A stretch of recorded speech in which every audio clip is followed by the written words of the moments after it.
A Nascent Kaleidoscope. Chapter 26. I popped over in Whiterun again, just finding a back alley to not draw attention. I felt like I left a bit abruptly after finishing my sword, and I wanted to check back in with Thorum and show it off if I was being honest. I wonder if he would know anyone who was a good sword trainer. I wouldn't call myself a novice, but I was in no way a master. Even if the previous me was a master, which he wasn't, these kinds of things need to be physically built up. Things like muscle memory and instinct thoroughly trained through combat. But until then I had a few more thoughts regarding my magecraft, specifically towards my application of runes. I had 3 spells so far that I considered mine. Bindings of Gaia, using the earth to bind the target with roots/vines. It corresponded to Midgard in the Norse mythology. Fires of Muspelheim, exactly as it sounds. Intense fire that basically goes fuck everything in that direction. And the third one was freezing winds of Jotunheim that produced a cascading freezing wind that emanated out from my position. This wasn't just to stay on a certain theme either. 3 spells so far that correspond to 3 of the Norse mythology's 9 realms. Once I completed them, there should be a noticeable increase in their abilities as I'm borrowing the weight of an entire worldview. There was a reason that mages tend to name things under godly domains or corresponding to certain figures when applicable. The concepts still existed and could be tapped into, as diminished as they were in the current era. There was a downside as well. They would then also be open to weaknesses that come with their borrowed identity. If I were to say, fight someone with a lineage that could be traced back to the Jotun, or giants of Jotunheim, my freezing spell would have little to no effect even if you discounted any immunities that the individual possessed inherently. Conceptually, why would a Jotun be frozen by Jotunheim cold? That is one of the essences of mystery. It takes on a completely different form of logic than the human perception that is prevalent today. But I digress. I had a few more thoughts on some more spells. A shield based on Asgard was one of my new choices. I was lacking in the defense department. Maybe I should wait until I head back to my home reality before I complete these. I think I would be able to find better reference material there. I was lost in my own thoughts, but something stood out enough in the streets to give me pause. Where was everyone? I've only been gone a few hours, not even 5 by my count, yet there was no one here. Oi, you, what are you doing outside? I turned the corner, immediately shouting at me. What? I was preoccupied for a few hours and I just came out. What's wrong? Did you not hear, you daft boy? A dragon attacked the western watchtower. Most of the guards are already over there fighting it. Even the companions moved out. He exclaimed. The companions, all of them? That means Thorum is out there fighting a goddamn dragon. Aye, even the Jarl's personal guard is out there. He shook his head. Hurry and get somewhere inside, if it comes over here. I'm a mage, I can help. He paused for a moment, barely even giving the time to think. Fine, all right. There's another group to reinforce them about to head out. Follow me. He hurriedly waved his hand over. There were probably less than 20 overall. I had no idea how long they had been fighting or how many had already been sent, but it seemed like it was all hands on deck here. There were even a few that didn't look like soldiers. Not that they didn't carry themselves like they could hold a weapon, but clearly different attire. The leader didn't even bat an eye as I followed. I guess they were quite desperate here. Follow me.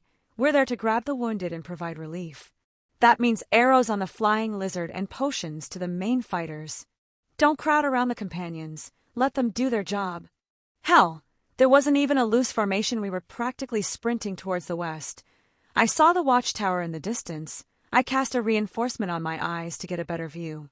I could see someone at the top of a half-demolished tower jump off onto the dragon as it shouted. FUSRODH! The dragon bellowed loud enough to be heard this far away, blowing apart the remains of a large stone structure. Thorum! I shouted in disbelief, seeing the familiar figure of my friend having the brilliant idea to try and mount the goddamn dragon. Divines, that man is crazy.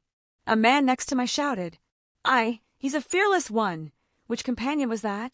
Maybe he can hurt the thing from on top. The dragon took to the skies, practically piercing the clouds, spinning and flipping.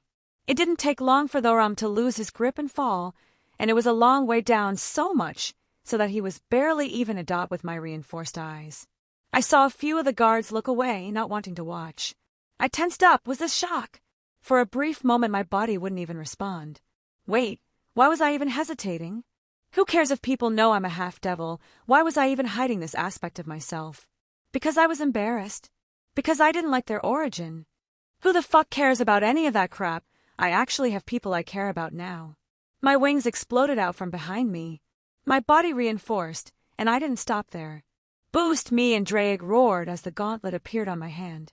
I pushed off the ground and the air around me distorted, pushing the guards next to me away. Fast. That was all I could think about. Faster. I saw his body falling, helpless flailing in the air. Faster. Boost. I had no time to even consider the second boost as a boom erupted behind my back, accelerating to a speed unprecedented. You damn idiot, I yelled, catching the rum only a few dozen feet off the ground, my momentum all disjointed as I crashed with him in my grasp. The dirt kicked up, stone and rubble burst out from our landing as I took the brunt of it. Will! He coughed, blood leaking from his mouth. I felt my wing bend at an angle it wasn't accustomed to as I stood up. The pain was something hard to describe. I don't think I can fly with it like this. No, I definitely can't.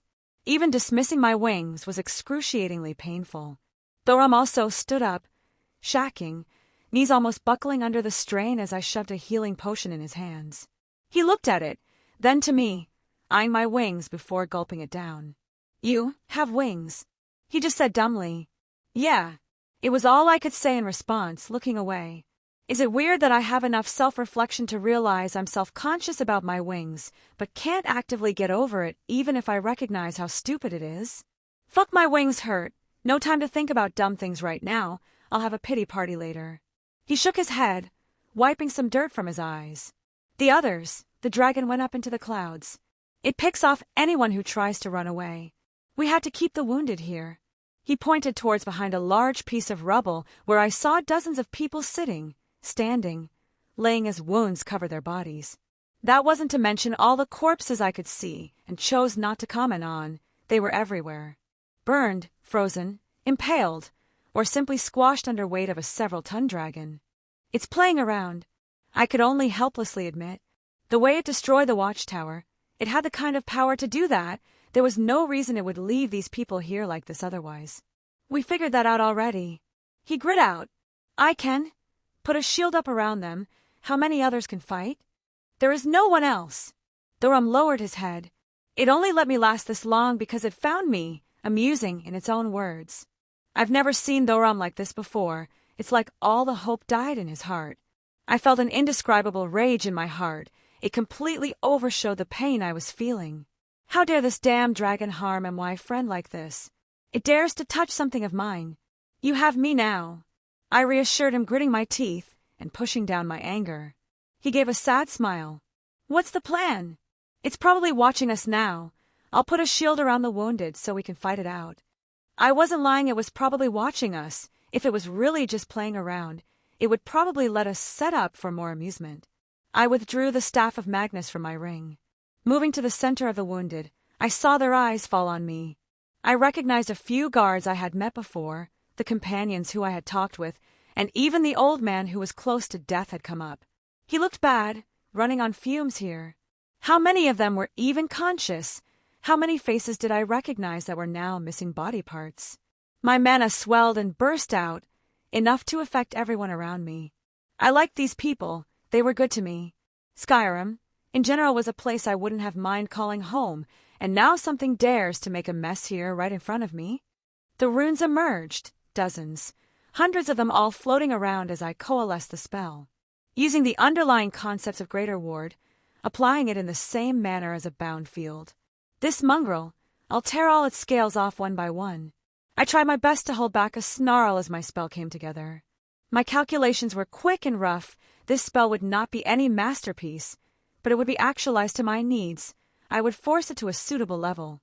I was more prone to using finesse, but in this circumstance I'm willing to brute force it. I anchored it with a divine construct. Shield of Asgard. I slammed the staff of Magnus into the ground. The runes shimmered and actualized, forming a translucent shield all around us. The dome giving a rejuvenating effect as a warmth overcame everything inside. The staff was absurd, amplifying the properties of the spell to a whole new level.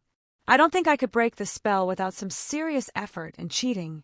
If it were any other situation, I may have been embarrassed by such sloppy spellcasting. It was quite literally being held up by divine might. There was nothing I could do for now. My repertoire wasn't excellent when it came to defensive spells. I grabbed Thorum and cast the best healing spell I could muster.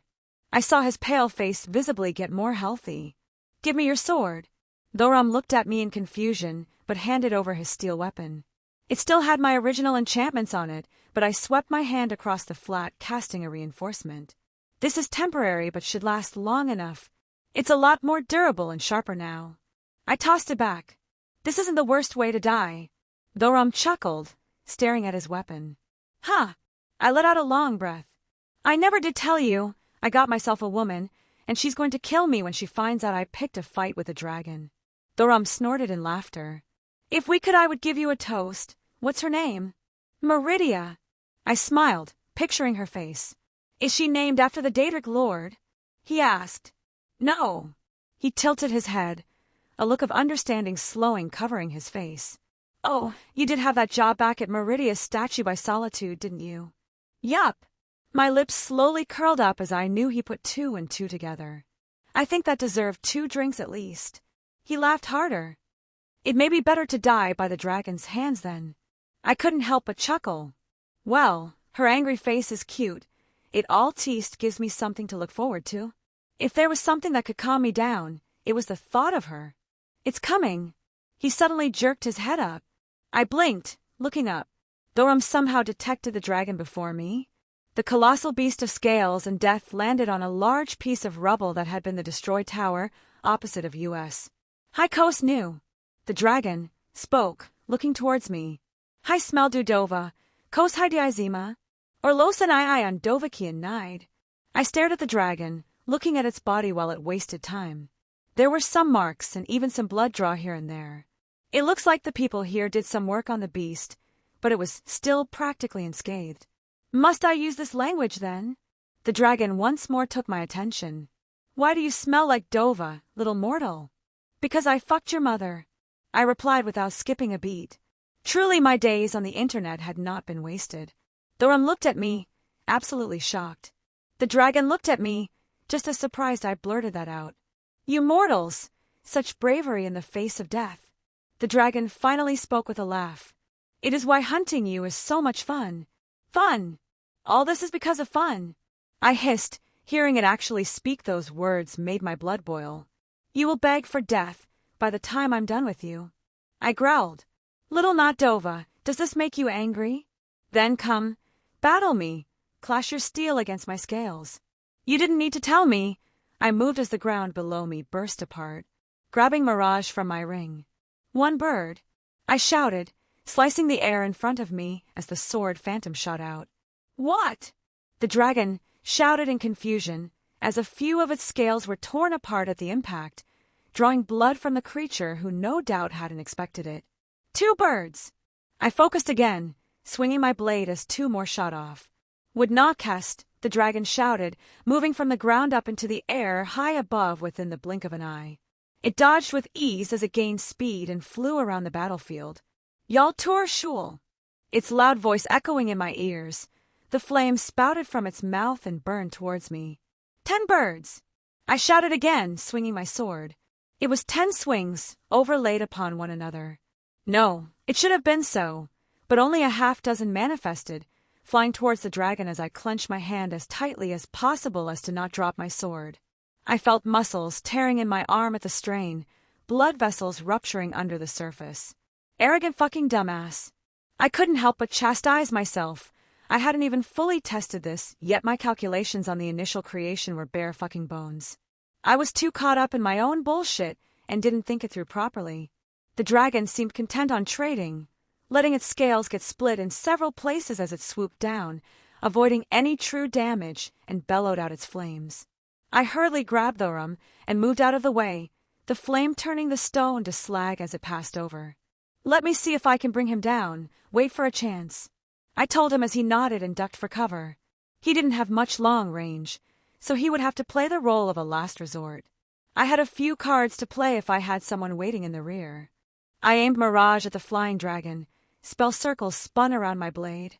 Ether cannon, It was the biggest one I've performed since my memories returned. It was big enough to blow the head off the dragon. Perhaps that's why the dragon realized the danger. Tied Chloe, I could feel time distort around the dragon as its wings tucked it, and it rolled under my spell, dodging it within a hair's breadth before unfurling its wings again and taking back higher into the skies. I frowned in annoyance, flicking my hand and sending another dozen spells soaring to it, all helplessly splashing against its scales. My runic circles were doing nothing but distracting it for now as lightning shot forth. Fire crashed against its body, and ice spears tried to impale it, all to no avail. My scowl deepened. I didn't have any more talismans to utilize the creation cycle and bolster something worth a damn, and it was keenly aware of my ether cannon now, something that would most definitely be able to harm it. Damn it, this was one of the worst opponents for the current me. Most my magic does nothing, and my ether cannon is useless if I can't hit it, my wings making it so I couldn't take the fight into the air. I had thoughts about perhaps portaling high up then casting something, but that would just leave me too susceptible to counterattacks.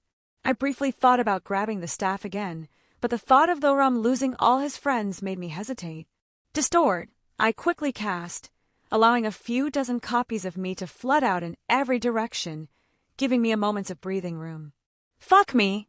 I cursed under my breath, because I could swear I saw it smile as it intentionally went after all the fakes. Motherfucking lizard was playing with me. There is an obvious choice here. Drake finally spoke up. I didn't think you would offer it to me. I reined in my temper. Getting impaired due to my anger would be unwise. I hadn't planned to. Until recently, I pulled out a health potion, drinking it to the last drop. I kept my spell barrage up on the dragon, to at least keep its attention. This would be easier if my wing wasn't crippled for the moment, this health potion not doing much to mend a metaphysical limb. And what changed? I grit out. The way you rushed in to save your friend. Really? I didn't think you cared about such things. Is that why you allowed me a second boost? Were you inspired by the power of friendship? I snorted. My body was already aching from that little tidbit, but I was ignoring it for now. It's not like I wasn't hurt in other places worse. I didn't allow it, you did it yourself. I told you before, I forced the boosted gear back into its twice critical status. That meant the normal conditions still applied. Desire and willpower, those are the two aspects that trigger sacred gears. You were acknowledged by the boosted gear, you pushed past the false FA, Ade, and were able to access MY power. I acknowledge you, Wilhelm Henry Schweinorg. Not because of who you were, but because of who you are now. You are still rough around the edges, but I don't regret being taken by you. Now, there's a path open to you right now. Do you wish to take it? I couldn't help but laugh, a smile forming on my face. All it takes is giving up a piece of myself to you, isn't that right? Indeed, that is the condition for using the balance breaker before you can unlock it the normal way, but that isn't much of a detriment for you now, is it? My normal host would need help to expel the draconic power from his body at certain intervals, lest he goes wild, but you are not a normal host. I could take Thorum and run, but then the others would die. I could maybe buy time and send them away as well, but then the dragon would attack the town. I didn't consider myself a hero, but I had my own pride. And at this particular moment, I wanted to pull that dragon down from the skies and make it beg for mercy. There was only one option. My heart, take my heart, I said without hesitation. Good choice. As he said that, I screamed in pain, my heart physically changing inside my body. I could only claw at the ground beneath me. My fingers dyed in blood as the skin was ripped at the tips, and my eyes almost rolled back from the alteration to my heart.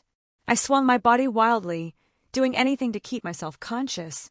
It seemed like an eternity, yet I doubt even a minute had passed before I finally regained some manner of my self-control.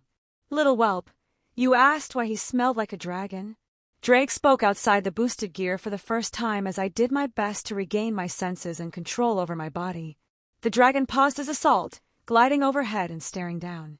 I am Drake Gotch, the Red Dragon Emperor, and he is the one I have chosen as my partner. Show him. Show this little whelp our power. I stood up straight, eyes locking with the flying beast who had forced me into the state. We shouted as one. Welsh Dragon, Balance Breaker. Chapter 27. It echoed out all across the land. The birds dispersed, the trees swayed, and any animal with a modicum of intelligence hid for their lives, carried on the winds throughout the corners of Skyrim. A roar that could shake heaven and earth. Drake let the entire world know of his presence here. You don't have much time, and the more moves beyond regular boosting you use, the shorter the time will be. I need wings. I grit out. This was already taking a major toll on my body. Done. As he said that, I felt the draconic wings sprout behind my shoulders. They were similar to my devil wings, and I instinctively knew how to use them. Boost, I said quietly, letting the feeling wash over me. I looked up at the dragon again. He was still staring at me, utterly confused by what he had just witnessed. Perhaps it was the novelty of the whole situation that it couldn't comprehend, something new at its life, that made it just want to watch me for a few moments. Well, I would use this time well then. Boost, boost, boost, boost, boost, boost, boost. The limits on my boosting were gone. At the base stage, the gauntlet can only let me boost every 10 seconds, and before I could only do it once, but now, the only limits were what I could physically handle, which admittedly were not much when taking into consideration that I was not physically at my best. What a rush of power, it was almost intoxicating. If I didn't have experience wielding such massive amounts of raw magic, I may have been lost in my own temporary strength. I shot up. One moment I was on the ground. Next I was staring into the dragon's eyes from only a foot away. The world was almost slow in my eyes at the speed I could now move at. Its eyes dilated ever so slightly. Surprise was over its face, too. None of that, I said calmly, grabbing its neck, allowing my hand to dig into its skin, distorting the smaller scales around its neck. I held it for a moment before pulling on my newfound strength and introducing it to the ground, hard enough that a new crater formed on impact. You! The dragon spoke in rage and confusion. The dust and grime kicked up from the impact had been swept away at the flap of its wings. You are no Dova. There is none of Father's spirit within you. A boom erupted as I moved again, colliding with its prone form. I felt its scales crack under the force of my blow. The spikes that littered its spine were smashed and blown apart.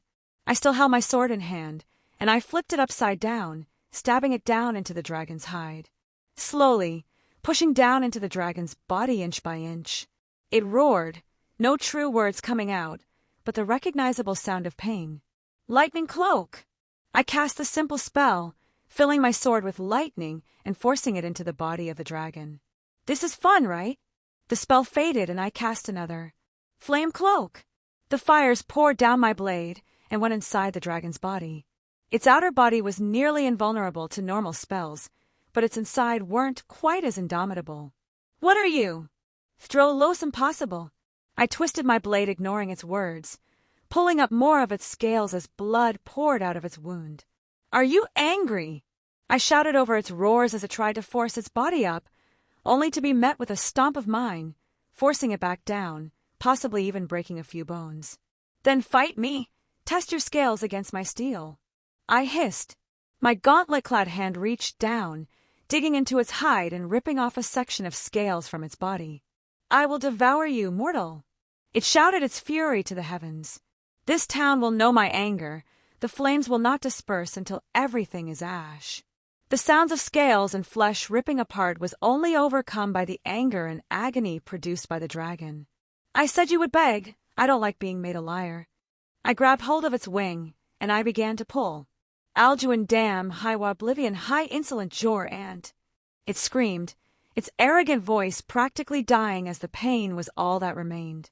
I twisted and tore apart the tendons, flesh, and muscle connecting the wings to the dragon, ripping, pulling apart the bones that held it in place. It was with a final tug and burst of strength that I ripped it free, tossing it to the side. My arm went almost limp. I felt an immense pain, stronger than I had before. It was the same arm that was hurt earlier, and I put too much pressure on it. It made me hesitate ever so slightly, forcing me to take a moment to center myself. Fim Zegron, the dragon spoke as its entire body became ethereal. I have seen through you. This power is not yours, abomination. Let us see which one of us lasts longer. Did it notice in that brief moment my weakness? I guess a dragon is still a dragon. It was a good plan. I could tell its body didn't exist on the physical plane of existence anymore. I doubt even regular spells would be able to harm its body at this point, some kind of conceptual immunity that surrounded its body. I could perhaps overcome it with a sufficient ether cannon, but I didn't have the clarity of mind to cast something so complicated at the moment. I held my hand over the dragon's head. Penetrate! One of Drake's abilities he developed in response to his rival, Albion, creating an ability to reflect any attack. Penetrate does actually as it sounds, conceptually pierces through defenses. The orb of energy formed in my hand as it coalesced and discharged straight down through the head of the beast in a beam of crimson light. There was no wailing as its body thumped to the ground, the ethereal light slowly fading away as I all but fell off its back, entirely spent. I could barely stand, trying to push myself up off the dirt. My breathing was erratic, and I couldn't even use my circuits to pull out any magical energy. The last bit of my physical strength was used to merely turn over on my back. "No," I said in but a whisper as I saw the dragon's body twitch. It shuddered under its own weight, slowing turned to me as life still flickered in its eyes. "Impossible." I blew a hole through its fucking brain. "Unless its body was immaterial. Wait, was its soul animating its own body? The spell it cast, the ethereal thing it did that perhaps turn it into some kind of spiritual being for the duration? And since I killed it in such a state, the soul just stuck around in its body. The scale mail around my body began to unravel, starting at my feet. My balance breaker was coming to an end. "Draig, I can't stop it. You're at your limit." "Fuck. I wasted too much time." "You must perish." The dragon spoke, though its mouth didn't move. It was like its thoughts echoed out. Well, it was good to have a backup plan in times like these. I of course held out my hand and gave him the middle finger before turning my palm towards the side. Transfer. The ability to transfer the boost to another person or target. Out of the corner of my eye, I saw the rum rushing over, and he just disappeared from the spot as his sword was now found in the eye of the dragon. His muscles bulged as blood vessels popped. His whole body shuddered under the strain as blood leaked from his pores. He couldn't handle this much power for long. The dragon's head whipped around, opening its massive jaw to try and bite down on Thorum. If I had to guess, the dragon was also under a time limit for whatever it was doing. Luckily, its body was barely able to move. With the last bit of my magical energy, I pulled on the kaleidoscope and opened a portal right under Thorum. The dragon looked confused, swinging its limp head around looking for him, only for my friend to appear above and slam his sword down into the dragon's neck. He pushed and pulled with all his strength. I was certain I heard one of his bones audibly crack as he yanked his sword down, decapitating the beast. Even if the dragon's soul was animating his own body, there was a limit to that. The voice of the dragon's soul could still echo out. "No, mortal, you may have slain me, but my soul is eternal, and Alduin will burn this world." Its soul was a very physical thing as a golden light floated around the dragon's corpse. And the strangest phenomenon happened. The light swelled and pushed into Thorum's body. "What?" "Dovahkiin." "No." It screamed out as the light disappeared and the dragon's flesh evaporated, only leaving a set of bones on the ground in its place. Thorum fell to the ground, clutching his heart as he spit out mouthfuls of blood. "Release," I quietly whispered as the remains of a scale mail disappeared and I removed the boosts from Thorum. He would be fine. He was still breathing even if his body was in a terrible state. He stumbled towards me, fumbling a health potion in his hand as he lightly drizzled it into my mouth. The warm sensation washed through my body, but it merely alleviated some of the more dire concerns. "Did you just eat that dragon's soul?" I asked my friend, finishing the last of the drink. He laughed, clutching his side in pain, falling down right beside me. "I think so. I have some strange memories in my head now." "Huh, did it taste good?" He looked thoughtful. "Like the best meat I've ever had." "Wow, I'm a bit jealous now." "We can always share the next one." He smiled brightly. "I don't think it works that way, but what the hell, let's do it." I chuckled. "Ow, hurts to laugh. Is it strange if I can't feel my arm?" He lifted the limp limb up into the air. "Oh wait, there's the pain." "Idiot!" I sighed, rolling closer to him and doing my best to fetch a health potion out of my ring. "Drink. I hope it tastes like apples." He gave a signature goofy smile. "I think he's a bit delirious right now. Do dragon souls count as narcotics?" Yeah. Just drink up, big guy. Chapter 28. Lorum POV. People were too busy tending to the dead and wounded to care that the dragon is dead. I think everyone is more concerned with how much damage it caused before we were finally able to put it down, and even then, well, I don't know what would have happened if we didn't. I was up and about after some healing. I was still hurting something fierce, and my arm couldn't be moved, but there were others in much worse condition than I. How many didn't make it back? I only know the barest of details with what the Harbinger had talked with the Jarl about. He had reinforced the surrounding towns as much as possible without compromising Whiterun's defenses, but even if the full army was here, something tells me that it would have just been like trying to snuff out a fire with tinder. Divines, a dragon. I was man enough to admit that I was scared. I was scared that all my shield brethren would die. Many would claim it a glorious death and await their calls to Sovngarde, but there was nothing glorious about that fight. There was no glory that came from slaying that beast, only the relief that it hadn't set its eyes on the city and the people. How many of Skyrim's children would have met their ends under that tyrant's flames? Even now, the companions had been reduced by a good third, and maybe up to half would never see true battle again. Dragonborn, they called me. I somehow took in that fallen dragon's soul. I now had memories of its powers, its Thursdayum. A feeling in my gut told me that I could make use of their shouts, but I found no one to draw upon to perform such a feat. Had it been a few days ago, how excited and proud I would have been to have been chosen as one of the legends, but now, all I can feel is ashamed. I could only clench my fists in anger. Why couldn't I have been more help before? Do I even deserve this?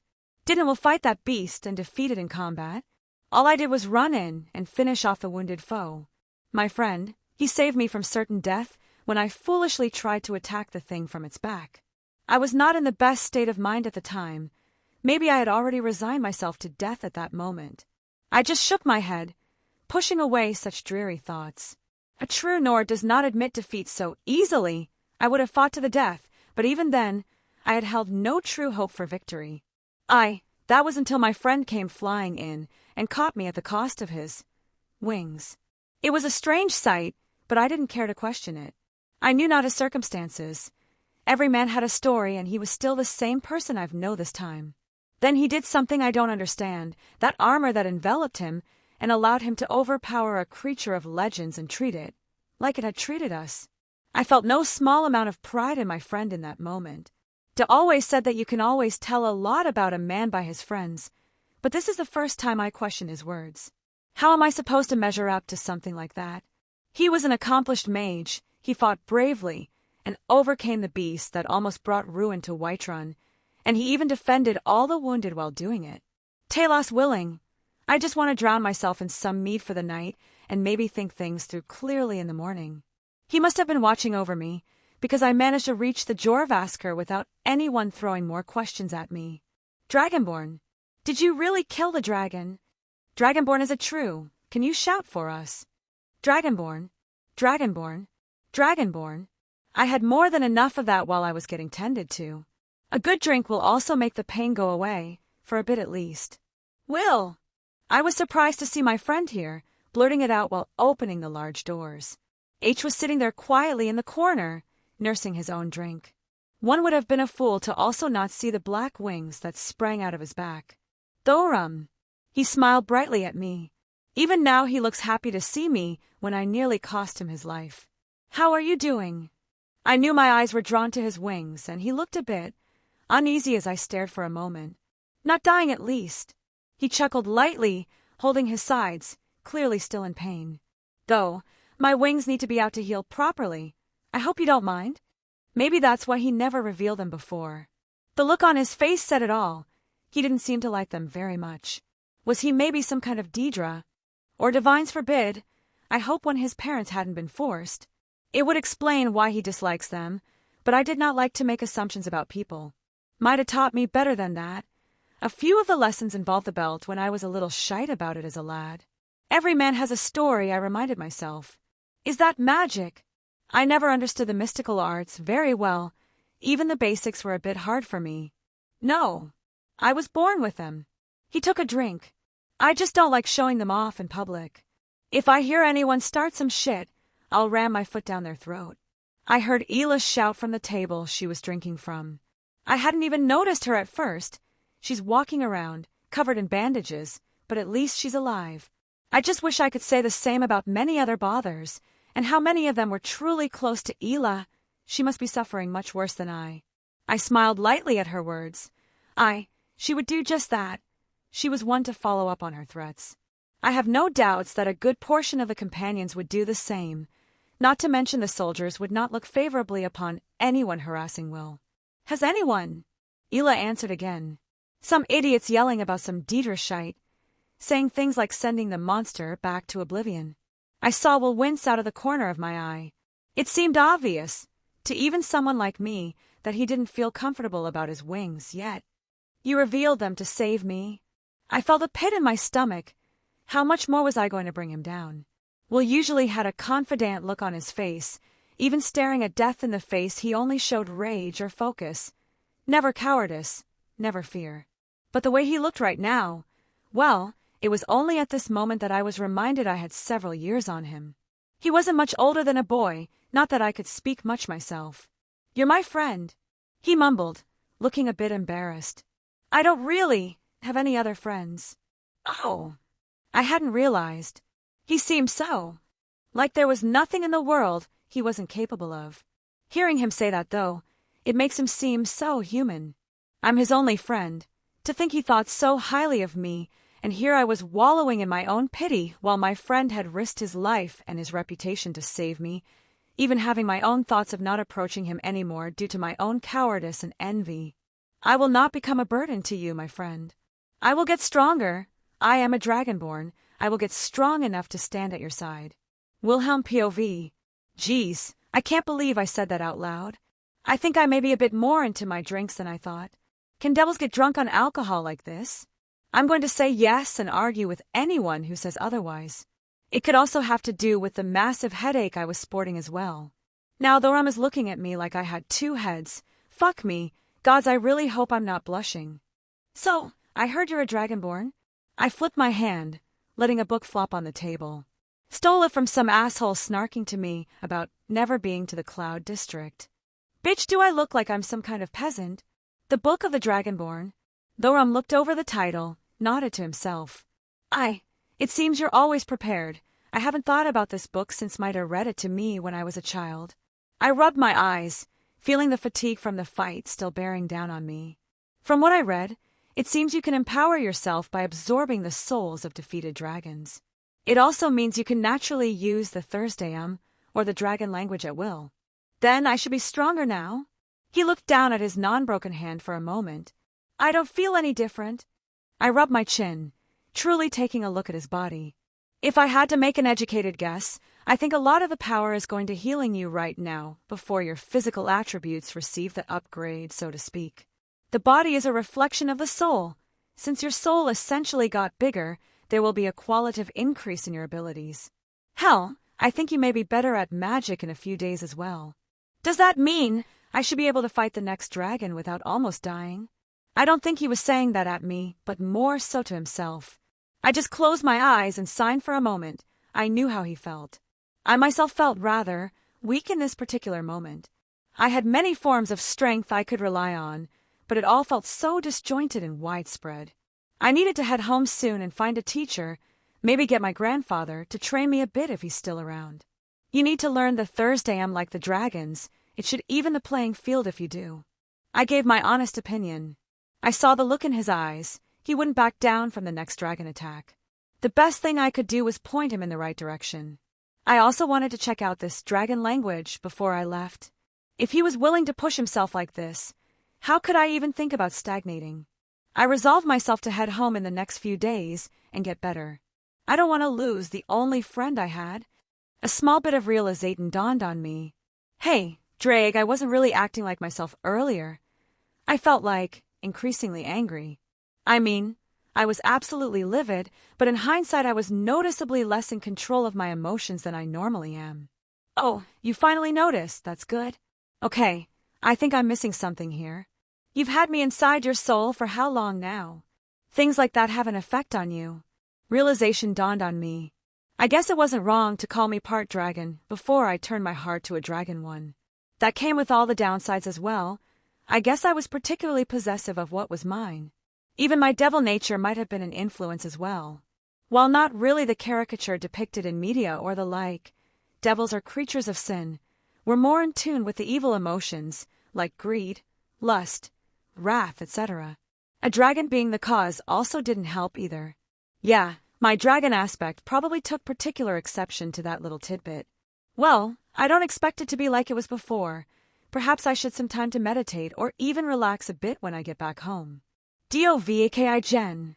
A shout shook the city, literally, as bottles rumbled and the tables vibrated. The hell was that? I sounded like the dragon language, but it felt sort of human. That was the Greybeards. I think they were calling Thorum. Ela said, a rather surprising amount of reverence in her voice. Didn't Talfter tell me about them? Masters of the voice that lived like monks on the throat of the world? Well, I suppose the timing was impeccable. Thorum. Skjor burst through the door. He was missing a couple fingers on his left hand and his right eye bandaged. He took a cursory glance at Thorum, then stared at me. You're here as well. The Jarl calls for both of you. Chapter 29. Thank you all for coming. I know this isn't the most celebratory of circumstances. The building was almost like a mead hall if I were being honest, but banquets and celebrations were a major part of their culture. There were some massive tables that sat on a lower level, overlooked by a throne. I looked up towards the man sitting on the throne, one Jarl Balgruuf. The leadership of Skyrim was not something unheard of, if only called things by different names than I was used to. Essentially, there was one High King, and the respective Jarls who all oversaw their own territory and swore loyalty to the king. I was easy to forget that there was a civil war going on right now. Apparently, Jarl Ulfric Stormcloak had killed the previous king but claimed it was an honorable duel. One thing led to another. Now one side is supporting Ulfric, and the other is against him with the backup of the Empire, another power that sits above even the High King. Frankly, it was all a mess.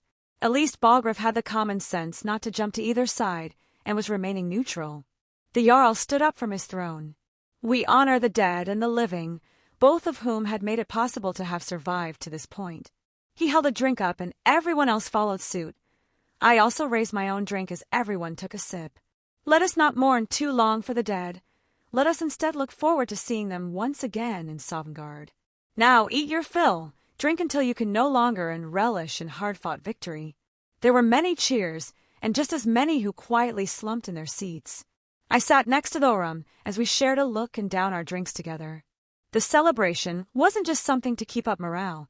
It was more so a send-off to their fallen comrades. To trade stories and remember those who no longer will fight beside you. To surviving. I said quietly, I'll drink another to that. Thorum nodded. I withdrew another healing potion from my ring and downed it, giving Thorum another as well. Taking too many too quickly diluted their effects astronomically. It was better to keep a solid schedule of one every hour or so for sustained injuries. I kept an eye on the Jarl, and he looked around the room with a content look on his face, possible gauging the reactions of everyone here. The companions were in, not high spirits, but they weren't dwelling on everything. There were a few missing limbs, but they didn't look at all diminished in fighting spirit. Friends, as we start the feast, let us honor the warriors who truly stood out in battle. The Jarl's voice was loud and authoritative, but without any of the arrogance that one would usually associate with someone in his positions. I suppose you could call it charismatic. Thorum, of the companions. He waved Thorum over until my friend stood in front of the crowded tables and in front of the throne. To have a dragonborn appear in such a dire time, truly we are blessed by the divines. That actually got a lot of cheers. There had been many whispers of Thorum decapitating the dragon. Tell me, Thorum, are the stories true? You beheaded that mighty beast. Jarl asked as his voice carried throughout the entire room. I saw several eyes glance at me, but I didn't make any noise or commotion. I didn't really share these people's idea of glory and honor. I was fine being regulated to the background. Those tales are untrue. Thorum grunted, earning some surprised looks and a few nods. I did cut the head off the dragon, but it was no more the killing of a wounded beast on its last breaths. The glory goes to my friend Wilhelm. Thorum looked over to me, a smile on his face. I wanted to face bomb, but I knew that he only did this with pure intentions. That was the kind of man the rum was. Yes, the mage. Jarl eyed me. Come, recant to us the battle. He ushered me over, and I could only down my drink before standing up. Jarl. I lightly bowed my head to pay respects. He looked pleased as he gestured to me. I have heard many fantastical stories so far. I'm curious which are true. Even my court wizard had been investigating these rumors. As if on cue, a man in a mage's attire walked over, and he was carrying a very familiar staff. I was curious to where my staff got off to after the battle. I made sure to explicitly confirm my ownership. I would rather not have to remove any heads to retrieve my property. I had left it there to continue to watch over the wounded. I didn't exactly fear it being stolen, but someone trying to steal it would be quite annoying to deal with. Indeed, the court wizard spoke up. A curious artifact. I had run only the simplest of tests, yet the output of any spell was extraordinarily greater than the staff I used normally. I held back my eye twitching in annoyance. Who did he think he was experimenting with something that belonged to me? I appreciate you returning it to me, I said as bluntly as possible. His hand tightened around the shaft. I could tell right now he had no desire to truly give it back. I feel the staff will be very beneficial to my research against the dragons. I would not be against buying it off you. Not for sale. I frowned. Surely. Farengar, enough. The Jarl spoke up. There is a time and place for such business. I could almost hear him clench his teeth in frustration. I think he was about to try and sneak away with it while I was busy dealing with the Jarl. Cute. I reached out with telekinesis and yanked it out of his hand. Thank you for returning it to me. I gave the most innocent smile possible. The Jarl just raised an eyebrow but didn't speak up. He seemed smart enough to realize what was going on, and Farengar was fuming, mumbling something under this breath and stepping back. Well, the Jarl seemed like an honorable man. Mage, I would have your name. He requested. Wilhelm Henry Schweinorg, though most people call me Will. Will then. He smiled, accepting the introduction. I've heard tales of a red armor that allowed you to fly and even trade blows with a dragon. I do have something like that. Unfortunately, I can't bring it out as it takes a large toll on my body. I waved to myself, clearing wrapped in bandages in several parts. I wouldn't ask such a thing. The Jarl waved me off, though I am curious about the origins. Was he wanting more if they were man-made, or maybe just feeling me out? It is a weapon with a dragon's soul sealed inside. I could temporarily borrow the dragon's power. Hushed murmurs filled the room. Some open questions filled the void of silence. Another dragonborn? Is he even a man? I heard he's a Daedra. We should take the weapon for Whiterun. The Jarl sent a glare to everyone. They all promptly shut their mouths. A dragon, you say? No wonder you were able to match the dragon that attacked if you were using the power of another. He said in awe. A dragon, that does make more sense. Thorum spoke up and gently pat me on the shoulder. I've never heard of such a thing. Farengar grumbled. We should study this contraption and see if it can be used against any other dragons that may appear. There were a few shouts of agreement around the room, mostly from people I didn't recognize. In fact, they looked mostly whole and healthy. I don't think they even participated in the battle. And how exactly would you accomplish that? I raised an eyebrow. Of course, we would seize it for the good of the realm, then it would be turned over to the proper expert in the arcane, and they would unlock its mysteries.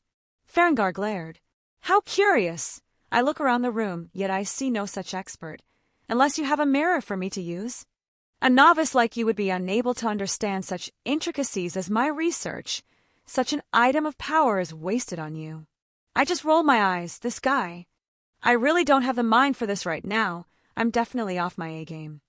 Well, regardless, I can't remove it as it is wrapped around my soul, and I don't fancy dying to fuel your delusions of grandeur. Better just nip this in the bud right here, and I didn't really owe an explanation past this. Jarl, I propose taking the item in question and allowing me to study it. If it is true that such an object can trap the soul of a dragon, we may be able to defeat these creatures. He seemingly ignored my comment, opting to instead push the stick way further up his ass. Oi, did you not hear me? I said I would die if you tried to take it. I just shook my head. What an idiot. One life versus the lives of many, he said simply, over the hush's silence in the room. I think I practically froze at the comment. It wasn't some kind of anger that overflowed. No, It was the sheer stupidity of saying something like that so plainly in the gathering of so many people that made me utterly dumbfounded. Foot meat mouth! It was at the moment that many people stood up, hands on their weapons, all staring at Farengar. Thorum took a step forward, getting between us. I was not feeling any danger from this mage, but the fact that Thorum stepped up like that was pretty cool. Not to mention many others around the room were ready to make a move. But my attention was focused mainly on the Jarl. He didn't stop Farengar from spouting all that nonsense. While I don't think he agreed with his court wizard, I think he wanted to see how it would play it. Farengar, why do you go back to your research? The Jarl finally spoke up, easing the tension that filled the area. Farengar grunted in acknowledgement, leaving the room for who knows where. This man was a good leader. He was feeling out all his options before committing. Forgive my court wizard, he tends to forget his place, sometimes after studying his dusty tomes for so many hours a day. The Jarl gave a small laugh. Why don't we go back to the festivities? Well, if you want a recount of the battle, I only showed up near the end. Why don't you have Thorum start, and I'll pick up where I arrived. May as well move past this. I just wanted to finish this up and head out. Thorum, I don't think he was really in the mood to celebrate, but he laughed and joked with everyone as he retold the battle. I guess it was important to honor his comrades, even against his own desires. I nodded along and interjected at a few points here or there, but never full explained what I did. I was kind of put on the spot to give some context, but it didn't mean I had to reveal my entire hand, and no one seemed to call me out on my non-human nature. I guess actions speak much louder than words here. Fascinating, the Jarl exclaimed. You both had done a great service to Whiterun. How should I reward you? Oh, a reward. I hadn't even thought of that. I wouldn't mind some land outside the city. I spoke up after a moment. A place to set up a house, and maybe even a workshop for the future. I planned on leaving this world soon, but that didn't mean I wasn't coming back. There was no way I was leaving my friend and girlfriend forever. And I had quite a few ideas for a plot of land that I could call me own. There were some preliminary thoughts for maybe anchoring the same space over several worlds, sort of linking that area together. I'll think on it more later. That is doable. I can bring you a parchment that shows the available land later. He nodded, and even looked a bit grateful at my request. I think the goal was a bit tight for him right now, so I didn't ask anything that would be a drain on his resources, earning me a bit of goodwill in addition to actually wanting the land. And you, Dragonborn? The Jarl asked. I'm not sure I deserve a reward, Jarl. I merely finished off the dragon while Will did most of the work. None of that. I smacked his shoulder. Jarl snorted in laughter. Thorum, your humble nature does you well, but you proved invaluable in the fight. It would bring me dishonor to not award you anything. He tapped his chin. How about I name you Thane of Whiterun? There was an abrupt murmuring and whispering going on. Thane, I think I remember something like that. Almost like a knighted position, no real influence, but sort of an honorary title that acknowledges great services to the city. Well played, Jarl. It would tie him to you without forcing him under your thumb. I would be honored, Jarl. Thorum tilted his head down in acceptance. Wonderful! The Jarl exclaimed to the excitement of the crowd. There were many congratulations being shouted towards Thorum. I could already see the greed in some of their eyes. They would try to get close to the Dragonborn and new Thane. From the looks of some of the companions, I felt like I didn't need to worry about him, though. They probably dealt with these kinds of politics before, or rather how to avoid them in the first place. If I had to guess, I think it involved a lot of punching. Now, what are the plans for both of you now? The Jarl asked. There it is. He's probably wanting to make sure his city is still defended, or knows that he can call upon us. Thorum looked at me a bit unsure of himself before answering. I want to head to the Greybeards, he declared. Yes, I believe everyone in Skyrim heard their call earlier. Jarl nodded, and I don't think he could argue with him on that. What about you, Will? I was going to seek out my grandfather for training. I kept my expression even, not giving him an open to try and weasel me into staying here. You're going to leave? It was Thorum who spoke up, realization dawning on him. You told me you aren't from Skyrim, he said with a small bit of understanding. Yeah, my grandfather lives far away. I sighed. I believe he should be around, or some iteration of him on the timeline if I can calculate everything correctly. I don't like how weak I felt during the fight, so I need to get stronger. Thinking about it, I'm really just all over the place right now. I see. Thoram looked a bit dejected, but I think he understood. Don't look so down. I slapped his shoulder. I'll take you up the mountain and check out these graybeards with you before I leave. I gave him a smile. What about your, woman? Yeah, going to have to deal with that at some point. I grunted. I did not enjoy seeing Meridia upset, not angry, but genuinely upset that I was in danger again. Would rather fight another dragon again. Smart man, fear your woman over a dragon. Y'all laughed, seemingly accepted that we would both be gone. Some small laughter over the crowd. I think he felt relief that Thoram would be close by. I'll be back in a month at the latest. I reassured Thoram, who nodded. Well, this is all settled. The Jarl clapped his hands. Everyone drink, be merry, and make sure you don't leave my keep sober. I managed to disappear a bit into the festivities. I thought I saw the court wizard eyeing me some more and didn't want to be annoyed by him. I also had a few interesting things I noticed about myself. Hey Drake, did giving up my heart make me stronger because I'm noticeably different? Yes, but you should also be noticing your devil nature finally kicking in. My devil nature. My devil nature. I see, how could I forget? It seems like the more physical aspects of my body is finally acclimating to being a half-devil as opposed to being just a human. Devils are magical creatures as observed by how their wings operate. I never had any magic due to my unique circumstances. I guess everything was suppressed below the surface, and now I'm slowly coming into it all. Enhanced physical attributes are basically the tip of the iceberg. Yeah, devils are much stronger than a standard human. I should see a qualitative increase in strength. I guess having my heart taken by a dragon and using the balance breaker may have accelerated everything. Well, this was a much welcomed windfall, and I didn't even have to do anything. Thinking about it, I believe my devil magic may have had an influence on me as well, and I hadn't even noticed until now. When I used my Onomoto arts along with my runes, they were combined with much more ease than I had anticipated. Perhaps the imagination part of the devil's demonic power came into play. It was facilitating the synchronization of my spells and abilities. I would need to do some extensive study on this for later. What a wonderful find this has been. I can't believe I overlooked something so obvious, though I can attribute that to my current circumstances. I've been forgivably busy recently with everything going on. My thoughts drifted towards my bloodline power, my power of destruction as they called it. It was still but a tiny seed, unable to be actualized, but it existed. I could only sigh with a promise to look more into it at a later date. I refused to believe there was nothing I could do with it. Shaking my head, I looked inward at Drake. Hey, do you ever get the feeling like the world is waiting for everything to blow up? What do you mean?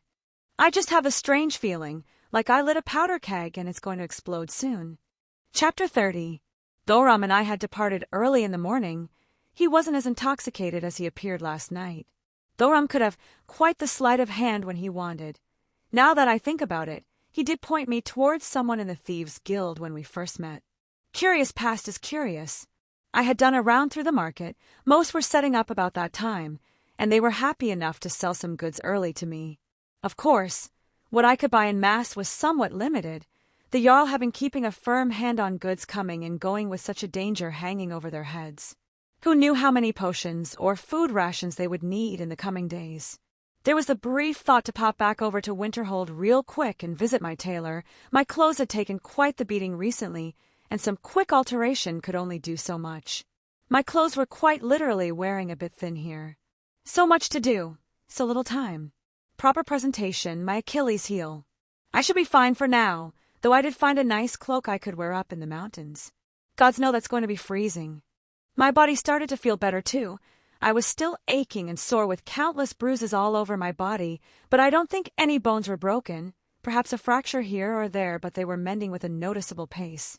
Perhaps my heart had an increased effect on that as well. My devil heritage popping back up no doubt was playing a part in it. My wings were back to normal as well. My strength too. I felt stronger than I had previously. I think my eyesight was a bit clearer and my senses overall were somewhat sharper. How far did you say you wanted to get out from the city? Thoram spoke up, breaking me from my thoughts. I tapped my chin, pondering for a moment. I think this is far enough. I had told him I had a way to get us up the mountain quickly, but I didn't want to show it off. Let's see. I'm basically eyeballing this, but some quick calculations. I withdrew Mirage and sliced it into the air, allowing the multitude of colors to burst forth into a portal. After you. I gestured. Amazing. He praised, looking it over before walking through. I couldn't help but smile, seeing how much he trusted me, to not even test to make sure it wasn't dangerous. I walked through, only to not feel the ground under me, and I fell a couple of feet into a large pile of snow. That could have been worse. I snorted, sitting up. Well, I'm fully awake now. Thorum shared a smile as we both laughed. That should be it. I looked just a little bit ahead, and there was a structure built into the top of the mountain. I'm surprised I'm standing here. I heard the story since I was a lad, but truly be here. He stood up, staring at the entrance. You deserve it. Put my hand on his shoulders. You are a good man, Thorum, and if there was anyone who became this dragonborn, I'm glad it's you. Thank you, Will. He gave me that big goofy smile he was known for. Well, stop being a big baby. I gave him a kick on the rear. He just laughed as we walked forward. He took a deep breath as he pushed the large doors open. What greeted us were several monks, standing almost as if they were waiting for us. We've been expecting you, Dragonborn. The one in front spoke up, practically answering my thoughts. Though we thought you would take longer to climb the mountain. He seemed a bit bemused. Greybeards. Thorum actually bowed. I am honored to be here. I also brought my friend who wished to see me safe passage. This is... Yes, we know who he is. They looked, not angry, but more cautious of me as all eyes on the room landed on my figure. There have been words spoken on the winds, words that made many tremble and powers given pause. Many dragons who had been resurrected have decided to wait and watch. Beings who had done nothing but rampage and destroy in the past had decided to cower. Oh, resurrected? More dragons? Thorum questioned. Alduin, the World Eater, has returned. He was the first, the reason Rift 10 had burned, and he has been set on course to bring back his siblings to life. The Greybeard answered, seemingly in resignation. Do you think it chance that a dragonborn appear, now, when dragons once more return to the world? I could see several emotions flash across Thorum's face. It seems those words were preoccupying him for the moment, so I spoke up. What do you mean by words spoken on the wind? You should know better than I. They originated from you, he said, sounding like he was accusing me of something. Alduin is the oldest and strongest of Akatosh's spawn. He has been the lord and master of the dragon race since their inception. Never had his status been challenged before. These words held true until a few days ago. Well, shit. Akatosh was one of the divines or gods here. The books I read said that he was one of the ones responsible for the creation of the world.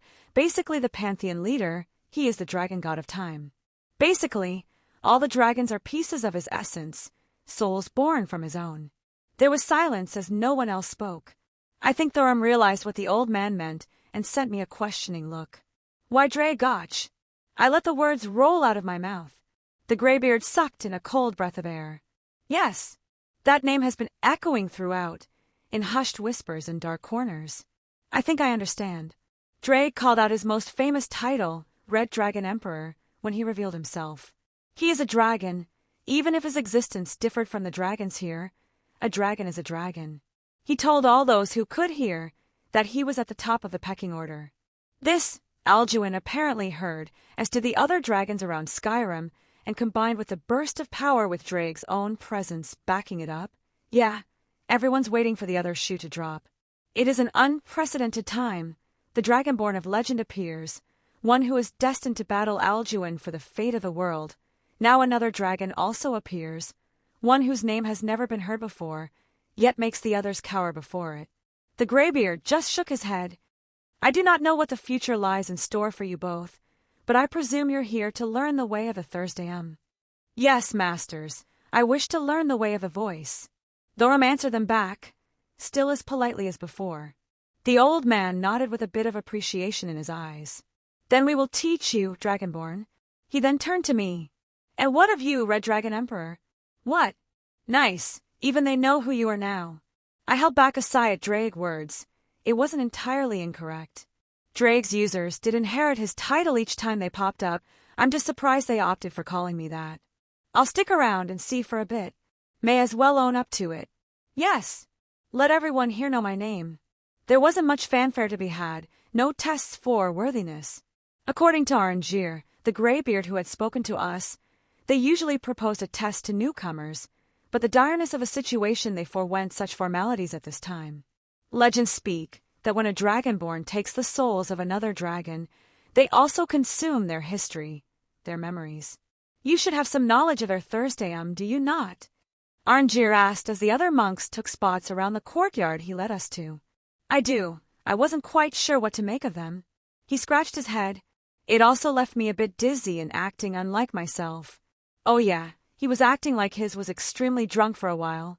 Foreign memories getting shoved into your head, it would make you somewhat erratic for a while before they settle down and you acclimate to them. I had first-hand experience with that. I wouldn't say I had the best attention span, but for the first couple days for me, I could barely concentrate on a single thing. New ideas and inspiration kept dragging me every which way. I do feel better now. Thoram looked thoughtful. Should I try to use those shouts now, or is it best to leave them for later? Physically, you should be fine. I shrugged. I don't know exactly how this Thursday operates. I would need to see it. As he says, let us test one of the more basic shouts, the unrelenting force. Arrangier stated, turning around at a practice dummy in the corner. FUSRODH, he shouted, and an invisible force ripped across the space between them, uprooting the dummy and the surrounding foliage, expelling it. I've experienced that one before, first the Draugr from that necromancer, but it wasn't nearly as powerful. I had a Draugr use that shout and it was much weaker than yours. Does that just come down to experience? Arrangier looked at me, thoughtful for a moment before answering. Experience does come into play, but if you fought one of those undead, then they are merely an echo of the true Thursdayum. Their real souls are what powered the voice. Without that, they are but a hollow copy. That makes sense. I'll make a mental note to check that later. It was more likely that the necromancer just stuck any old soul into the body, and it could only pull on the body's past memories, so to speak, and use the shout. The dragon also blew away the watchtower with that shout. Thoram said quietly, clearly remembering that fight. Yeah, that was extraordinarily more powerful than what was just shown. Indeed, the power can be adjusted. I held back as much as possible as to not cause an avalanche. Arrangier smirked, just ever so slightly. They were monks who did not use the voice to fight, but that didn't mean they couldn't take pride in their own hard-earned skills.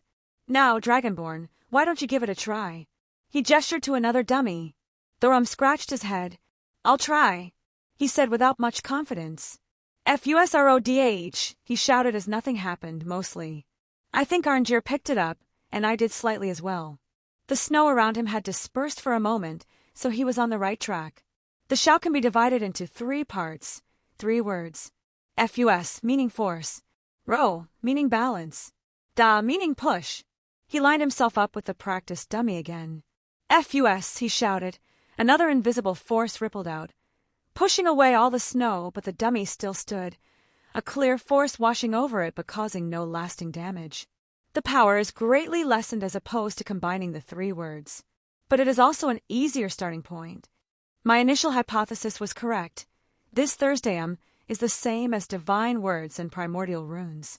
I took a step forward, Arrangier just raising an eyebrow but stepping out of the way, and Thoram looked at me expectantly. I think I understand, tugging on me slightly, and then shouting. Yeah, I was thinking something similar. Using Draig's concept of a dragon, and then focusing on the application. It was a bit more than that, though. I thought about the concept behind the word force. To actualize my intent without casting a spell, but forcing my will upon reality. Draig's nature should allow me to overcome many hurdles that someone without any dragon aspect would have. FUS, I shouted, and a small vibration shot out and smacked into the dummy. No damage was caused, but a clear indication of something happening made me smile. Did you feel that? I did. It was a weird synchronizing between us as the spell was actualized upon the world. I was the conduit, you were the source. It was almost like using the boosted gear. This would require more testing before using haphazardly. I learned my lesson from before. Well done, Thoram shouted with excitement. Indeed. Arrangier looked at me with uncertainty in his eyes. I smiled and walked up to Thoram. Before he could ask me what I was doing, I pushed him into the snow on the ground. That may have been a bit too hard. Still not used to my new base strength. Luckily, I had him chugging health potions all night, so he was almost back to 100%. He made a surprised noise as he fell down, only to look up at me in confusion. "Will?" I held out my hand to help him up.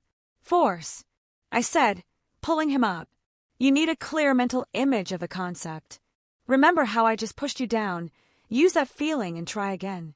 It was a bit simple on the surface, but image would do him all the world of good right now, something very specific to focus on. It said something about the trust he had in me, that he didn't get mad nor question my actions, only accepting my words once again and trying. "FUS," he shouted. A more visible phenomenon occurred, even slightly better than mine as it rippled out and smacked into the dummy. "I did it!" he shouted, pumping his hands in the air. "Thank you, Will." He wrapped me up in a hug before I even realized it. Dragonborn, a mortal with the soul of a dragon. He should be able to pick this up much easier than I can. I couldn't help but smile sheepishly as I pat him on the back. Thorum was definitely someone who learned best by experience. That should give you some idea of how the other shouts go. While not the same concepts behind their meaning and inception, it's a good bridging point. I stated as he let go. "Well done, Dragonborn." Arngeir looked pleased. "Thank you, Elder." He bowed ever so politely. He would be in good hands, and if Arngeir was as intelligent as he looked, he should have picked up on the trick to teaching Thorum. "I believe it's time I head out. Are you not going to stick around and learn more shouts?" Thorum looked reluctant. "I have a feeling that this shout will take me a while to learn by itself. Besides, I have so much on my plate right now, I need to settle everything else first before adding more." It didn't actually want to leave, but at the same time I was a bit anxious to get going. "My friend, then I shall master the Thursdayam, and when we meet next, I'll be the one giving you instructions." He clasped my hand with resolve in his eyes. "I'll look forward to it then. Let's see how much you can master in a month." I could only smile at his passion. I looked over to Arngeir, and my smile returned to a neutral expression as I stared at him intently. "Take care of my friend." I think the elder understood me, as he nodded sincerely. "I do not know what your presence means for this world, Red Dragon Emperor, but I shall make sure the Dragonborn does not lag behind." I just nodded. I wasn't one for teary goodbyes. I would rather leave it at a mutual desire to get stronger when we next meet. I waved one last time and ripped open a portal before jumping through. I popped out near Winterhold, seeing the town and Mage's Guild in the distance. I had 2 more stops before I headed back home. I figured I would get the college out of the way first. A month, that's when I said I'll return. Truthfully, I may be gone longer than a month. Actually, it was very likely. The thing is, I could come back to this world line before a month passed. A little thing people don't know is that true magic overlaps with the others in some capacity. My kaleidoscope allows me some manner of time travel that should exist under the domain of the 5th, or the blue. It isn't real time travel. I merely leave and re-enter a world line at an earlier point. While still not traveling through the time axis, it is still something that should not be used lightly. Hell, my other self was even put off on using it. Dangerous wasn't even a powerful enough word to describe it. If I entered an Earth at the year 2000, then re-entered somewhere before that point of time, things become extremely complicated because the past then became my future. I wouldn't be doing quite that. I would just be coming back not long after I left. My future would still be my future, even if it wasn't the same length of time that everyone here experienced. It kept the flow of the world stable. All things remaining the same.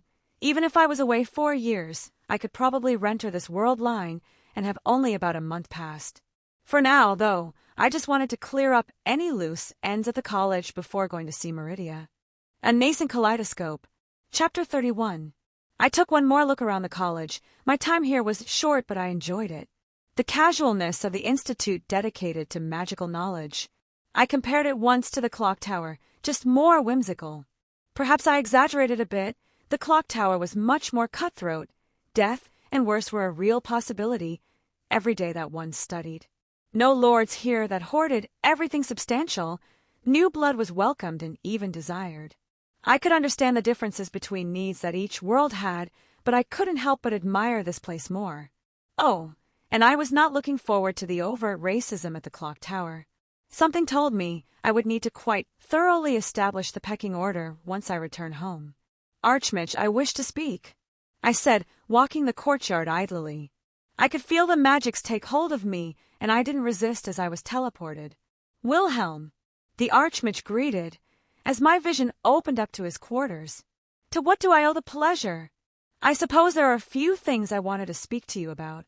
I flicked my hand, retrieving the staff from my ring. I got this thing. I assume this is what you were speaking about. Marvelous. He admired. I could see his magica pulsate every so slightly, truly taking in the sight of the staff. The staff of Magnus, just as powerful as I remember it. He sighed, moving his hands as various objects, books, and materials began to sort themselves around the room. I assume that you found out the truth then. I tilted my head in confusion. Pardon. You don't have to spare me your thoughts. I'm well aware of my own sins. He casually waved me off, but I still confused. I really have no idea what you're talking about. He seemed to understand that we were on different wavelengths. You traveled through Labyrinthian, did you not? Kinda. I gave a sheepish look. He let out a long sigh. What exactly happened when you went there? Fought a skeleton dragon, some undead mage started talking to me, tried to drain my magica, so I cut off his hand and took the staff while he was trapped in a stasis spell powered by a couple ghosts. He just stood there for a moment and blinked before erupting in laughter. I see. Truly you do not do things as one predicts. He wiped a tear from his eye. Those ghosts were my old colleagues, my schoolmates back when I was a novice mage. You ventured into those ruins when you were a novice. I mean, I cleared it easily, but as a novice, well, that was a death wish for him. I was young, foolish, and arrogant beyond measure. The same as all those who went with me, we all thought unlimited power awaited us there, and we started to lose member after member. He looked distant, reminiscing of the past. I was a different person back then. I was willing to do nearly anything for more power, more knowledge. The school was the same. It wasn't uncommon for another student to turn up dead in the morning, and no one bothered to do anything past a minor investigation. He shook his head. Why did you get the staff all this time then? Surely you are powerful enough now. I didn't know how strong the undead mage was, but the Archmage was definitely a powerhouse. With time and preparation, I don't think he would lose out. Those two ghosts, they were the other two survivors that reached the end. What awaited us was that undead mage, as you called it. He pursed his lips. A dragon priest, a terrifyingly powerful mage who existed in the era where dragons ruled the world. To add on to that, he possessed the staff of Magnus. Those ghosts, your former schoolmates, they didn't willingly stay back, did they? I eyed him. They did not. He didn't even deny the accusation. As I said before, it is both my sin and my regret. I won't bore you with my life story.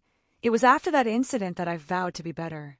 I studied, I gathered power and knowledge, but no more did I lust after some unattainable concept as unlimited power or such other nonsense. I did it all with a purpose. I became Archmage and forced the college to change with me. I would not allow any new students to suffer like I had, or those who had been buried in the shallow graves outside these walls. Why tell me anything of this? Why tell me where the staff was? I was rather confused here. When you first came here, I thought you were the same as the me from back then. I saw your potential, and it terrified me. I wanted to make sure you didn't walk the same path as I did. I thought a kind hand reached out would remove any need for malicious thoughts. He gave me a genuine smile. I suppose I was just seeing my old demons in you and got blinded. He shook his head, a small laugh escaping his lips. You were just a young man trying to find his path in the world, one who was extraordinarily talented, so I kept an eye out for when you needed help. I cut off the potential of so many mages. Perhaps I thought it was a way to even out my sins by helping your potential blossom. A multiple of emotions washed over me. I felt bad for suspecting him. Thank you, I said quietly. He put a hand on my shoulder. I said it before. You are a member of his college, and I will always be on your side. His smile changed to something more neutral. Now, what is the true reason you returned? Am I that easy to see through? I sighed. I wanted to say goodbye. I'll be disappearing for about a month and didn't want anyone to worry. I see. I hope you aren't in any trouble then? Not particularly. I'm going to seek out my grandfather for training. I ran a hand through my hair. I fought a dragon over at Whiterun. I decided to just be blunt about it. The Archmage paused, staring at me intently. Wilhelm, that was an exceedingly stupid thing to do. I know, you don't have to tell me that. I was annoyed, not at him but at myself. I had to though, my friend was in danger. You're still alive. I'm assuming you were successful. I was, but not without cost, and I revealed a few too many of my trump cards. I was made aware that I've drawn a bit of attention I didn't want to. I managed to avoid most questions, but I thought it best to disappear for a bit and get stronger. You are not a child. I don't think I need to chide you too much. I'm sure your lady friend will do that more than enough. He gave me an evil smirk, and I couldn't help but wince. A dragon, first Rift 10 and now Whiterun. I'll need to speak with the Jarl of Winterhold and prep the college for potential combat. He didn't look too thrilled. My friend I mentioned. Apparently he is a dragonborn. I didn't think the Archmage would abuse this knowledge. His eyes widened. Truly! He looked rather excited as well. This changes matters. He stroked his beard intently. I will need to get in contact with Whiterun then. Yes, it makes sense now. I heard the call from the Greybeards. No doubt he is up there training now. The Dragonborn was supposed to be a natural at magic. I'll send him some books to get him started. Well, I guess I don't need to explain anything about that topic then. I would suggest ramping up production of potions and get ready for large-scale battles on the horizon. The casualties were high, and the dragon didn't even attack the city, just a watchtower. Indeed, you raise a good point. We have large stocks of supplies for emergencies just like this. He nodded to himself. Not to mention I have that wheel of cheese that just keeps repopulating from Sheogorath. I can probably use that to supply a good amount of food to help out during attacks. Thorum is a nice guy, perhaps a bit naive. Also, he tends to learn better by experience. He also said he was having trouble with the restoration branch. I gave a small smile. The Archmage looked at me, his gaze softening. I'll make sure your friend is taken care of. Since a Dragonborn had popped up with the return of the dragons. That old prophecy might be in full swing. No, it must be. I'll get in touch with all my contacts. We can pull our resources and weather the storm together. He reached out, grabbing a hold of my hand, the one with my ring on it. He did something that caught me by surprise. A going-away present. He smirked. My mouth opened slightly, utterly surprised at the ease in which he accessed my storage ring and filled it with all manner of supplies and resources. I don't know what to say. When had I ever had someone so nice to me other than my mother?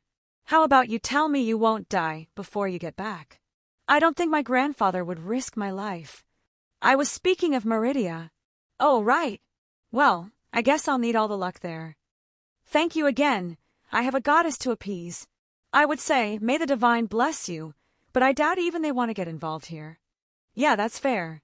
I had cut open a portal, pathing my way through dimensions until I found myself in a strange place. I knew I had arrived, but my location wasn't something I could determine. I believe this realm was called the Colored Rooms, perhaps named after the aurora-like lights that constantly flowed overhead. It was rather pretty, something I would expect of Meridia. It was almost like floating islands in the void, yet there didn't seem to be any set direction that I could point and call up. There was land upside down above me, but the plants and such acted as if the gravity there was normal for their orientation. Truly a strange place. Land began to form in front of me as I approached the end of the little landmass I was on, urging me in a specific direction. I don't know how long I walked, or if I was even going anywhere. I think Meridia already knew I was here. In fact, I would put money on it, and she was mad at me. Meridia! I said with a sigh. That seemed to be all it took as the scenery around me shifted, and I was then standing before a large throne with her staring down at me, displeasure written all over her face. I'm sorry. She didn't answer, and I continued. But I also can't guarantee that I won't get in more fights like that. I had no doubt she knew what happened, probably watched it through whatever means she employed. Your apologies need work. She snorted, crossing her arms. I won't ever lie to you and say something like, this won't happen again. I took a step forward. She turned her nose up, but my steps weren't impeded. Stupid man. She hissed, standing up. You stupid, stupid man. She took large strides forward, getting right close to me and hitting my shoulder. Do you have any idea how much I worried, watching you fight one of Akatosh's children? I wrapped my hands around her, even as she continued to pound her fists into me. A goddess in strength, but they were light as a feather.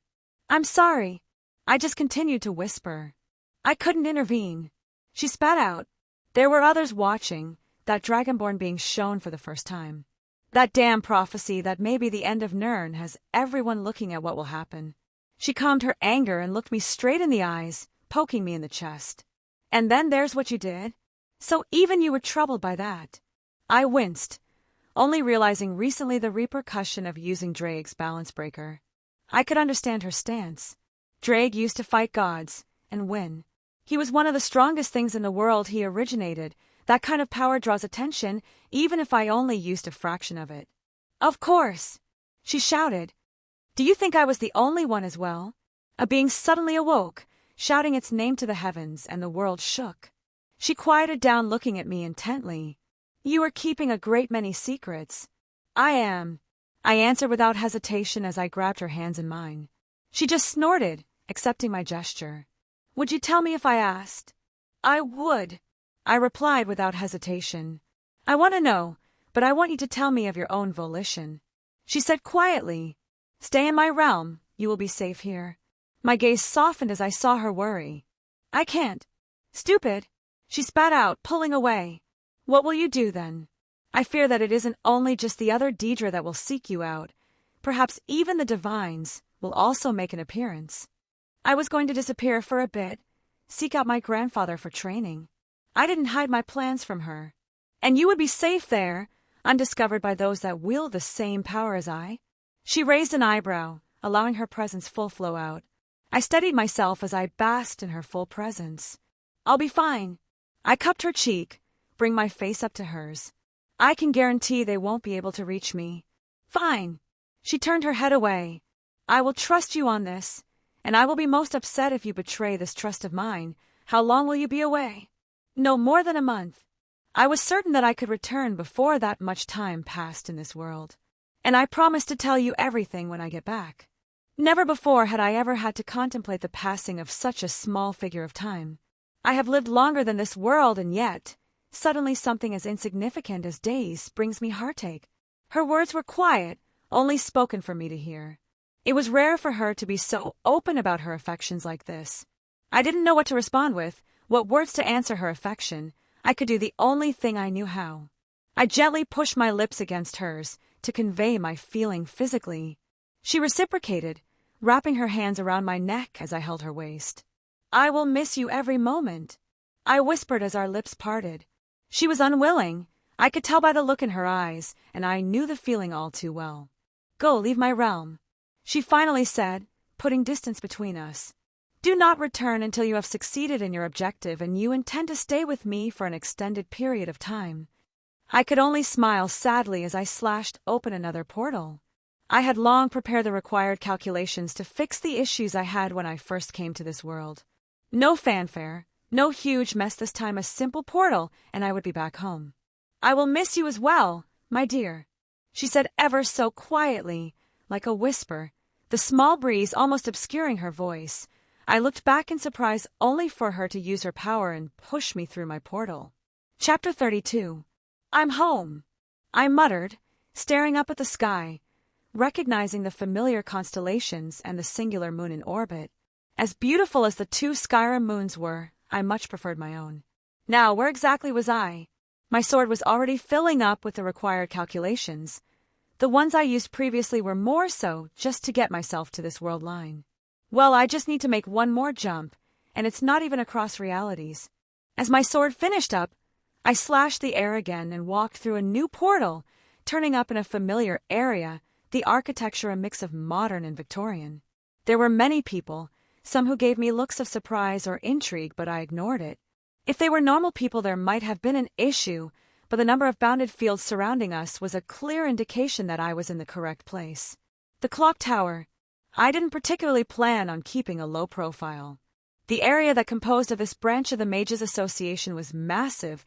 There were hundreds of buildings, thousands of acres of property, and all manner of privately owned enterprises all in the surrounding area. It wouldn't be incorrect to say it was almost like a college town, but all owned by mages. At its core, The clock tower was essentially a college, albeit one where they teach magecraft and you can die if you walk down the wrong hallway. So this is it. Drake spoke. I can feel it from here. Oh, I had forgotten. The clock tower was built upon the spirit tomb of Albion, a dragon the size of a small mountain. It was obvious what he was speaking about. It must have been odd to know his rival was dead below the ground they walked.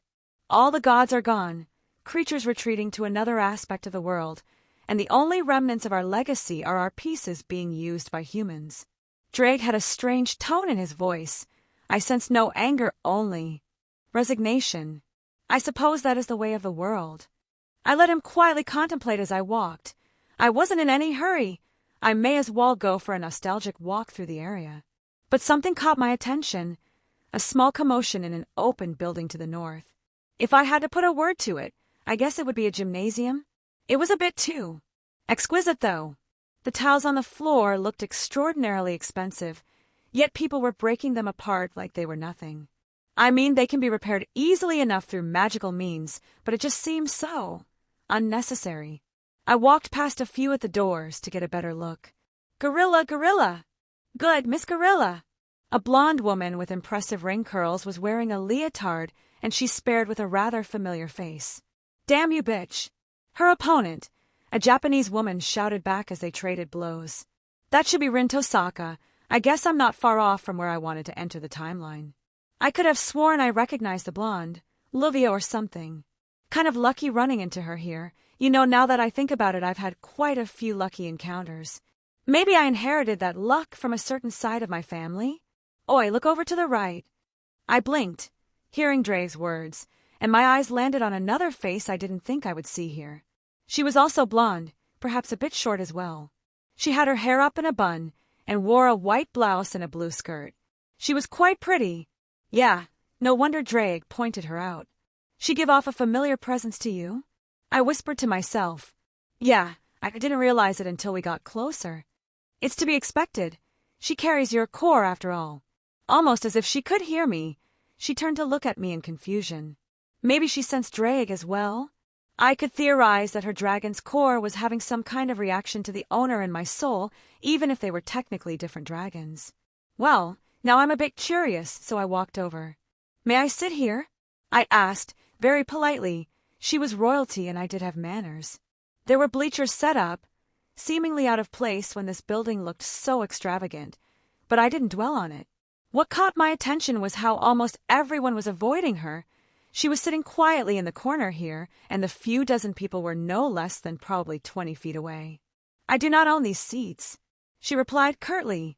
I sat down, not too close, but enough to make it obvious that I was in her presence. We sat in silence for a moment or two, watching the fight, but I could see her glance at me a couple times. It's a shame that Miss Tosaka is going to lose, I said idly. My new companion froze, but she didn't look upset.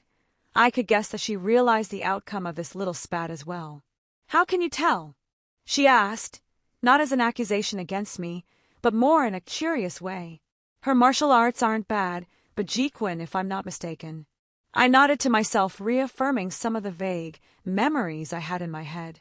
She was prominent. How many versions of my previous self had had Tosaka as their student? Maybe I would even call her good, but it's unfortunate that her opponent had mastered reinforcement to a higher degree. Magecraft isn't always the definitive indicator in combat. She furrowed her brow slightly before getting her expression neutral. That is true, especially in this case. If all was equal, I would say that Miss Tosaka would win 9 out of 10 times. Her style of martial arts is a good counter to her opponent, who focuses on grabs, throws, and locks and wide movements. While Miss Tosaka seems to favor such large attacks herself, she also was keen enough to mix in some subtle jabs and smaller movements to grab the momentum. My composed companion smiled ever so slightly. If it's as you say, then shouldn't Tosaka win this bout? It comes back down to reinforcement. Her opponent is on a higher level of mastery with that little spell, meaning her reaction speed is slightly higher, her body is sturdier, and her attacks hit just a little bit harder.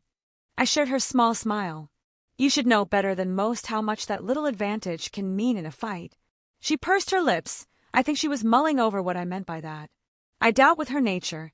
she would have revealed her true identity, especially in this place. It is as you say. I do not believe Tosaka can win this fight. She sighed. What are they even fighting about? I asked. I believe Miss Edelfelt is still unhappy that Tosaka had become the Wizard Marshal's student when she had not. Ah, that's her name. Livia Gelita Edelfelt, member of the Edelfelt family. That means she's been here for a bit at least. She's probably around my age. Some scheme to maybe draw the Wizard Marshal's attention? Or is Miss Edelfelt just venting her frustration? Mayhaps it is both. Her lips quirked upward slightly. I do not partake in the politics that happen here, so I would not be able to comment on it anymore. Not partaking in the politics, yet you are so easily able to navigate them. Years of practice don't just disappear, it seems. Of course, I can only guess that the last thing you would want to do as a servant would be to delve back into politics again. I smirked, eyeing her reaction. It was small, but I could tell she was surprised at what I said. Not many magi here are able to identify me as a servant on the first meeting, she said evenly. Or maybe you sought me out specifically. Her attention was more focused than before. Oh, it seems she maybe has a sort of reputation here. Perhaps that is why people were avoiding her. I guess if Rin was my grandfather's student, she would garner enough attention that having a servant around her would become something of common knowledge. It was by chance. I waved off her questioning. I was on the way to see my grandfather, and I just so happened to catch this little spat going on. When I saw Miss Tosaka participating, I thought it's suitable to watch. And what is your intention with Rin? She gazed sharpened considerably, and her words like a sword at my neck. I wouldn't be surprised if she had to dissuade quite a few people here in the past. As far as a magus goes, Rin's talent was indeed monstrous. Add on her lack of family backing, and being Zelretch's student, she's probably been hounded by all types in this place. I was curious about the student my grandfather took in. I said simply, a smile creeping on my face as realization dawned on her. I believe I forgot to introduce myself. How rude of me. I of course followed proper etiquette for someone of her status. Wilhelm Henry Schweinorg, it is a pleasure to meet you, Miss Pendragon. Chapter 33. How? The servant's eyes flashed in surprise. You're a smart girl, figure it out. I winked, leaving her dumbfounded.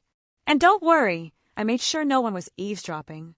A rune appeared at the tip of my index finger. It seemed pretty obvious that her true name be kept a secret. She visibly calmed down. She wasn't one to show all her emotions on her sleeve. You are the Wizard Marshal's grandson, or so you claim. I could only suspect that you have access to his magic as well, perhaps knowledge from a parallel world. Well done. I gave her a small clap, withdrawing an item from my ring. Here's your prize. I presented her with a flower, one I was a bit familiar with after learning it was Meridia's favorite.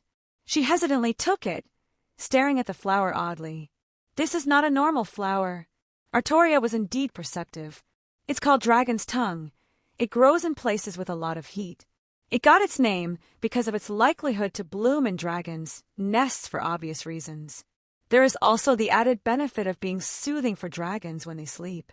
I was kind of curious to see if it would have the same effect on her as it did on me. Technically a magic flower, but it didn't have any impressive overt effects, mainly used as alchemy ingredients. She actually seemed to like it. I had just assumed to see her merely acknowledge the gift and nothing more, but she looked genuinely interested. I wonder if having Dragon made her more inclined to have a good impression of me? I was a little surprised when she schooled her expression, pushing back towards me. I thank you for your generous gift, but I will have to decline if you... Her words sounded extremely rehearsed, and I realized what was going on. Stop! I held my hand up, interrupting, realizing what was going on. This is a small gift without any thought of recourse or attempt at garnering some kind of debt that... While the mages here weren't exactly on par with the Fae folk, it was a good idea to follow the same principles when dealing with unknowns. I'm sure Artoria memorized the lines regarding accepting gifts, and she resorted right to those. Rin is my grandfather's student, practically family. Consider this a hand extended in friendship. It was just a small thing, not even a romantic gesture. Not that I didn't find her attractive, but such things aren't meant for a first meeting. No, it was genuinely supposed to be just a way to perhaps bridge the gap and maybe become something close to friendly, since we would probably be around each other more often. I wasn't lying about the effects of dragon's tongue either. It was soothing for the dragon species to sleep around. With Artoria's nature, having the magical core of this world's drag, it would probably be just as effective. I'm sure she could even feel its effects right now. Hell, I could feel the subtle, soothing feeling from it, and I wanted to make a good impression. Not like it was something nefarious either, and it was quite pretty if I did say so myself. I see. She still looked a bit unsure. I could only sigh. I couldn't really blame her. This place was a nest of vipers. Most here were willing to do anything to get ahead. Saber, a familiar voice called out, walking towards us. Both me and Artoria turned to look at Rin, who had already changed back into her normal clothes and walked over. It seems we were a bit distracted. She was sporting a few bruises around her face, but nothing too bad. Who are you? Her eyes narrowed as she stood in front of me. Her tone was even, not too disrespectful, but definitely suspicious. Wilhelm Henry Schweinorg, I am your teacher's grandson. I stood up and introduced myself proper. There was no need to be pompous or difficult. I wasn't lying with my comment about us practically being family. I have it on good authority that Zelretch considers her a granddaughter. She just blinked, looking between me and Artoria, who gave a small nod. He never told me he had a grandson. I didn't think he had any relatives. She looked at me intently, as if trying to grasp any deceit.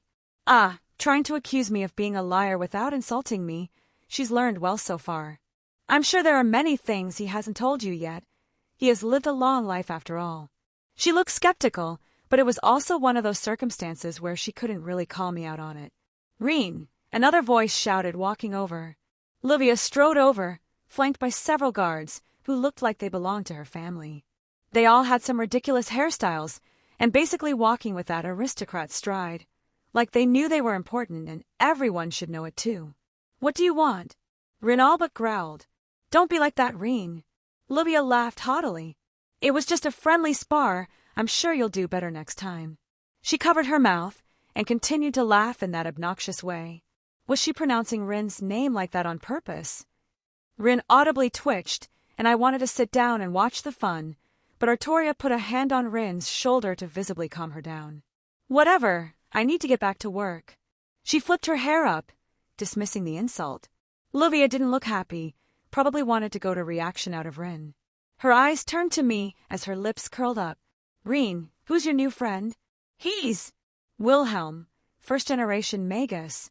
I answered, earning a look from Rin. We exchanged a glance before I answered again.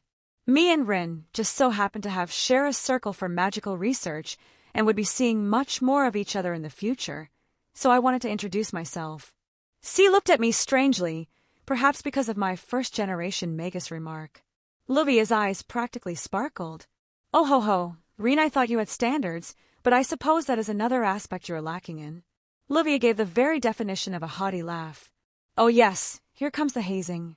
If it wasn't the subtle racism directed to those with Asian descent, everyone loved to look down on the new blood. Technically, I was a first-generation Magus, but on the other hand, my bloodline could be traced back to before humanity. On my father's side, of course, hell, I'm technically related to Big G himself. Rin narrowed her eyes slightly, staring for a moment before she smiled brightly, holding back a laugh. It's actually my first time coming to the clock tower, I said enthusiastically.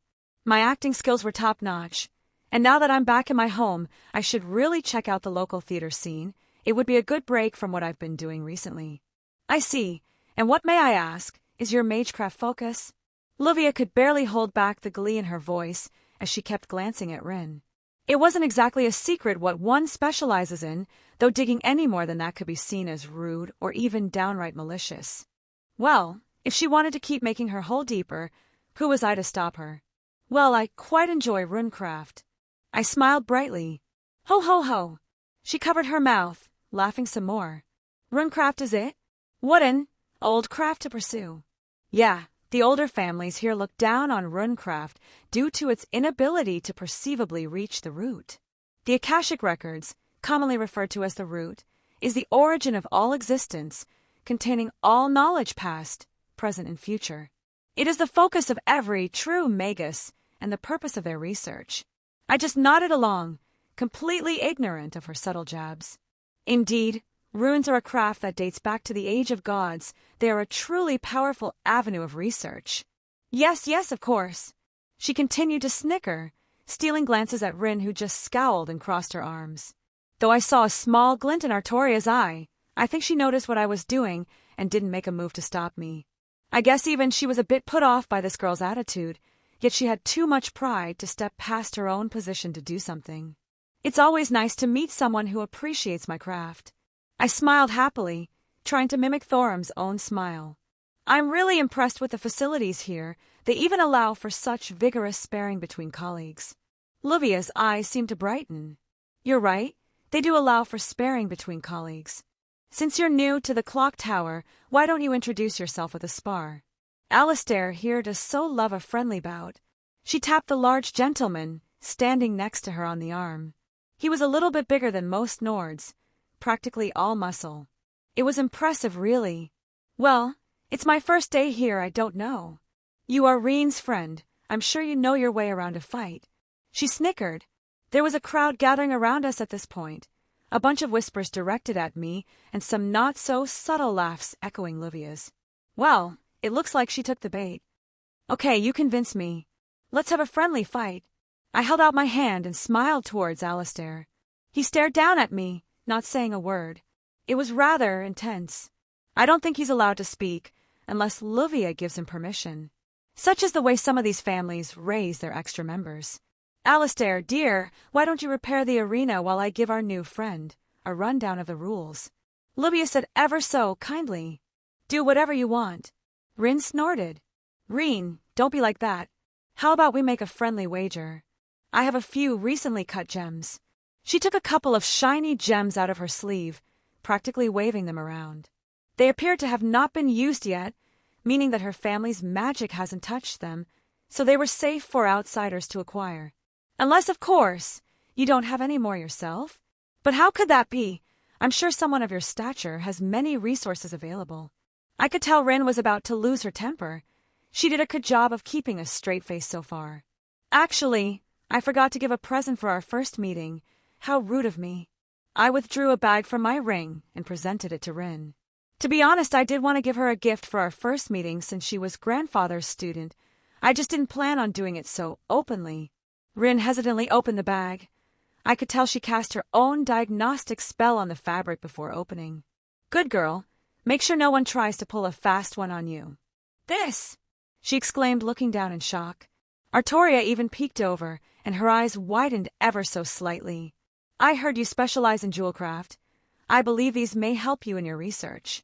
Rin lifted a handful of jewels out of the bag. I think she completely forgot where she was, as even Livia looked completely shocked, staring at the bag, then at me, and even down at my ring. I guess she noticed where I took the bag from. Too late. You dug your hole. Time to get buried. I don't hate Livia, merely more of a dislike, which is why I wasn't plotting her death or anything like that. I would settle for a small bit of humiliation. I knew she wasn't a bad person, but she also wasn't the picture of innocence either. Why don't we increase our wager a little bit? Rin's lips formed a malicious smirk. Of course, I would completely understand if you couldn't match up to my wealth. She flipped her hair haughtily, mimicking Livia's mannerisms. Livia practically snarled in frustration. Humph, I don't keep that many gems on me like some kind of peasant trying to show off their wealth. She scoffed. I can match any wager you put forth. Rin very reluctantly handed the bag over to Saber. Saber, you keep hold of this until the fight is over. Of course. I shall make sure all dues are paid out. She nodded. It is good to know at least one of you is up to a certain standard. Livia turned her nose up, handing over the few gems she currently had. Miss Saber, why don't you become my servant? You're wasted on such a gorilla like Reen. I told you before. She's my servant. Rin practically shouted in annoyance. Ho ho ho, you see the Saber, your master is such a barbarian, not that I could expect much else from an Asian. You want to go blondie? I wouldn't mind a second fight today. The first one left me unfulfilled. Rah! Gorilla, keeping roaring, Miss Gorilla. Rin. No. Stay out of it, Saber. This bitch has it coming. Ahem. I cleared my throat, earning their attention and a small nod of thanks from Saber. Of course. Only someone uncouth would interrupt a fight that is already predetermined. Livia waved her hand flippantly towards Rin. Just get your gems ready, bitch. Rin snorted. How uncivilized. Livia scoffed. Now, I believe it is time to explain the rules of this battle. She turned to look at me. The rules are simple, no killing. She clapped her hands happily. And that is it. Yeah, they don't really babysit people here, but they also don't like to do the dirty deeds out in public like this. They at least want their students to not kill each other so openly. I believe my opponent is ready for me. I saw Alistair waiting patiently at one end of the arena, the entire thing looking brand new as all the tiles were now fixed and in place, and there wasn't a speck of dust to be seen. Well, time to establish the pecking order. Chapter 34. There was actually more to the fight than just don't kill your opponent. No doubt Livia was trying to be dramatic. Really, it was just basic etiquette things, like don't purposely blow up the building, don't hurt spectators, blah blah, common sense things. This will be an open match. Any spells are acceptable as long as the rules are followed. Livia stated, facing the crowd, hyping it up. She was really trying to embarrass Rin here. Honestly, this just went past amusing and fell flatly on annoying. I'm sure in her mind, this Alistair would defeat me, then she would gloat and blow it up saying how Rin's friend was so easily defeated. Basically, just twisting in the knife after she won their earlier spar. Honestly, this is pretty tame for plots go in this place. Can we just get on with this? I need to get back to my workshop. Rin replied with detachment, much to Livia's annoyance. I smiled slightly, realizing that Rin also knew exactly what buttons to push on Livia. Let's see how long you can stay so relaxed. Livia frowned, turning back to the arena. Let me introduce our fighters. On the left we have Alistair Edelfelt, third son of the second branch family. Even with being the third child of the second branch family with no crest of his own, he was able to pioneer a new path for his own thaumaturgy, only using the basics of our family specialty. Oh, his own path. Maybe that's why he was elevated to the position of Livia's bodyguard. She's the most talented of her family, or did she have a sister? I vaguely recall that she was someone extremely important to their family line, basically one of or the next in line to lead. That's probably why she had several bodyguards following her around. A branch family member, and not even the first child, no doubt he received very few resources and had to rely purely on his own skills and talent. My interest was piqued now, a new path. I'm curious what he's used their jewel craft as a foundation to achieve. The barest of basics was known about jewel craft across the magical community. The non-science would probably have a little bit more than that to work with. And how about a welcome to a new member of our prestigious institute, coming from the East, a first-generation magus, and a runecraft practitioner, Wilhelm. She exclaimed, intentionally iterating my background. Well, wasn't that the unholy fucking trifecta of nonsense that the people here look down on? I could hear the laughs and jeers directed toward me and feigned ignorance, but I definitely remembered faces. I looked around and caught Artoria's eyes. I raised an eyebrow as she looked back at me, only receiving a small nod, but I could pretty much understand her message. It seems like I have her blessing, and I do want to leave a good impression. Bounded fields sprang up around us, a defense mechanism that allowed the fighting to not carry over to any bystander. Not something absolute, but it was the bare necessary for a type of facility like this. Well, the facilities here were something to admire. While not all that impressive on the surface, the ease of use and application was noteworthy. Begin! Livia shouted as all the mechanisms fell into place. Well, bonus points to my opponent. He didn't act cocky and immediately acted. Reinforcement covered his body and I mimicked the action. But instead of charging right at me, he dashed to the side and threw a handful of gems into the center of the area. No, that wasn't quite right.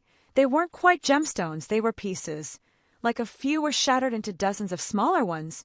Topazes if my eyes didn't fail me.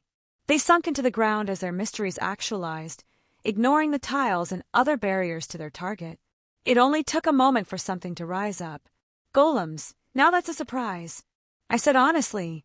And they even looked above average, curious. I know it takes a bit of effort to make golems of his quality, and you did so instantly. Alistair came from my side. Every step he took practically dug into the ground as he charged with an overhead fist. I ducked, knocking his fist away, and used his own momentum to throw him towards the wall. Surprisingly, he was able to fold into my own attack and reorganized his fall to catch himself from suffering any damage. I suppose it has been a while since I've fought someone in hand-to-hand that could move at these kinds of speeds. Perhaps I'm rusty? I felt a small smile form on my face as he moved back and ducking close to the ground and trying to sweep my legs by swinging both arms. With a stomp on the ground, I cast an earth wall right in front of me as his arms smashed it to pieces. With a wave of my hand, several runes appeared, floating in air in front of me. As the wall crumbled, they actualized, forming into flames and firing off like bullets towards my opponent, who nimbly dodged each one. Once again, I'm impressed. He shouldn't be any more than 1 or 2 years ahead of me, yet he has a good amount of experience and spellcraft under his belt. This time he chose to duck behind the pillars holding the ceiling up. Hats off to my opponent. His golems didn't allow me breathing room as they also moved to surround and attack. He also didn't re-engage, opting to allow his disposable minions to wear me down and gauge my reaction. Say what you will about the Edelfelt, but they sure train theirs well. Harass, immobilize, swarm. I could tell his strategy, and it was both well made and a solid plan. Curious thing you are, I said idly as a massive stone fist swept down at me. These things lumbered 1 or 2 heads over me, but they were a bit impressive on their feet. Their coordination wasn't bad either. Were they perhaps mental commands from their caster, or pre-programmed already? They weren't stumbling over one another as they all closed in on me. Well, this would be uncomfortable if I allowed this to happen. I allowed runes to swirl around my hand, forming into a dozen runic circles covering every side. Lightning, I lazily called out as the large bolts discharged towards the closest ones, demolishing them with a frightening ease. There were shouts of astonishment from the peanut gallery. I held back a smirk as I noticed Livia's surprise. Now aren't you a gift that keeps on giving? I couldn't help but grin as I saw the bodies reform without any inherent damage to the golems. I love to see new spells, especially ones like this that were very ingenious in their applications, but I think all good things must come to an end. I believe I understand now, I stated, weaving through the mass of stone limbs swung at me. Distort, a simple illusion spell I learned from Skyrim. The numbers of me in the arena now number in the 20s as I confused the animated earth constructs. This spell was quickly turning into one of my favorites. Topazes, I said decently loud, making sure to gather attention on me. Jewelcraft and the Kabbalah. You use the connection topazes have to Yeset of the Spherote, a common enough application but quite intelligent.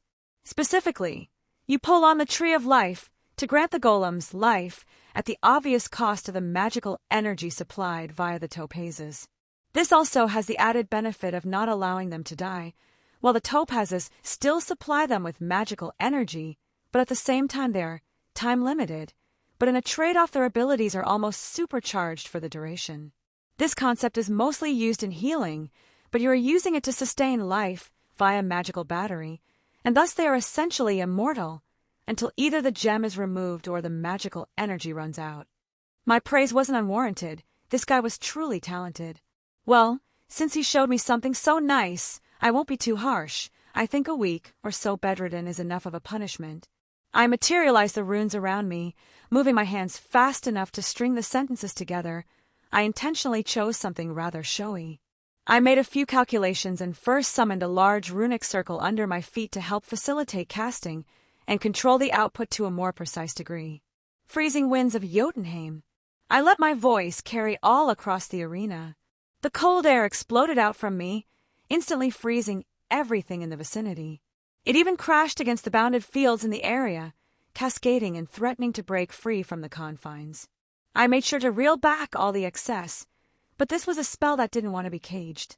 The golems froze solid, unable to move, and I assume I burned through their magical energy supply, as they didn't even fight it after a bit.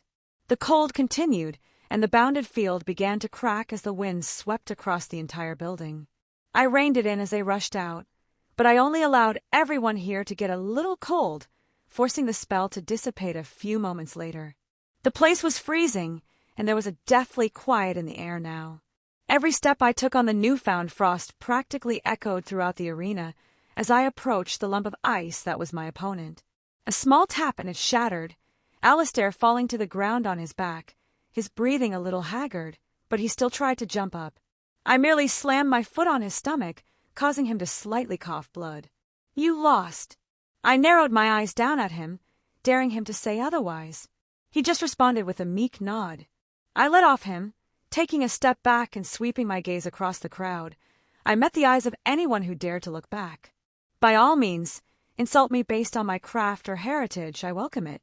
But it seemed like no one was keen on speaking. Well, Alistair should be fine if you want to go retrieve him. I walked over to Livia with a smirk on my face. I didn't want the guy to die. He hasn't even said a word to me, merely following the directions of his family head or whatever. And he was quite talented. It would be a shame if he died like this. You, how? Livia looked utterly dumbfounded.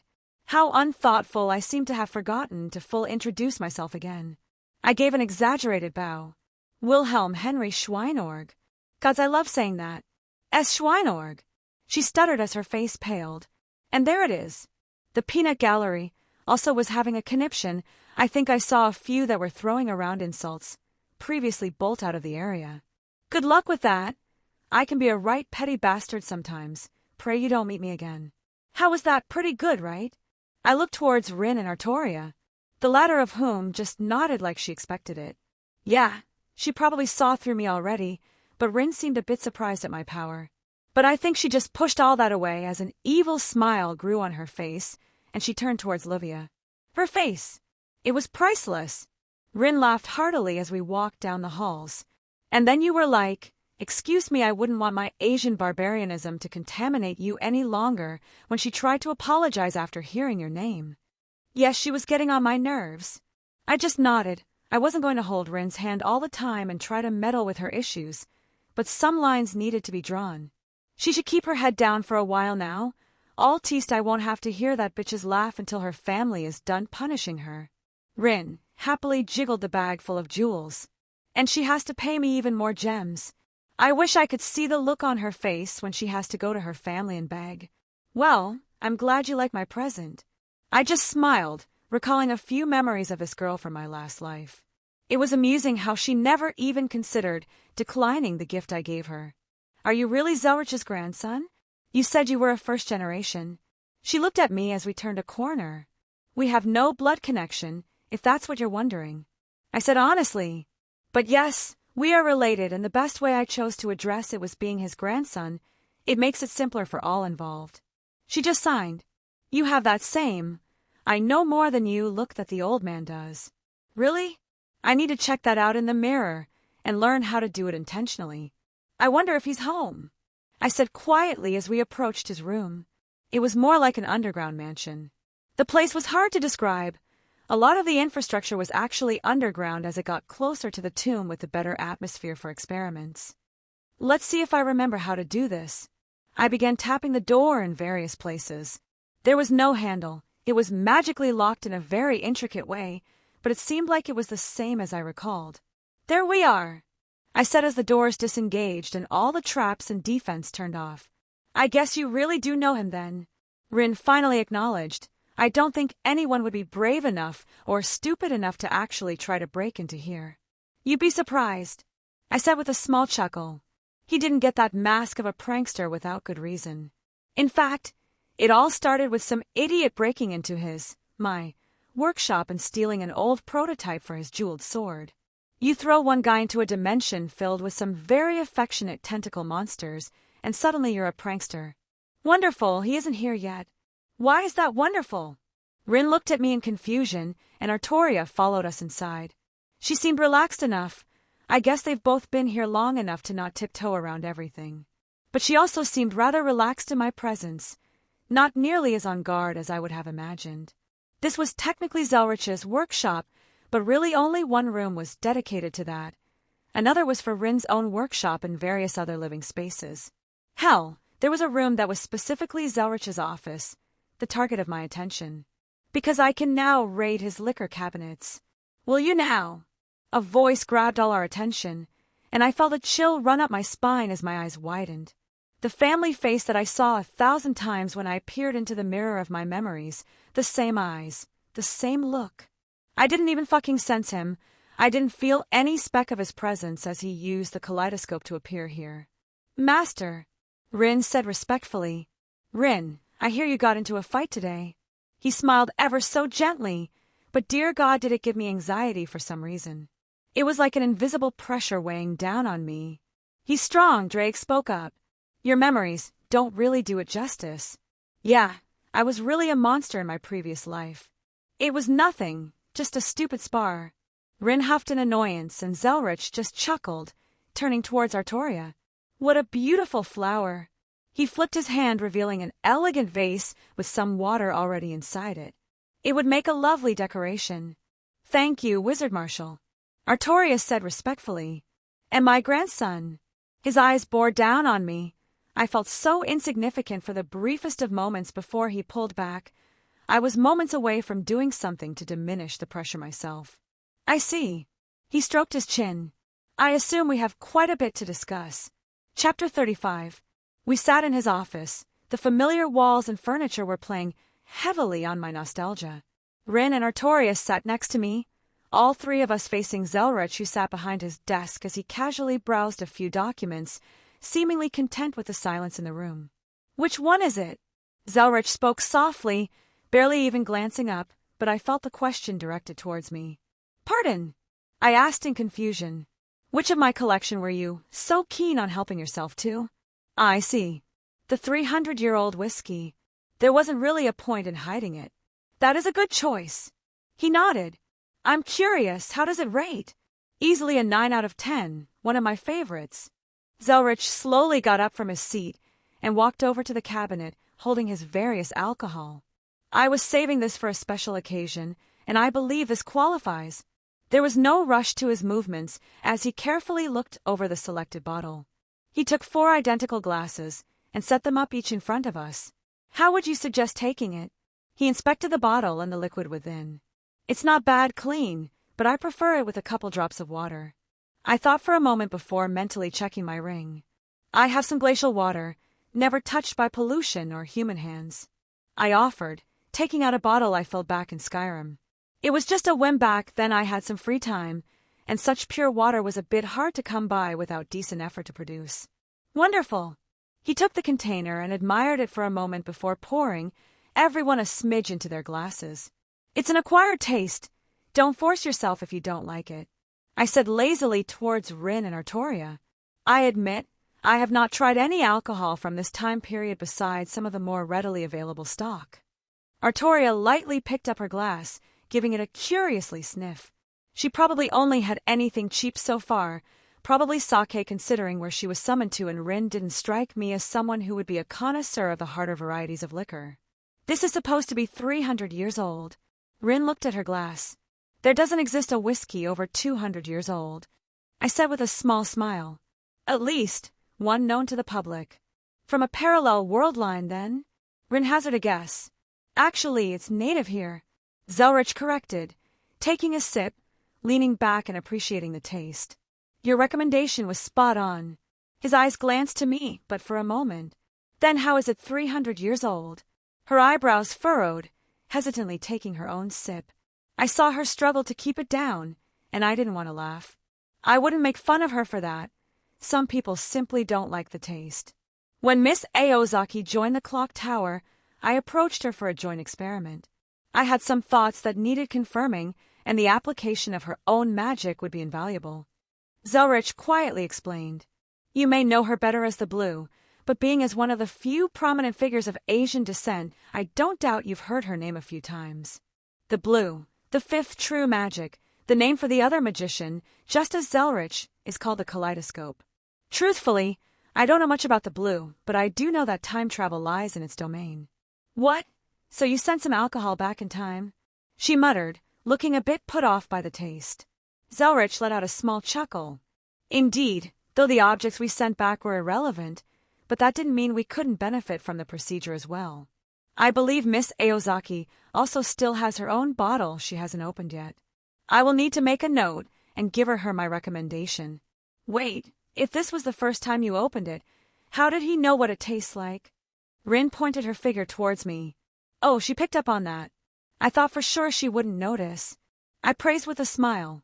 Zelretch also smiled. I had chosen her as my student for a reason. Time travel?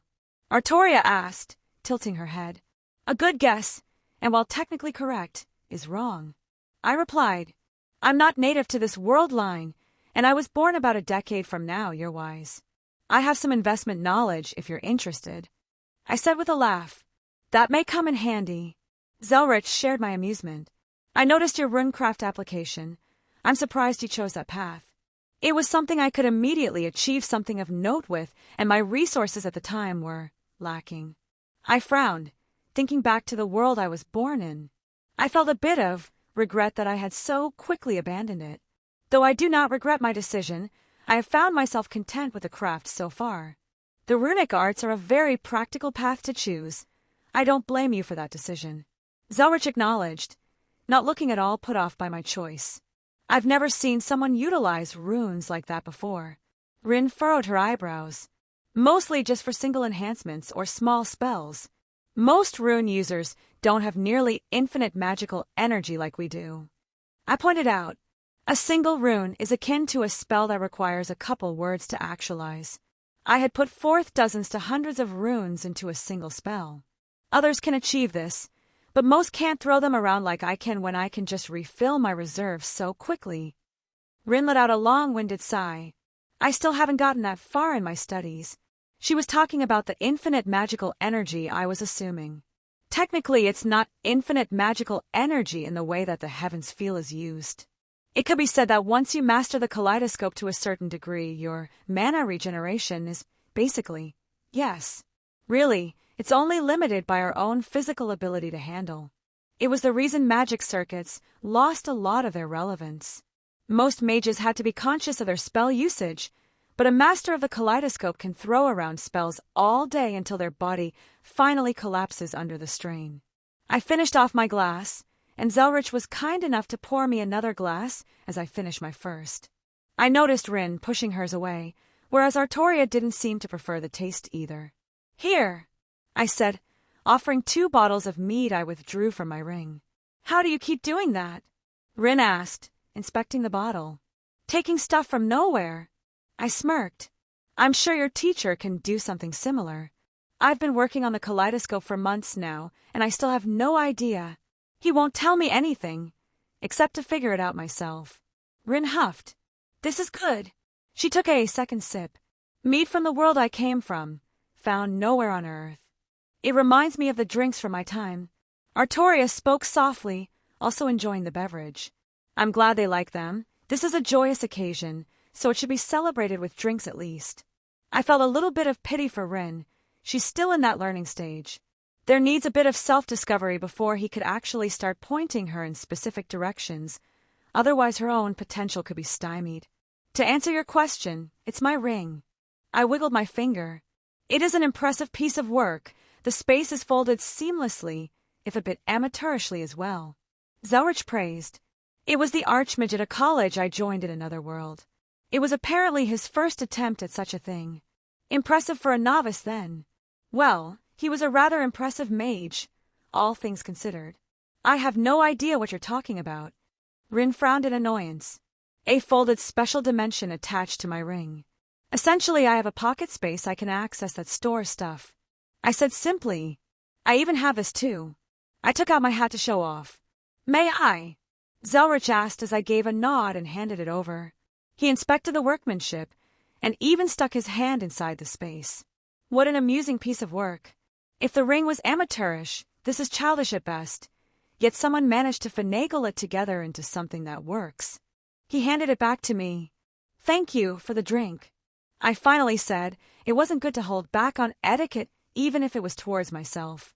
How could I hold back with such a sincere gift towards my student? He smiled lightly, conveying his gratitude. Oh, that reminds me. I was going to give something else. I forgot about the other stuff. I didn't really want to hand this over in public. Let's see. I shifted through a few things, taking a couple books out, inspecting them, and setting them on the table. Jewelcraft is a good path, but it also lacks in some areas. Let's see. Lesser Ward would be good for a shield that doesn't need to waste gems on. A basic healing spell is good for every mage's repertoire. I set down a spell tome on healing as well. Ah, oak flesh, a body-strengthening spell that works on a different paradigm than reinforcement, so they can be used in tandem. I set that on the desk as well.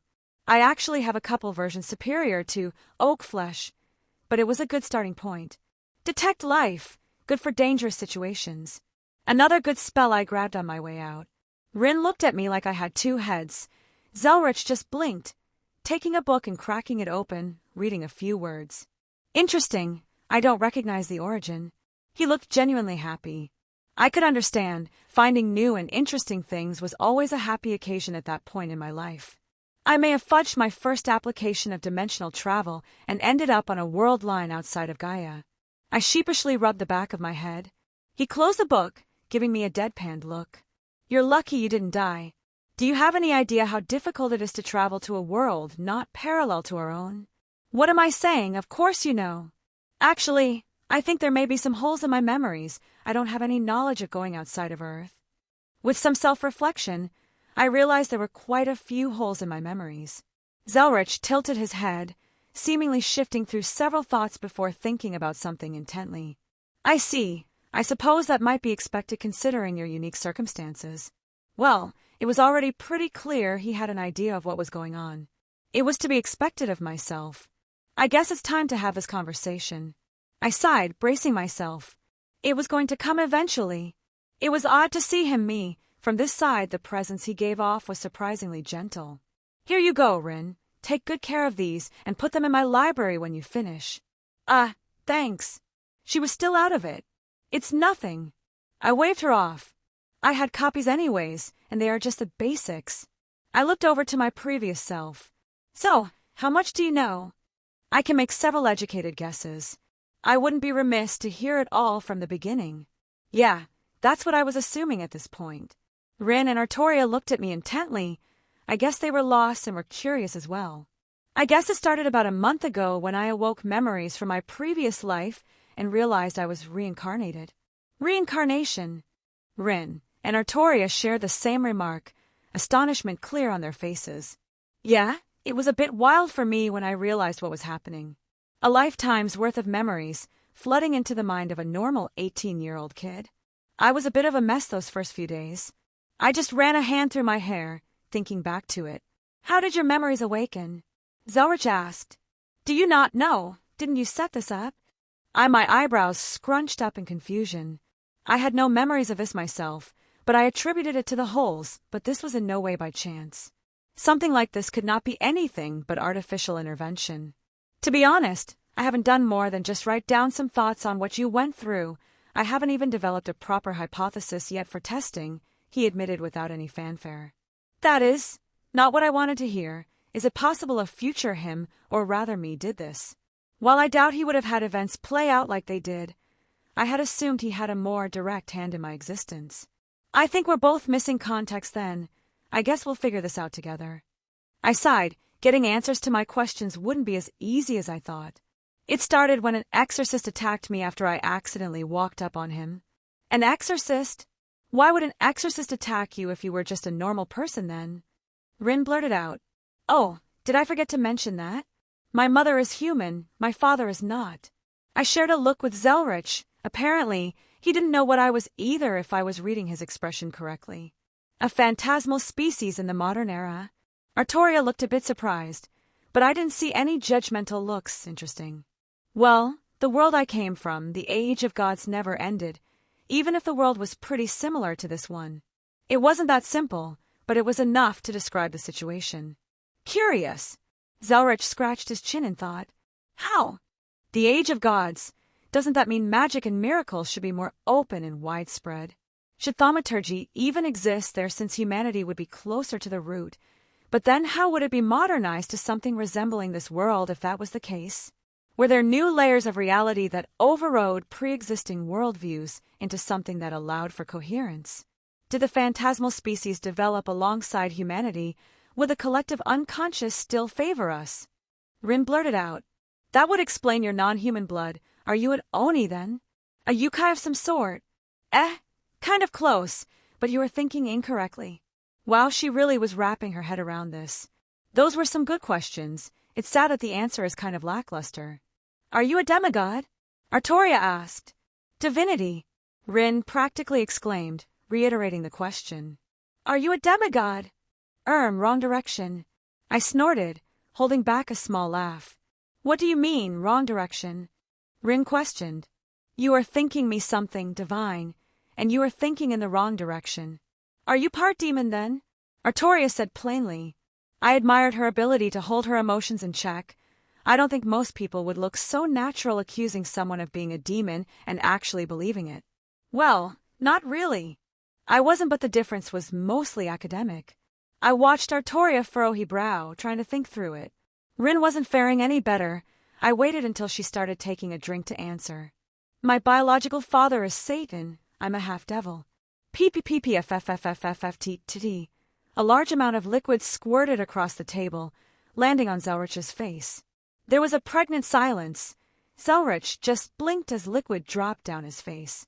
Artoria looked utterly dumbfounded as she looked at me, and even Zelretch seemed a bit taken back. I just smiled innocently. It was technically correct, the best kind of correct. A Nascent Kaleidoscope. Chapter 36. Zelretch quietly wiped his face with a piece cloth he pulled from wherever he stored things. Explain properly, he said evenly. Fine. I shrugged. It wasn't like I was just going to leave it there. The world I was born in, the original demons are all dead. The term Satan is used similarly as president or prime minister. There are 4 Satans, of which my biological father is one of. I'm actually descended primarily through the Baal and Gremory lines of Solomon's 72 pillars. I don't know how to handle this, Rin said flatly.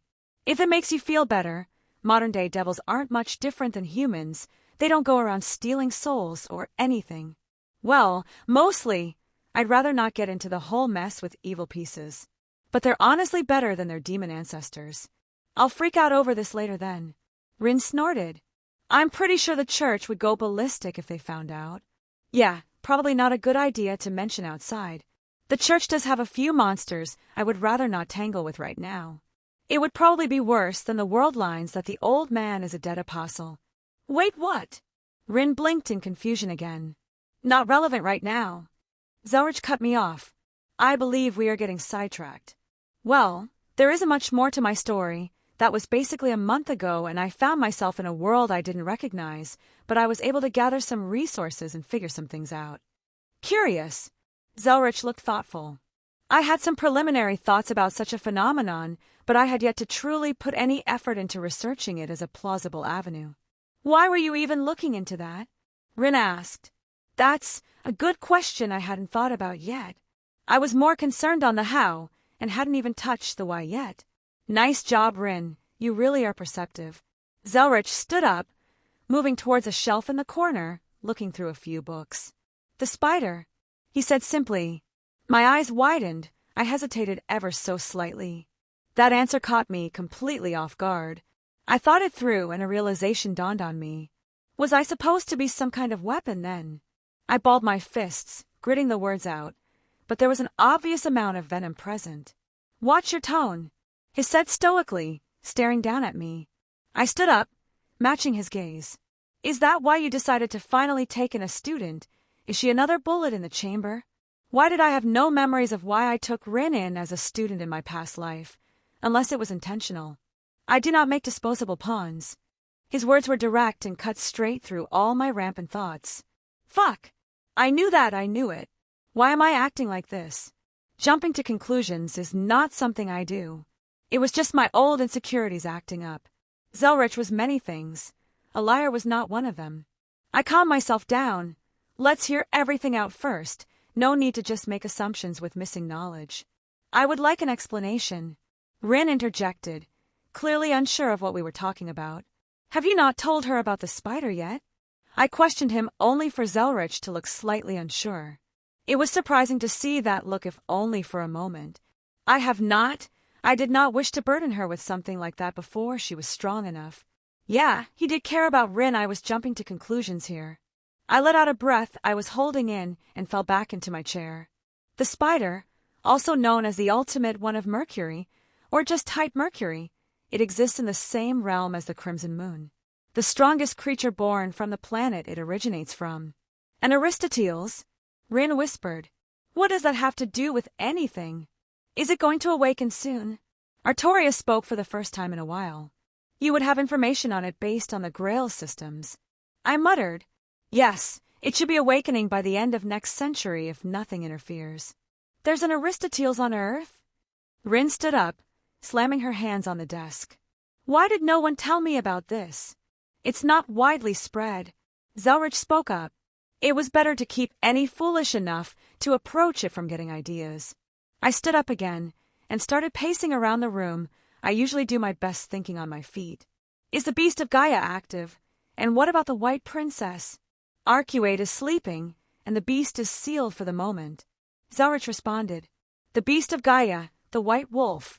One of the planet's creations meant to destroy humanity. It had absolutely authority over human life, primate murder. It being sealed for now was good. A variable like that would be able to flip any boards we set up. Arcuate Brunestad was another. The White Princess, the last true ancestor, and the only thing on the planet that could claim the title of Archetype Earth, or the ultimate one of the Earth. When fully awakened with her power, she was something on the same level as the spider. It was basically a creation of the Crimson Moon, type moon, as a means to reincarnate onto Gaia without interference from the planet. Didn't work out in the end, but we got another powerful entity that could flip the board. How bad is the situation? I finally asked. All my simulations have either failed or resulted in a Pyrrhic victory. Zelretch admitted with no small amount of concern flashing across his face. Can someone please tell me what's going on? Rin sighed. I feel like everyone is talking around me. I looked at her, and then to Zelretch, who gave a small nod. It started when the Age of Gods began to decline. The planet foresaw that humanity would kill it in the far future, eventually living on its dead husk. It sought out the only other figure that could judge it, another celestial body, and the moon answered. That's where the story ends for most people, as they all know the tale of Zelretch defeating the Crimson Moon. What most don't know about is a prophecy into the far future, where on its last breath, Gaia calls to the other celestial bodies to purge humanity from its corpse. Type Mercury received the call thousands of years too early and crashed in the rainforests of South America, where it now slumbers. All data gathered so far indicates that the spider will awaken within the next 100 years or so. I've run countless simulations, creating new variables and planning new strategies. But it seems like everything I have done so far only manages to trade the whole of humanity for its destruction in the best-case scenario. Zelretch finished, which is where I apparently come in. I sighed, rubbing my temples.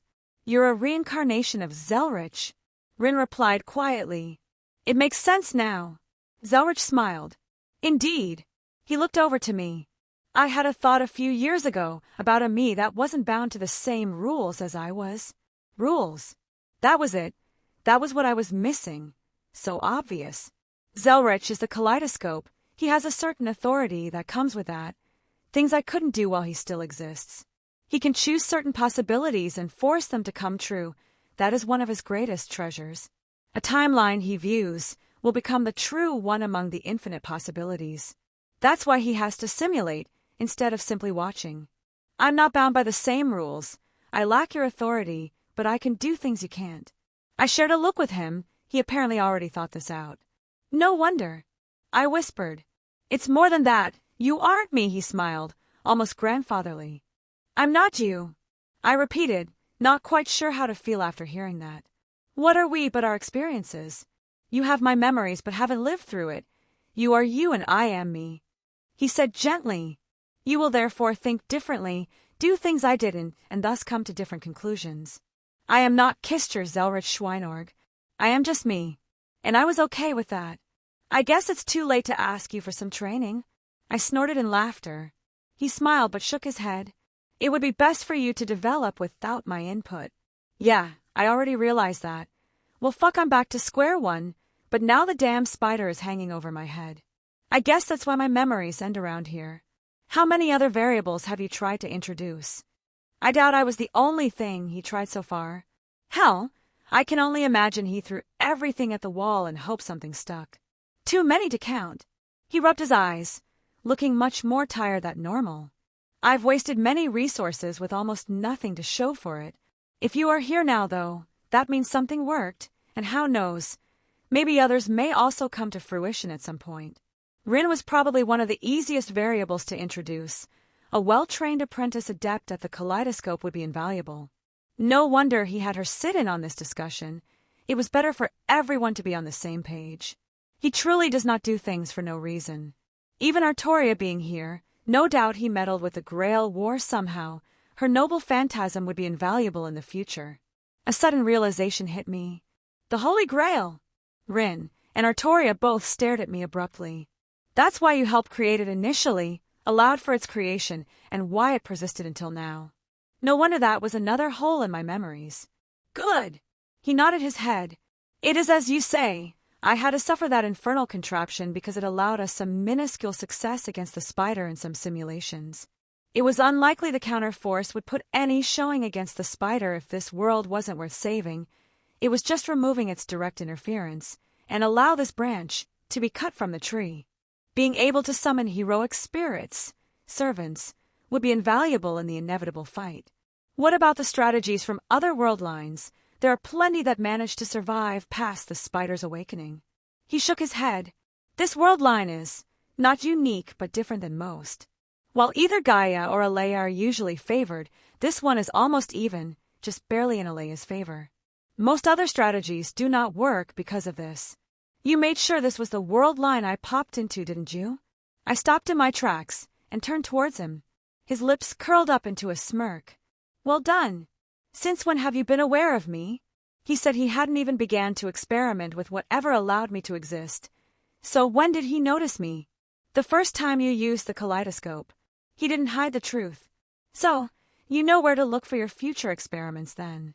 I just nodded. I wasn't exactly upset. He was acting exactly as I would after all.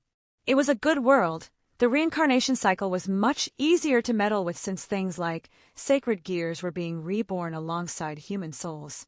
I was willing to bet that was the system he piggybacked on to do this initially. Well, I guess you wouldn't mind supporting me with resources. What kind of grandfather would I be if I didn't give my little grandson some pocket change? He raised an eyebrow, and we shared a small laugh. Well, shit. Now I need to find someone else to teach me. Chapter 37. It didn't take much convincing, really none actually, to get access to grandfather's library. I guess he accepting that familial connection, so I don't really need to keep thinking about it like I have. I am not Zelretch. I have a large portion of his memories, but I'm just Wilhelm. I'm okay with thinking of the old man as my grandfather. He had quit the collection, not nearly as big as the library back at the college, but there was a lot more applicable to my situation. There were a few things I wanted to grab. I wasn't looking to thoroughly extend my repertoire, but I didn't believe in keeping things I already learned at a low level. Let's see now. His books are sorted by region, and there's a decent-sized section on Eastern arts. Ah, here we are. A book on Mayuji arts. Wonderful, this is exactly one of the things I was looking for. In fact, this may even be the book I recalled from my previous life. I'll need to do more than just take a cursory glance at it. That also reminds me, I need to gather a lot of supplies for talisman making and also create a good stockpile while I'm here. There are a lot of interesting and unique ways that talismans can be employed to further boost or amplify my other spells. You know, if you want to ask me questions, I wouldn't get mad. I saw Rin and Artoria sitting by out of the corner of my eye. They had been like this since Zelretch left for business, and I came in here to browse. Interesting, there are some sword techniques here as well. Grandfather really outdid himself on his collection. Should I also pat myself on the back? It's weird how familiar all of this is, but the details are just empty. Are you really a devil? I stopped, turning towards Rin, who asked. I took a glance at the cross adorning her neck. I found out about my heritage a little over a month ago. For most of my life I thought I was a normal human. If I recalled correctly, she was some manner of Christian, probably Catholic? Or Altiste, she was raised as such. Some ideas probably stuck with her even as she delved into magecraft. Does it bother you? I might as well cut to the point. No, I just don't know what to think. I never would have guessed I'd be meeting a literal devil before. Rin said quietly, her eyelids drooping. Did what you mean what you said about the old man thinking of me as a disposable piece? Well, crap. Did I make her feel like this because of my own poor words? Rin, why do you think you were even there to listen in on that conversation? I looked at her, but she showed no signs of answering, just dropping her eyes down. It's because we both trust you. I don't go around shouting my secrets to the heavens. I don't make it a habit of telling people that I'm a half-devil. I fully turned towards her, giving me full attentions. You are more important than you realize. How? I'm barely making in progress on my research, and here you are mastering everything, and you haven't even had access to it for more than a month. She threw her hands up in anger. She shimmered down, voice quieting. What am I even doing here? Oh, did me being here make her self-conscious? Or perhaps I'm just the catalyst for all her bottled emotions coming to the forefront. Just how much stress has she been under this past few months? How many students do you think Zelretch has taken in his lifetime? I don't know, maybe a few dozen. She sighed. Try over a few hundred. Do you not understand how amazing it is that you are here right now? You have heard the stories about Zelretch's students, how they all turn mad or have a bad ending, correct? I saw her nod meekly, so I continued. Every student he's ever taken and has had the potential to use the kaleidoscope, yet you are the only one to ever reach this point. Does Zelretch think of you as a piece to use? Well, sure. I'm piece, you're a piece, even he's a piece, whether we like it or not. We're all stuck on this chessboard, but that does not mean he doesn't care about you. Now, a disposable piece would not be privy to his secrets, not be told of what his plans are for the future and how bleak it was looking. You are one of his people. Take pride in that fact. She looked deep in thought. I just left it there for her to mull over, changing the conversation back to where it was previously. What about you, Miss Pendragon? Does my heritage bother you? I questioned, turning back towards the bookshelf. I do not see how it changes anything. I had non-human knights serving me during my rule. If I could survive Merlin being a half-incubus, I don't have any trouble being around someone who is a half-devil. Her tone even. Huh? Are those stories about one of your knights being a giant true? I turned around rather excitedly. I was quite the fan, but I didn't want to come off too strong. She smiled slightly, almost reminiscent. A half-giant, actually. She corrected. It seemed like a lot of that going around. Though I guess those with human blood are more prone to interact with humanity. He was quite gentle. He didn't like to hurt people and stayed away from the front lines. He liked to hunt the phantasmal species that invaded human villages. I remember meeting his parents once and was surprised to see them happily married. What about you? Rin interjected, sliding her knees up to her chest while sitting. What's a devil family like? I wouldn't know. Human mom died when I was young and I'm a bastard. Father never made an appearance. I shrugged. My parents died too. Rin said quietly, but I guess you already knew that. An awkward silence. She was being rather open with me. Now that I think about it, her time here was probably hard. I'm like 90% sure that one Shiro Amiya doesn't exist on this world line. How her Holy Grail war went, I have only guesses to work on. I think Artoria may be her only friend here. I could only imagine all the shit she's had to put up with here. Well, this conversation got depressing. I broke the awkward silence that was in the room. All right, I've decided. Decided what? Rin picked her head up. We're friends for now on. I just nodded to myself. Wait, what? Indeed, you have occupied the coveted third spot on my friends list. If you perform better, you may be promoted. What do you mean you decided we're friends? She stopped for a moment. What the hell do you mean third place? I'm all teased first place material. She flipped her hair back. Do you have any idea how many people would kill for me to be in their first place, that? She crossed her arms. Third place. She scoffed, but it wasn't hard to see that little up curve of her lips. Perhaps you should take notes from second place. I waved my hand towards Artoria. I saw Artoria's lips curl up ever so slightly. I can provide you pointers, Rin. When the hell did you two get so close? Maybe if you were a more attentive friend, you would have noticed. I shook my head, clicking my tongue. We have even shared each other's deepest, darkest secrets, like how Artoria steals your shampoo every morning. How dare you? Artoria stood up, scandalized. I told you that in complete confidence. You have been demoted to second place on my friends' list for this treachery.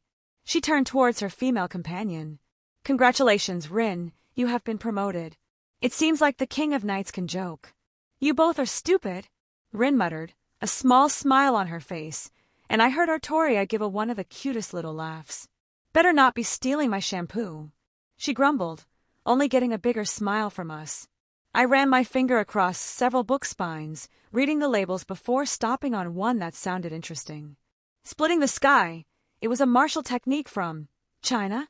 Interesting. Let's add this to the pile I'm taking. All right. No more adding stuff. I got enough to work on. I was going to be firm in my resolve. Damn my short attention span. Well, I got pretty much all the books I wanted. A few more I grabbed off the shelf while I was talking to them. What else? Basically, I just need supplies. Any equipment I can find on short notice that's worth taking? I could probably check out my grandfather's stockpile of mystic codes, but I don't think there's anything up to what I need. Sudden realization hit me. Hey Rin, you're still the second owner of Fuyuki, right? Second owner, basically the hidden side authority for the designated area. Any outsiders had to come through her if they did anything in her territory, and she was tasked with watching over the ley lines. Yeah, why? She scrunched her eyebrows, seemingly trying to figure out my thought process. Well, shit, if she wasn't I would just ignore any other owner, but I already declared her my friend. I can't really cheat her now. Hypothetically, if there were items of value, ownerless in Fuyuki, how would you propose splitting such a bounty if I were to uncover them? Hypothetically. She narrowed her eyes. I would demand 70% in payment for whatever you start digging up in my territory. Damn, what a heartless bitch. I approve. 40%. 65%. 30%. What? You can't go back down. You know what? I feel like going on a midnight walk. I do so wonder where I'll end up. Perhaps a nice seaside city out east? Damn it, fine. 50%. 50%, but I get first pick. Humph, whatever. It's not like I'm doing any work. She huffed. What are you even getting? I don't think there's anything impressive there. The old man already confiscated all remains of the Grail. Well, since you already agreed, I would direct you to your companion who fought in the Fourth Grail War. I handed the floor over to Artoria. She just blinked at me in confusion. I recall my time in that war, but I do not know what you speak of. You don't recall a certain blonde archer shooting noble phantasms into the river, possibly deciding not to recover them for some reason? I smirked. Noble phantasms. Rin practically shouted. No. I demand a redo. No take-backs. I quickly opened up a portal and jumped in. I heard an angry shout on my way through, probably nothing important. Chapter 38. I stepped out onto the roof of one of the tallest buildings in Fuyuki, staring up at the bright moon in the sky. What a beautiful night it was. Breathing in the air of my home just made it all the better.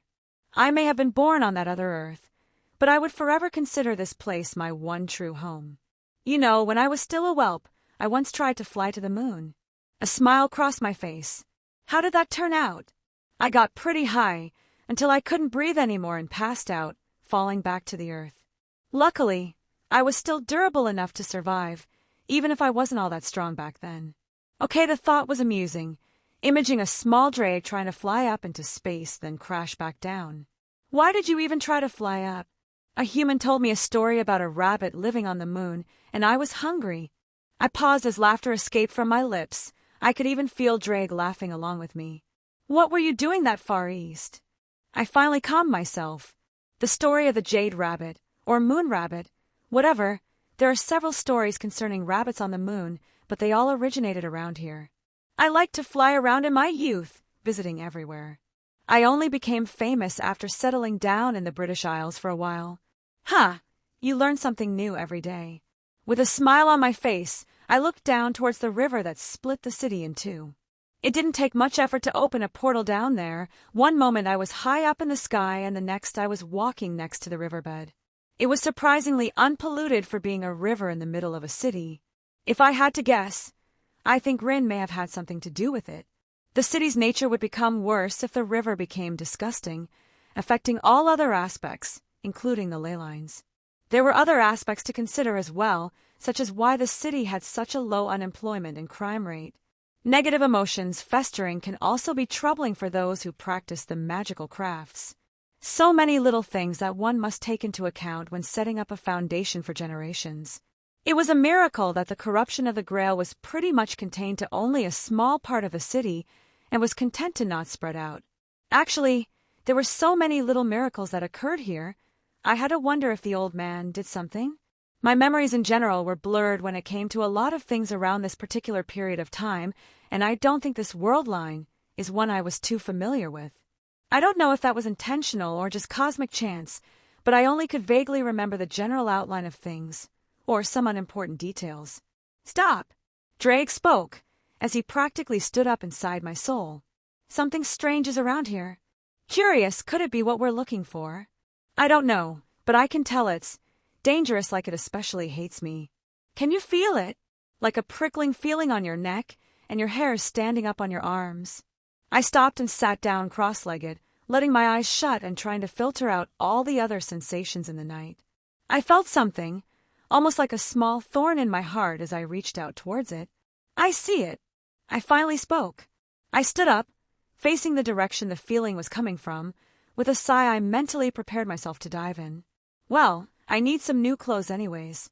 I breached the surface of the river, swimming back over to land, tossing a couple objects onto the grass. Water breathing. I didn't think that spell would come in handy so soon. Quite a unique little piece of magic. Really made you feel uneasy, though, breathing in oxygen from the water through your skin. What a good haul. I admired the 2 weapons I managed to dredge up. Impressive. So these are noble phantasms. Yup, though only one of them has a legacy that remained over the years. The other is just a no-name spear. Don't get me wrong. It is something that could be called a heavenly treasure, but it just falls completely short when compared to the sword that left its mark on human history. The origin of these is a bit winded to explain. Gilgamesh, the first hero, in his epic he had collected all the treasures of the world, and that was conceptualized after his death into his noble phantasm, the Gate of Babylon. Basically, as a heroic spirit, his treasury houses every prototype of noble phantasms. The spear never was handed down, obscured by history. The other weapon, the sword, was different. It was the reason Drake could detect it so easily, why we felt uneasy near it. Ascalon, the sword that would later be wielded by St. George to slay a dragon. It possessed impressive anti-dragon capabilities, meaning that dragons were its natural enemy. The reason we could feel it as it was technically our predator, for now. "You're going to make this sword yours?" "Of course. I favor a sword over the spear any day. And also, those were just its passive abilities. It could be activated by calling out its name. It held the title of Blessed Blade by which force is slain. It was almost an absolute defense, able to defend from all harm. What an amazing find. This will serve me well. Can't wait to see the look on Albion's face." Drake was feeling pretty gleeful too. "You know, I've been cut by the Ascalon from my world. It isn't nearly this powerful. That one also contains what you call anti-dragon properties, but it's different.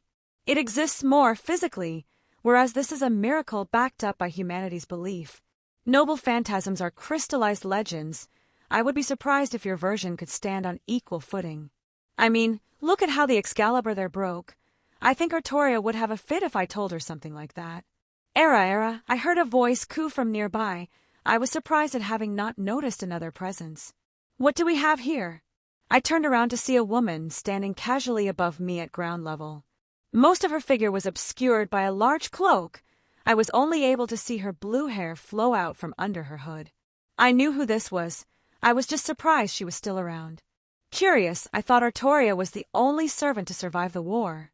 The woman, the Magus, stared at me for a moment before sighing. "And here I thought I was going to have some fun. I guess you know that brat then, if you can spout Saber's name so casually. Well, we can still have some fun." I smirked. Oh my, saying something like that to a married woman, what would people think? Her smile was filled with the promise of death if I pushed down this path. "Hey now, I'm no home wrecker." I held my hands up in surrender. I wasn't one to destroy loving relationships. "Boo!" She deflated, crossing her arms. "Can't you be more slimy? Maybe threaten to capture me or something. I haven't stretched my legs in months. I mean, if you want to spar or something. I wouldn't mind testing myself against such an illustrious magus." I offered. "The moment's ruined." She pouted, flipping off her hood.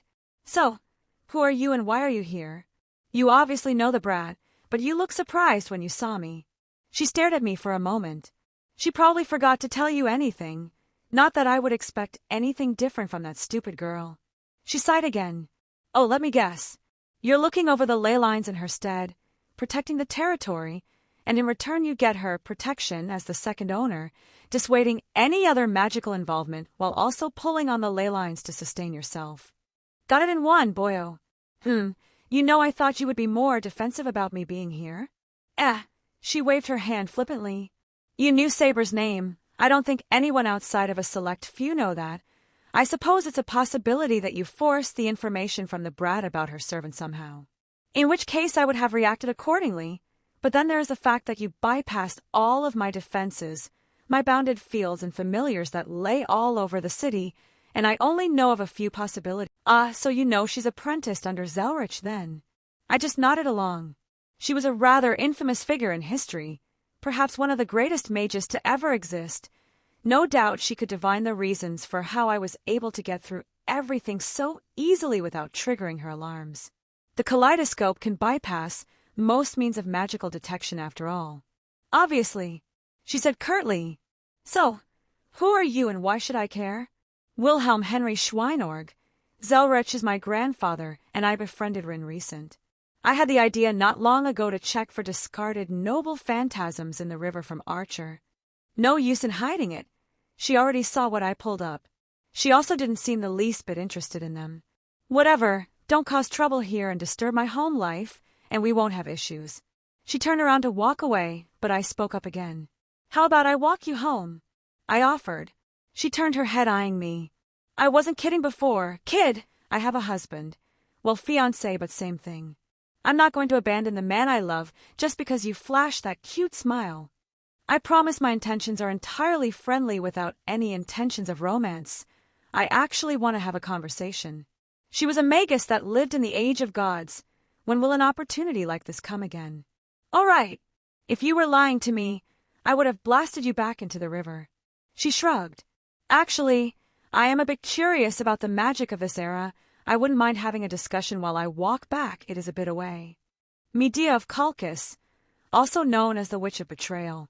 It might seem weird that I was being so friendly to someone with that moniker, but I knew for a fact that she wasn't needlessly cruel.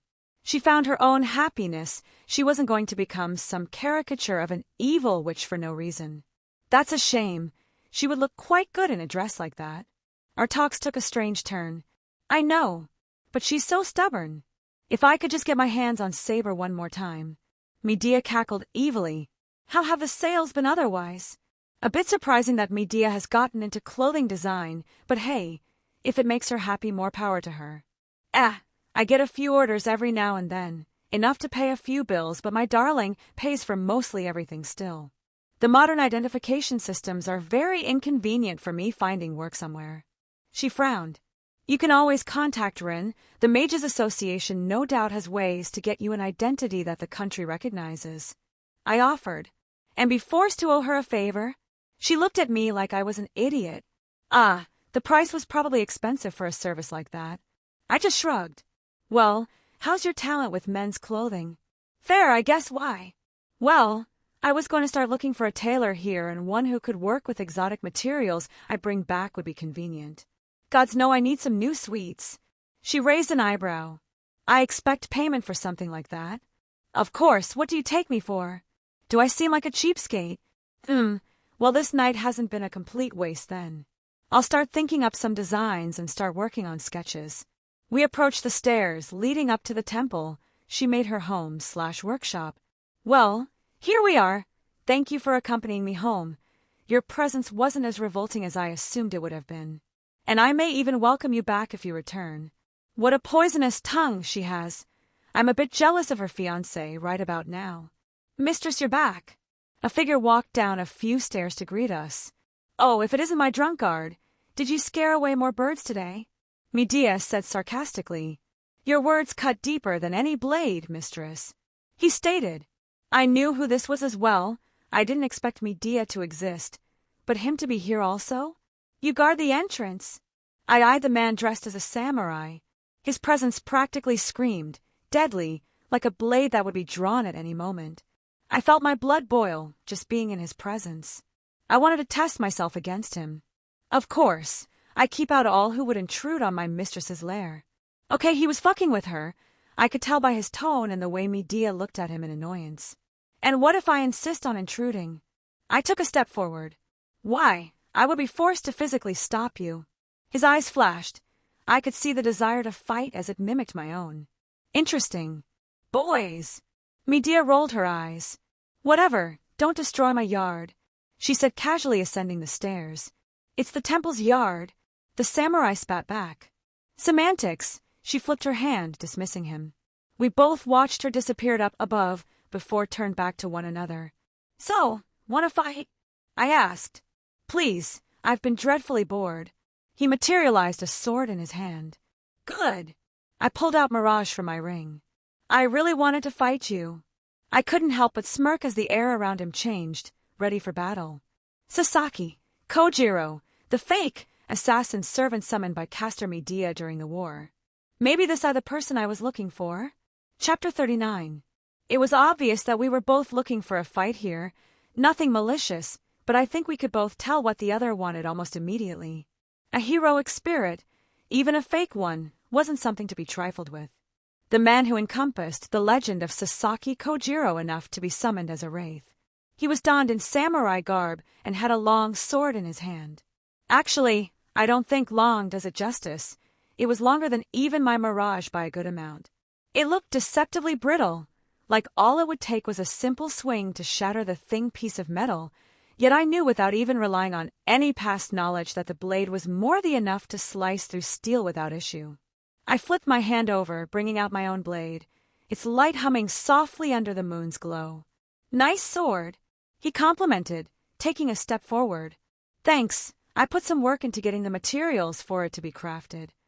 I smiled, mimicking his movement. Well, let's test it, shall we? He smirked, practically disappearing from his spot, only to appear overhead, bringing his sword down.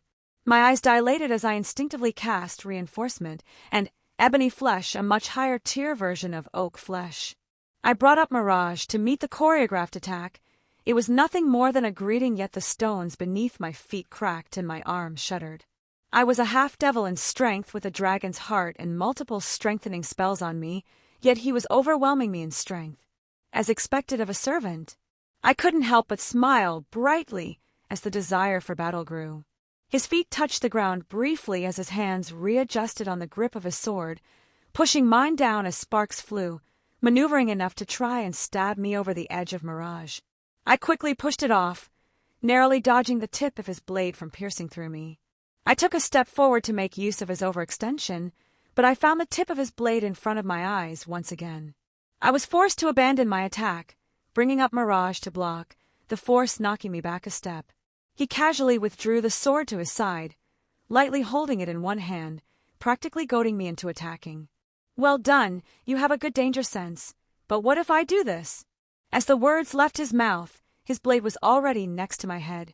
My eyes widened in surprise as I frantically brought up my sword to block, even using my other hand to push against the flat of my own weapon to hold against the attack. I was able to hold, and this time for sure I had an opening. I pushed my sword down the edge of his, keeping it away from me, only to find no resistance, and his sword once again right between my eyes. My hands moved faster than my thoughts, Mirage deflecting the narrow tip. He didn't follow up the attack this time. Oh ho, you do have a little bit of skill. I thought you would get too confident after blocking my first attack and miss my follow-up. He gave no indication of an attack, merely his arm moving and his blade sweeping towards me, so fast that I barely kept up with each successive parry or block. How many moves did he initiate? I couldn't give it even a moment's worth of thought, or else I would miss the gleaming edge that seemed to snake its way into any opening I made. I couldn't help but furrow my brow as I looked for openings. Regardless of how nonchalantly he stood there, I couldn't predict an avenue of attack. I suppose I would need to make my own. Maybe I can disrupting his foo. No, I just now realized he hadn't moved from the spot he started in. I see. So this is the difference in realms we are in. I would need to do something to change up the pace if I wanted any hope. With a step forward, the ground shattered as I exploded forward. His weapon had longer reach. That meant I would have the advantage closer up. or so I thought. As I made a slash upwards, he slammed the hilt of his sword down, knocking my blade into the stone and stomping on it, following up with a quick cut towards my neck. I had no choice but to jump back, letting go of my weapon. "Oh, you decided to abandon your sword so quickly," he slowly knelt down, picking up my sword. I tensed as someone else grabbed my weapon for the first time. "What a good sword." He swung it around, watching the effects of the light in the air. "It's a shame that its owner can't do it justice." He smirked, tossing it back to me. His words caused me to frown. I took in a deep breath, catching my sword from the air. 3 birds. I swung out. The sword phantoms manifested. He looked slightly surprised as his sword practically bent to intercept them, a testament to his true speed, but I was already upon him. My horizontal swing met his blade. He blocked, pushing my sword to the side. This continued. My stab was caught by the tip of his blade and deflected. My overhead slash was sidestepped and knocked away. Every attack I made was countered with the most minimal effort or to utterly keep me off balance. I at no point could grab and hold on to any momentum in the spar. He controlled me completely from start to finish. He just smirked at me when I grabbed some distance again, taunting me to enter his range once more. I centered myself. I was angry, but I don't think it was at him. I was dissatisfied with myself, as all my flaws were becoming more and more apparent each time our swords met. Call me petty, but even when I knew that I had no chance of winning this duel of blades, I wanted to at least see him bleed. I took a stance, my sword held by both hands in front of me. He seemed to notice a change. His own eyes narrowed, and his grip tightened. Swallow returns. I attacked. It happened so quickly, a stab both from the front and back, an attack that should be nearly undefeatable yet. I lost, I said quietly as the tip of my sword fought against the flat of his blade. He held the sword over his shoulder, stopping me from piercing him from behind. He stopped them both. He killed the me that stabbed from the front, making the me from behind the real one, and only had to block one attack. Doing that in the split second that was required. What a monster. What a scary kid, attacking me from the front and back at the same time. He laughed, pulling his sword away as I let up. Really? You of all people are going to say that? I raised an eyebrow. You played around with me like I was a child. I just shook my head. Your attacks could be described as nearly textbook. He looked at me intently. I could tell right away you don't have much actual experience fighting with or against a sword. You probably rely mostly on your magecraft or superior physical abilities. Yeah, I realized that myself. I just sighed, being seen through so easily. I usually could just overwhelm most opponents I've met in the past. That last attack of yours was pretty good, though. He praised with a smile. Good name, too. He laughed. Yeah, I named it after yours since it inspired me. An attack that replicates magic, so I did the opposite and used magic to replicate a sword. Interesting. He tapped his finger against his chin. It was flawed, though. I saw several openings in the attack that I could make use of. I just went with the most direct method of countering it. I couldn't comment on any magical aspects, but it looked very immature. It is a relatively new development. I said evenly, giving him another once-over. Actually, I was looking for a teacher. Oh. He looked surprised. And you thought of me? The thought crossed my mind. I don't know if you would be open to the idea. Well, that depends. How keen are you on spending your life trying to cut a bird in the mountains? He smiled. I had no formal teacher myself. I don't think I could pass on anything of worth. Besides, it seems like the blade isn't your true path. You are clearly adept enough in magic. Why do you care about swordsmanship? I don't have a reason in particular. I just like using a sword. I shrugged. He laughed again, sheathing his blade. That isn't the worst reason I've ever heard. Well, it seems like you need to find someone who has both martial might and magical knowledge that can guide you. Martial arts and adept at magecraft. Who the hell had that in this era? It hit me like a tidal wave as I realized just who I could seek out. Thank you. I bowed in respect. All right. He waved me off. It was a good time waster. You don't need to thank me. How about a drink then? I offered. Well, if you insist. He accepted happily, as I took out a crate of mead I had kept from Skyrim. There was much more where that came from as well. If there was anything in abundance, it was mead and wine there. Western alcohol, is it? He admired one of the bottles before flicking the top open and taking a drink. What an interesting flavor, very light and a nice honey taste mixed in. He nodded in appreciation. Can I bribe you with more spars in the future then? I opened my own bottle to take a sip. Bring me enough sake in the future, and I would even teach you my greatest technique. He replied without hesitation. Seriously, it gets really boring here and the witch won't buy me any more. Chapter 40. I popped back into the clock tower, specifically the library, where I had disappeared from earlier. It seems like Rin and Artoria had cleared out. It wasn't all surprising. I seemed to have lost track of time, and a few hours had already passed. Why did you challenge that servant with purely swordsmanship? I heard Drake ask me. I wanted to test myself. I looked down at Mirage still in my hands. If I am going to do something, I'm not going to half-ass it. I needed to see where I stood relative to someone who reached the peak. Unfortunately, he was so far away I couldn't even do that properly. It just went to show how much I have to learn. Just because I was disappointed in my showing didn't mean I was going to get depressed. If anything, I had a bit more drive now to improve myself. Failure is a part of life. I just gotta not let it affect me for too long and keep carrying on. Interesting. I've never had a wielder become a master with a blade before. I can see the truth in the samurai's words. You don't have any experience.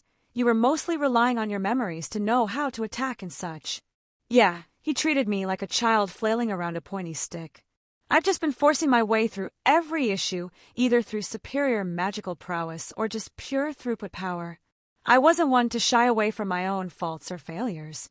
Magic and sword, each one takes a lifetime to truly master, yet you are intent of using them both. Well, I have a long life ahead of me.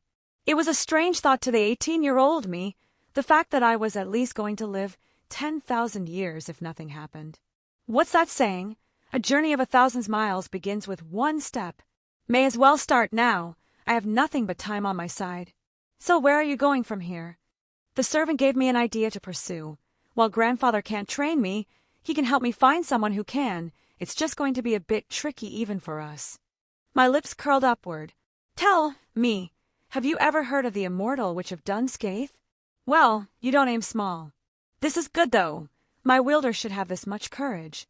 Yeah, one doesn't posses the title of God Slayer without good reason. Thoughts for later, though. For now I found myself the guest room in the old man's building and collapsed onto the bed. You know, I generally do enjoy cooking. It's a bit calming. Don't get me wrong. I'm not what someone would call an expert chief, nor am I someone content to cook his every meal.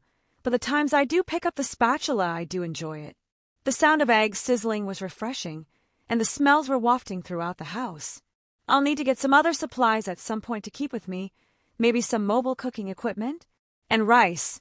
I haven't had a good Japanese breakfast in a long while. In general, I need to stock up on modern-day amenities. You made breakfast? I noticed Rin walk out of her little area, flanked by Saber. Yeah, figured it would be a decent apology for disappearing so long last night. I did feel a little bad about getting caught up in my own things. Who cares about your smelly apology? I want my noble phantasms. Rin huffed, sitting down. Rin is cranky in the morning. Artoria said lightly, sitting down next to her.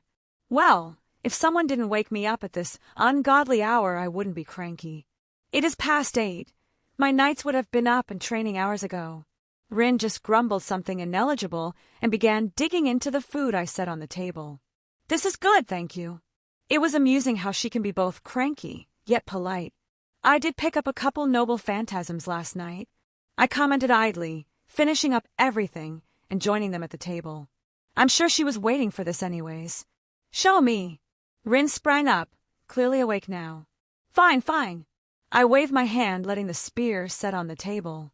She stood up, grabbing hold of it, bringing it up for inspection. Even Artoria eyed it with obvious interest. It even has a presence to it. The King of Knights marveled. I would have thought it might have dimmed after being lost in the human world for so long without an owner, but the power still radiates. That would be a fair assumption. An ownerless noble phantasm isn't exactly something one can determine due to the absolute scarcity. Who knows if the noble phantasm would even exist in a few more years? Their nature makes them rather finicky, and it's impossible to actually test such a thing. Rin reluctantly handed it over to Artoria for further inspection. Good spear. She balanced and waited before setting it back down gently. And this one is mine. Rin looked over to me expectantly. Yup, all yours. She made a small noise of approval, practically hugging the thing. What about yours? She looked back to me once the immediate love of her new weapon wore off. I pulled out my new sword, showing it around the table. Artoria unconsciously reeled back. Dangerous, she said quietly. Similar reaction to Drake, amusing. But yet even I could feel the effects, and I wasn't as dragony as they were. Ascalon, I said with a bit of pride in my voice. Wielded by St. George to slay a dragon, it has impressive anti-dragon properties. No fair. Rin pouted. Well, you could have none right now. I just shrugged. If it weren't for our relationship, I would have said nothing and just excavated them by myself. I don't wield a spear regularly, but it's not like I would pass up a noble phantasm. It is a good sword. I was taken back by its first appearance. I would be reluctant to face its wielder in battle. Artoria gave her honest appraisal. Impressive. A new voice joined the discussion as Zelretch walked in. And I see you made breakfast for everyone, thank you. His calm voice was quite a bit different than our first meeting. There was no looming pressure, it was gentle as if he was trying not to break anything around him. It does bring up a question, though, the old man said, pulling up his own seat and getting himself a plate. Does it not feel uncomfortable with that dragon in your soul? I sucked in a cold breath while Rin and Artoria snapped their heads towards me. A dragon in my soul? What nonsense are you talking about? I replied without a second thought, my expression betraying nothing. No point, you're busted. I chose to ignore Drake and pretend I had no idea what Zelretch was talking about. There was speaking of my secrets to confidants, and then there was just revealing all my trump cards, which I would have to show a thing or two eventually, but I would keep some things close to my chest. Nice try, old man. Ho-ho, deny it all you want, I know the truth. He smiled widely. I had some time to take a peek at world you were born in. It was quite interesting. He rubbed his beard. It has given me quite a few ideas, and I have a clue as to how we accomplished such a daring experiment. Did you simulate it fully? I changed the subject away from Drake. No, there were some variables that started to appear a few years down the timeline that you would be born to that made some things foggy. More research would be required.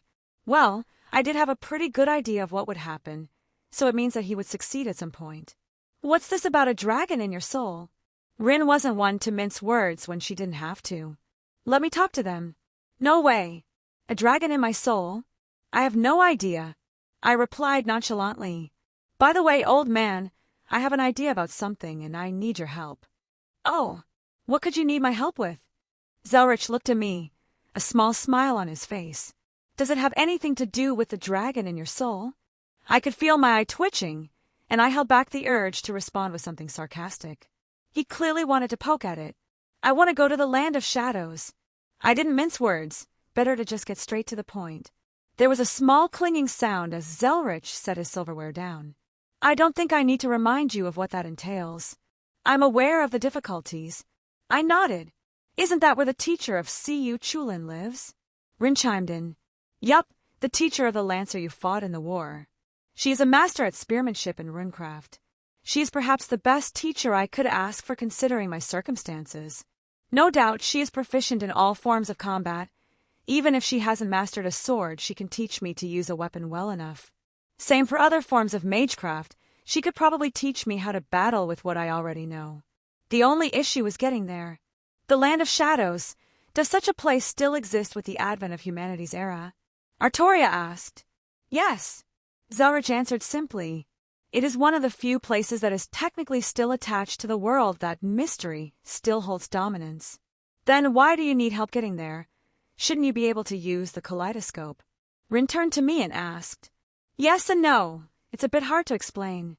I tapped my finger against my chin for a moment. The land of shadows no longer exists on the time axis and holds just the smallest connection to what we consider the world still. There are no physical entrances remaining, but it still exists without having been forced to the reverse side. Think of it like a fly, buzzing around everywhere. While we can technically catch it via the kaleidoscope, it is infinitely harder than merely stepping over to another world that can be calculated precisely. Zelretch added, the materials to construct the required gateway to connect to the land of shadows aren't going to be the easiest to obtain. I have some with me, but I have quite a few materials I gained from that world I visited. It should fill in several holes you're missing. I cut him off, mentally going over the medals and other stuff I still had in my ring. Rin actually took out a paper and pen and was writing a few notes. I didn't begrudge her. If I were still learning the kaleidoscope from scratch, I would hoard every scrap of knowledge that came up. I see. She looked up with some understanding. Time and space no longer hold sway there. The gate isn't merely connecting 2 points in space. It crosses over the time axis as well. Otherwise, the return time wouldn't be close to the when you initially left. Like a tether, if the realm was still bouncing around, it would at least be stuck within a certain margin that allows for some means of calculations. Because the position of the realm is erratic, using this gateway, you can isolate it onto something resembling coherence. We can plot certain points and determine that the realm exists within here. It won't be perfect, but it will be enough to find your way there and back without too much deviance. Otherwise, you're basically blind jumping, which would not end well. I was about to explain it, but Rin apparently beat me to it. I shot a look over at Zelretch, who just nodded with a small hint of pride on his face. I don't think I could have said it better myself. Well done, continue. Zelretch ushered. Rin looked a little unsure of herself, but kept talking. The most important piece would be something to sustain that kind of powerful connection. She seemed a little pensive, like she was deep in thought. I'm sure the old man could do it, or even use his sword as a battery, but I doubt he would want to stand there for so long. Otherwise, something is needed that can not only sustain that kind of power being transferred and maintained, but would also not break down under the constraints that a realm operating with mystery would present. I don't know how the world will react to such a large influx of mystery, but I doubt it would be pleasant. Wonderful, absolutely wonderful. Zelretch gave a small clap. You have made marvelous progress on your studies so far. I think I saw Rin blush ever so slightly. It is almost exactly as you said. We require a powerful item to maintain the connection, taking into account all those variables. Well, there is also the option of using disposable materials, but the amount of resources we would have to throw at that. He rubbed his chin in thought. Well, I scratched my head, wincing and pulling out one of my other trump cards. I do have this. I presented the Staff of Magnus. The power that swept over the room was impossible to ignore. All eyes fell on the staff I set on the table. I didn't want to reveal this, but it appears as though I don't have much of a choice. I need this badly, more so than keeping one more card hidden. That would do it, Zelretch responded, not missing a beat, completely ignoring the sudden torrent of power that washed over everyone. A Nascent Kaleidoscope. Chapter 41. A Divine Construct. Artoria spoke with a bit of reverence in her voice. A divine construct. It was a bit of a misnomer. There were divine weapons not considered divine constructs, and even weapons crafted by non-deities that are divine constructs. Frankly, it's a catch-all term for something not producible by mortal hands. For example, Excalibur. It was crafted by the Fae in the heart of the planet, yet it is a divine weapon due to the nature of its conception. My Dawnbreaker is a weapon forged by a divine entity, but it couldn't be considered a divine construct as it hadn't transcended a certain level. This was to be expected since Meridia made it for mortals to wield. It wasn't surprising that Artoria could recognize its origins since she herself wielded several in her life. My staff, without even being used, radiated a power that was hard to diminish, impossible to ignore, and demanded attention. I picked it up in my travels in the world I stumbled upon. I said plainly. Rin let out a snort, crossing her arms. Is this the power of the kaleidoscope, then? Being able to pick up things like this, as if they're vegetables? When I get good enough, can I just go around and take divine constructions like they're nothing? It's not too surprising, her attitude that is. I casually strode in and acquired a noble phantasm. Now I randomly picked up a divine construct. Ascalon, Staff of Magnus, some vague mention of a dragon in my soul. That was quite the lineup that happened upon for one reason or another, all basically coming back to my kaleidoscope, and if I did nothing else, they could carry me through many difficult situations. Yeah, my current power level didn't match the degree of my equipment.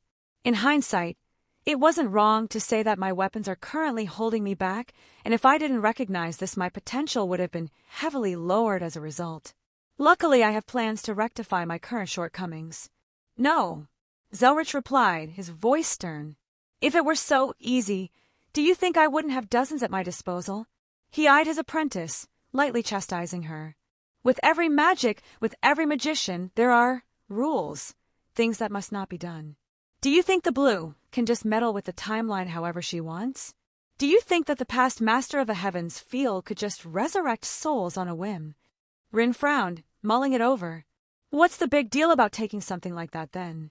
I can understand messing up time, or bringing the dead back to life, but who cares if? Because it's stealing the potential of other worlds. Zelretch cut her off. I wasn't interjecting yet, because he was clearly in teaching mode, and I didn't want to ruin the lesson. What would have happened if he never took that staff? Would someone else have stumbled upon it, used it, and became a pillar of support, a virtuous mage that left their mark on history? Or would they become a demon, someone feared across the eons? That world will now never know. That potential was taken away from it. There was a new silence that permeated the room. Rin looked deep in thought, casting a few glances at me. He never does miss a learning opportunity, even at my expense. Then again, he would often use his own failures to point out the correct paths. How different do you think the world would be if I had decided to take Caliban before Saber had pulled it from the stone? He swept his gaze around the room. I can guarantee you that the magics that held it would have been unraveled by me with some effort. His eyes landed on me. I do not need to tell you of the debt now owed to the worlds you have taken these items from. Karma that has been sowed must be reaped. I knew this. Maybe my greed had gotten the better of me at certain points, but it didn't mean I was unaware of what I was doing. Every action has an opposite and equal reaction. Equivalent exchange. Karma. It was practically a cosmic rule that permeated every corner of existence. If I just ignored everything and continued to be greedy, then I would probably meet a bad end. Zelretch nodded. I won't lecture you on the morality that comes with your magic. You know what you should do and what you shouldn't do, what debts need to be paid back. I could only sigh, slumping my shoulders. I get it. I waved him off. I already had plans on going back and making sure everything was fine. Good. He acknowledged my intent. He turned back towards Rin. Don't mistake this for not being able to gather your own resources. There is a difference between taking a divine construct and acquiring treasures. He gave a small smirk. That's true. I have gathered quite a few spell tomes, treasure, and magical reagents just from the last world I visited. I had a similar look on my face, one we both knew all too well.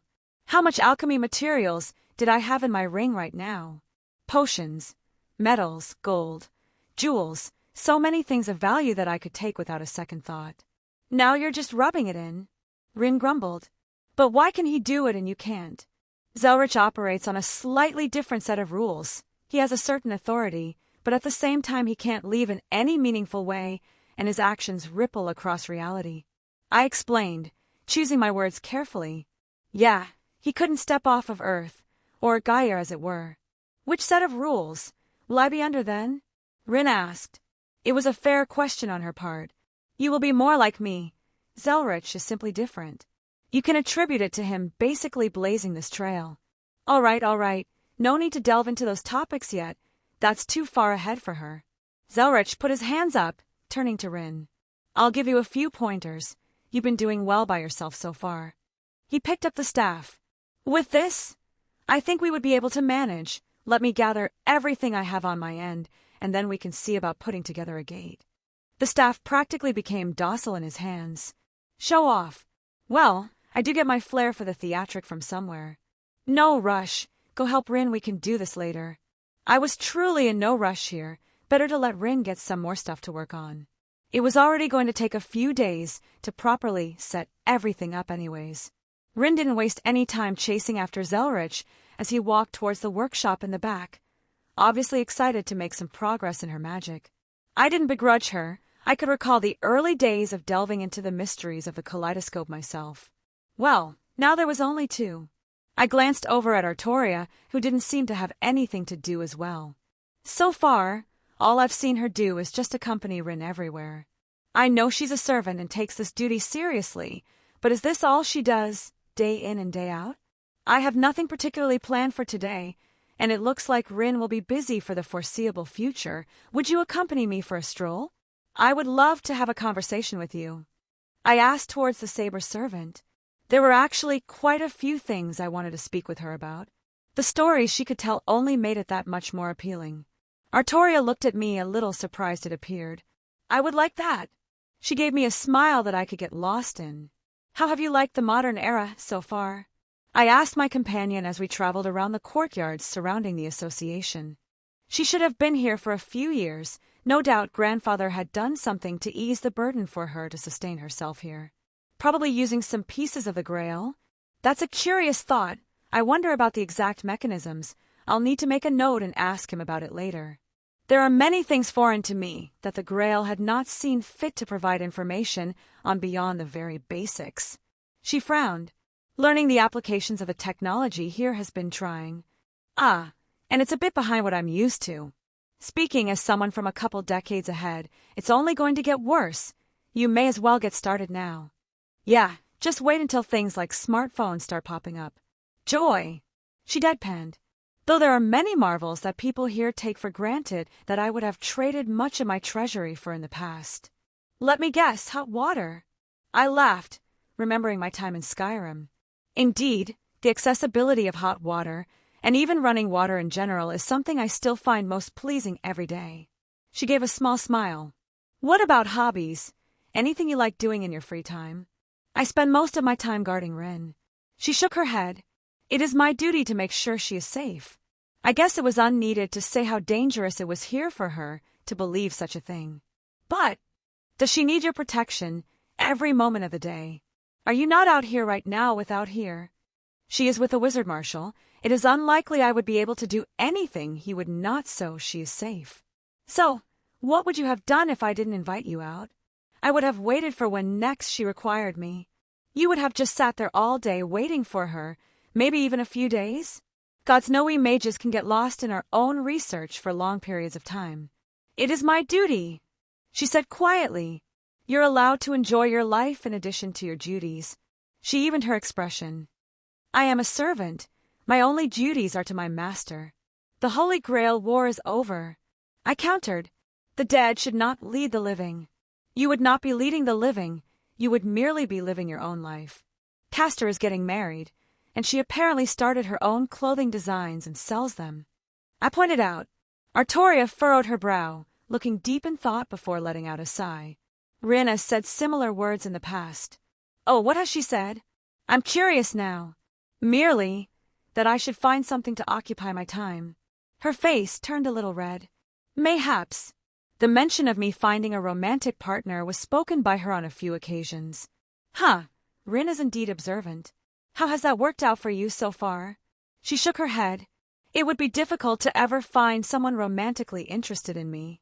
Wait, what? I couldn't help but come abruptly to a stop. Why would it be difficult for you?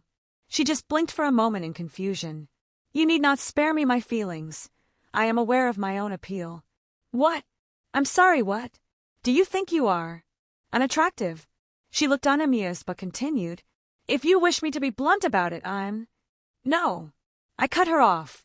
I'm going to stop you right there because I know where this is going. Wow. Why hasn't Rin nipped this in the bud? You are a very attractive woman. I am attracted to you, and I would be overjoyed to invite you out to a romantic evening, a date, if you were so inclined. This is not how I thought this evening would go, but I did have a bit of a liking on her. I would love to get to know her better. Well, strike while the iron is hot, they say. Who knows if we would ever amount to anything, but I would rather try and fail than have a small regret. I do not require pity. There seemed to be a small bit of anger in her voice. Did she think I was actually pitying her? I rubbed my temples, trying to think this through. My memories on Saber's life weren't super detailed, but I could piece some stuff together. She lived her life as a man. Did that skew her own self-perception? Did she think she was undesirable as a woman because of that? It seems drastic measures must be taken. A wager, I stated. Pardon. A spar with a wager. If I win, then I'm taking you out on a date with romantic intentions, and you will have to acknowledge that I find you attractive and want to get to know you better. It seems like I would need to be as subtle as a wrecking ball here. I saw her eyes widen slightly and her cheeks flush a bit. Why, you cannot be serious. Does the King of Knights dare accept? I challenged her pride, which did elicit a reaction. If nothing else comes from this, I would hope she might rethink this weird sense of self-loathing. I am a servant. Even if you are a magician, you are not on Zelretch's level yet.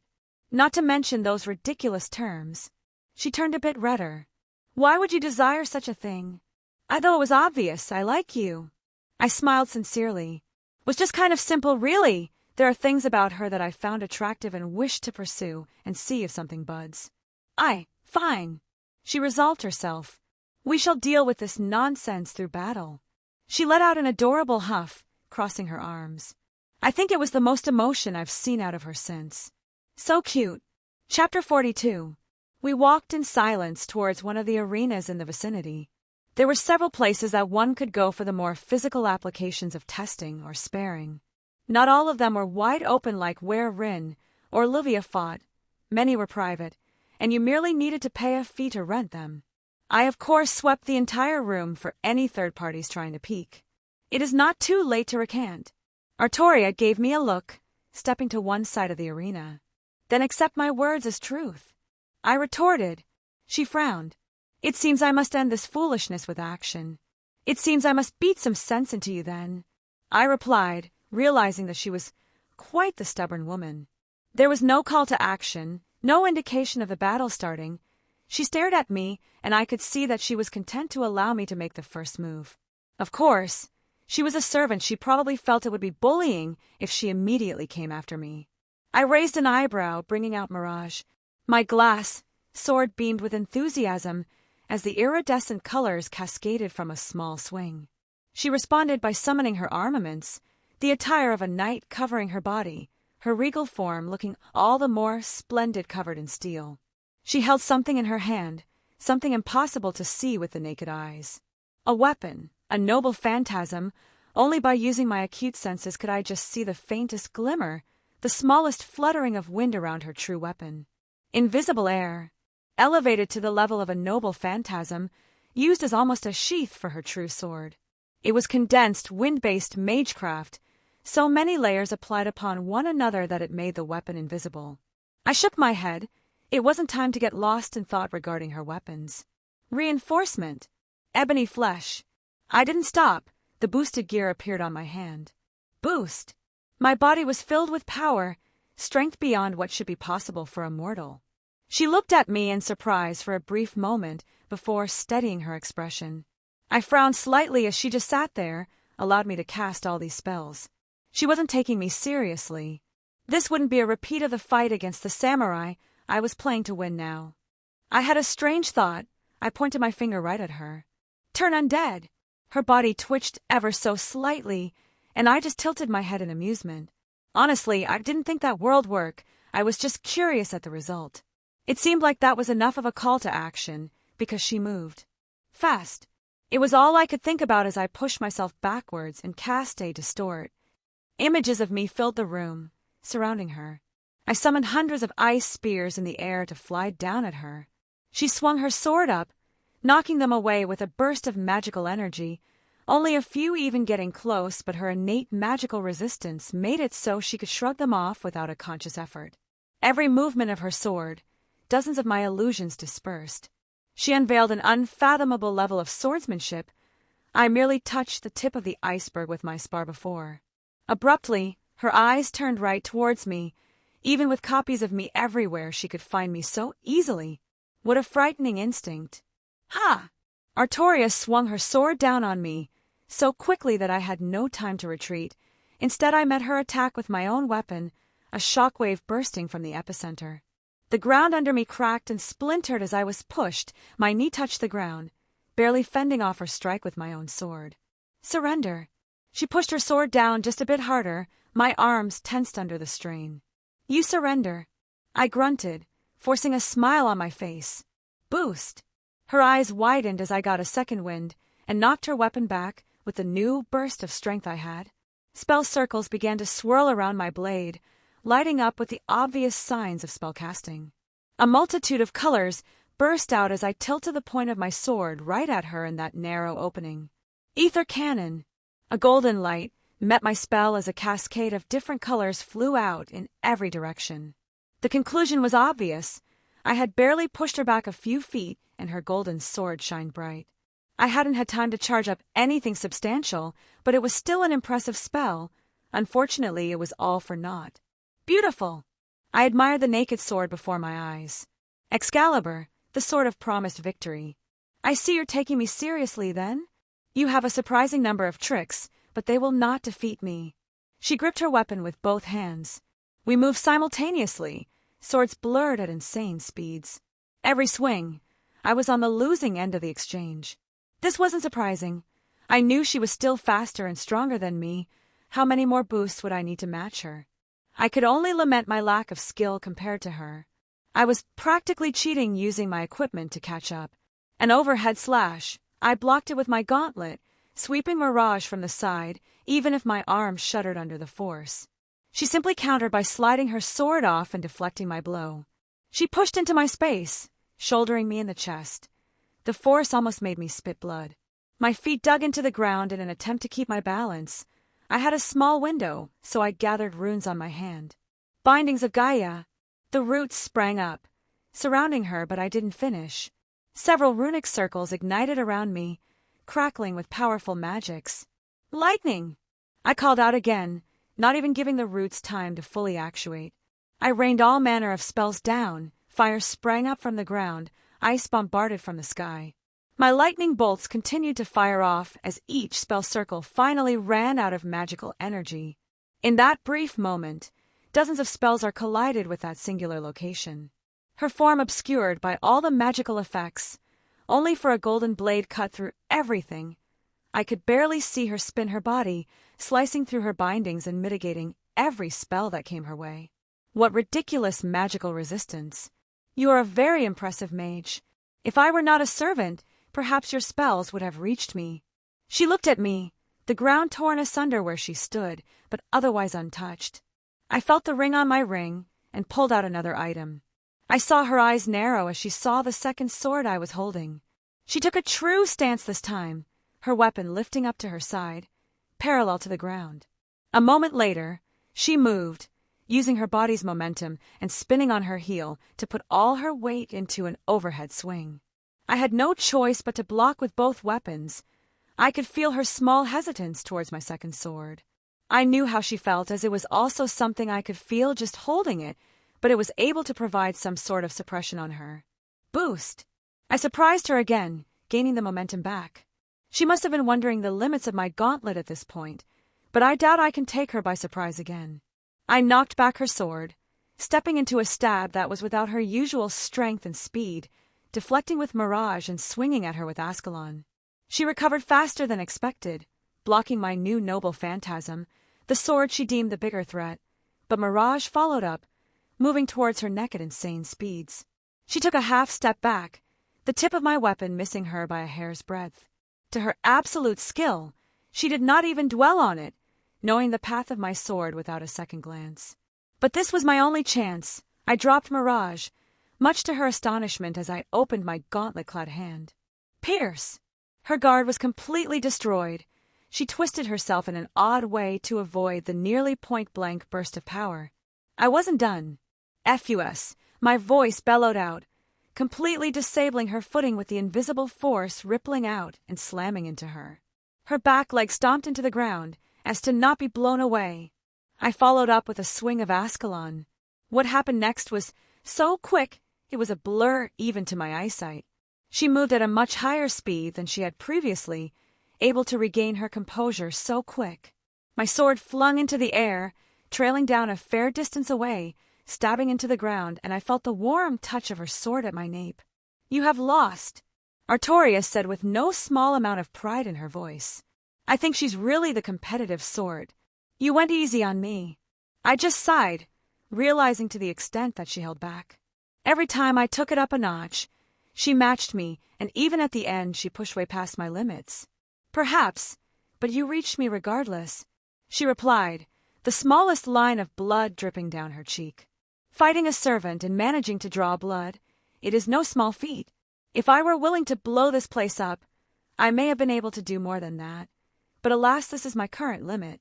And it wasn't like she couldn't do the same. If she wanted to, her casual swings could easily bring this building down. In hindsight, there were a few more things I could have done, perhaps more kinetic force behind some physical attacks. It made me wish I had the staff for this particular moment, but what can you do? Well, I lost. I fully admitted. We had never agreed on a prize if I had won. She dismissed her armor and sword, returning back to her normal clothes. What do you want? I tilted my head. It wasn't like I would duck out of a true defeat. If I lost, I lost. I would pay up any reward she wanted at this point, and it's not like she would ask something ridiculous from me. You fought valiantly. I have been forced to reevaluate some thoughts I've had, she said quietly, contemplating various thoughts. Well, at least I got through to her a bit. Rin explained to me some concepts about this era, what a date is, an evening spent in the company of another to see if both parties desire to further a romantic relationship. For my prize, I have never experienced such a thing before, and I find myself curious. Her cheeks turned the slightest pink, her gaze turning away from mine. I'm pretty sure that wasn't Rin's exact wording, but it wasn't exactly wrong either. Well, the pain I'm feeling suddenly felt worth it. Chapter 43. That lass. She is practically a dragon in human form. Tell me about it. I think I have new bruises now. And I don't think there is in doubt about what she is. You know, I'm starting to think I like women who can beat me up. Wouldn't be surprising. Devils in general worship strength. Dragons also do the same. Yeah, that makes sense. How are you feeling? Pretty decent, all things considered. I moved my body around, still a little sore after boosting so many times, and my stamina was drained pretty heavily. You're getting better, and with your bloodline fully coming out, it seems like your overall strength has gotten a nice increase. Otherwise, you wouldn't have been able to hold your own in physical combat so well. Yeah, servants are ridiculous, and she wasn't even going all out. If she were serious, a single swing of her sword would have demolished the building with ease. And that wasn't even taking into account her unleashing her noble phantasm or utilizing her other skills. I seem to recall she has an ability that could give her a large boost for a few moments at the cost of a chunk of magical energy. It was also good to get another perspective. Adding in my magical repertoire showed me a few more flaws in my combat abilities. The most obvious thing, there was such a huge divide between my martial and magical abilities, and I don't mean in the realm of strength. It was like I couldn't combine them in any meaningful way. They both were just there. I had walked around the campus here for a while, just enjoying the day. It seemed like several people saw me and just turned and walked away. I guess knowledge of me has started to spread, good? I wonder how long it will take for someone to do something stupid. Well, it's not like I'll be staying specifically here for that much longer. Only a few days, and I should be making my trip to the Land of Shadows, and who knows how long I'll be there. Though I will be here back and forth quite a bit, well, we'll see what happens in the future. I think anyone would want to approach me is just watching and waiting for now. I'll deal with that nonsense when it comes. Speaking of, I should go back and check in. Maybe the old man needs some stuff from me? I would rather the project not get delayed because I was absent. A hop, skip, and the upscale living areas were not far away. No way Zelretch would be living among the common folk. He wasn't exactly the snooty sort, but he did appreciate the finer things, and he would acquire the best if it were available. You! Rin shouted as I walked inside, grabbing me and pulling me into grandfather's office. I just blinked, getting forced down in a seat as the man himself turned around in his chair, staring at me. Menacingly, does the defendant have any words to speak in their defense? He tapped his fingers together. I want a lawyer. Denied. Rin answered, looming over me. You have some explaining to do. You know, I have the strangest urge to flee at the moment. Funny thing. I flexed my hand, feeling around in my ring, until I felt the connection shut off. Zelretch just wagged his finger. There will be no magic in my courtroom. Oh, pooh. I believe I have a right to know what charges are against me. May the prosecution present her case. Zelretch ushered to Rin, seemingly ignoring me. Rin nodded, pacing around the room. A couple hours ago I was deep into my research when I was interrupted by my servant, the victim, stating that she required my help. She narrowed her eyes at me. Apparently, she was asked out on date. A date? Zelretch repeated. And which dastardly villain seeks to corrupt our pure and innocent Saber? He is sitting here in this courtroom right at this moment. She slammed her hands on the desk. I see. Zelretch nodded. And what does the prosecution recommend for punishment? Immediate execution, she declared, pointing towards me. Accepted. He leaned back. I gave him a deadpan look. Sitting up, I flicked Rin on the forehead. Ow, she whined, rubbing the spot. Is this really necessary? I asked. Zelretch just shrugged. Is anything necessary? Oi, don't start going all philosophical. I sighed. Why are you both acting like I'm asking for her hand in marriage? It's a first date. It's entirely possible that nothing even comes of this. How did you even get Saber to agree to date? Rin asked. Let me answer your question with another question. Why the hell does she think she has no charm or appeal? Rin threw her hands up. I have no idea. I've been trying to get her to stop thinking that way, but she just won't accept anything I've said. How did you convince her to go on a date? She started some bullshit about not being attractive. I denied it was so, but she doubled down. I had no choice but to force the issue, challenging her to a duel, and if I won, I get to take her out. I explained. You won against her? Rin looked surprised. Fuck no. I laughed. She kicked my ass, but I think I got through enough. She seemed to accept I wasn't trying to pity her or any other weird thoughts she has. Yeah, regardless of the outcome, I just want to take her out and have some fun. Well, this is wonderful news, Zelretch said happily. Rin had approached me not long ago about this very issue, and I admit this isn't exactly my area of expertise. He then turned towards me. I hope I don't need to explain how cross with you I will be if you are merely playing around with the young woman. I admire Miss Pendragon very much, and I would hate to have a very different conversation about her with you. Really, a shovel speech? I raised an eyebrow. Besides, do you really think I'm that kind of person? I do actually like her, you know. Rin looked at me. I slightly narrowed. Her physical attractiveness aside, I find her temperament very charming. Did there have to be more than that? I don't think there's a threshold where you must reach to be allowed to like another person. It's not like I was confessing my love or anything. Good, Rin acknowledged. What are your plans? Well, I haven't really thought much past this point. I scratched my cheek. I have a few ideas I'll need to double-check on. What kind of clothes will she need? Is it inside or outside? Will she need special shoes? Maybe some kind of dancing? Or are you going for something classic, maybe just a movie and dinner? Rin started to bombard me with questions. Mostly outside, a bit of walking, and somewhat warm weather. I listed off, thinking about it. Oh shit! What? I don't actually have any money. Well, at least mundane currency. Idiot! Rin sighed. I turned towards the old man. So how about that pocket change you mentioned? He just laughed, waving his hand, making a piece of parchment fly towards me. I read it over, furrowing my brow a few times. Are you seriously trying to extort me? I grumbled, taking out a few items in my ring. These metals should work fine, though you may want to double-check. And here's a few more gems. The quality should be about what you need. I looked over everything I set on the table. How is the project progressing? Do you have all the resources you require, or do you need me to fetch some other stuff? I really wanted my staff back. I felt weird not having it with me. Not like I was feeling vulnerable, but maybe I just didn't like my things being out of my grasp. It's good. I should be able to get the gateway up and running in a few days if these work as intended, Zelretch stated, rubbing his chin. I'll give you access to my accounts here in England. It should be much more than you will need. Yeah, that's a bit of an understatement. Just as mundane currency was in the millions, that wasn't even touching things like stock or other forms of wealth. Actually, I think he has a garage somewhere with a couple dozen cars. Definitely going to raid that at some point. Now I need to take her shopping. She started giggling to herself. Shoes, dresses, what else? Well, it seems like Saber will be in good hands. Actually, I need new clothes too. And shoes.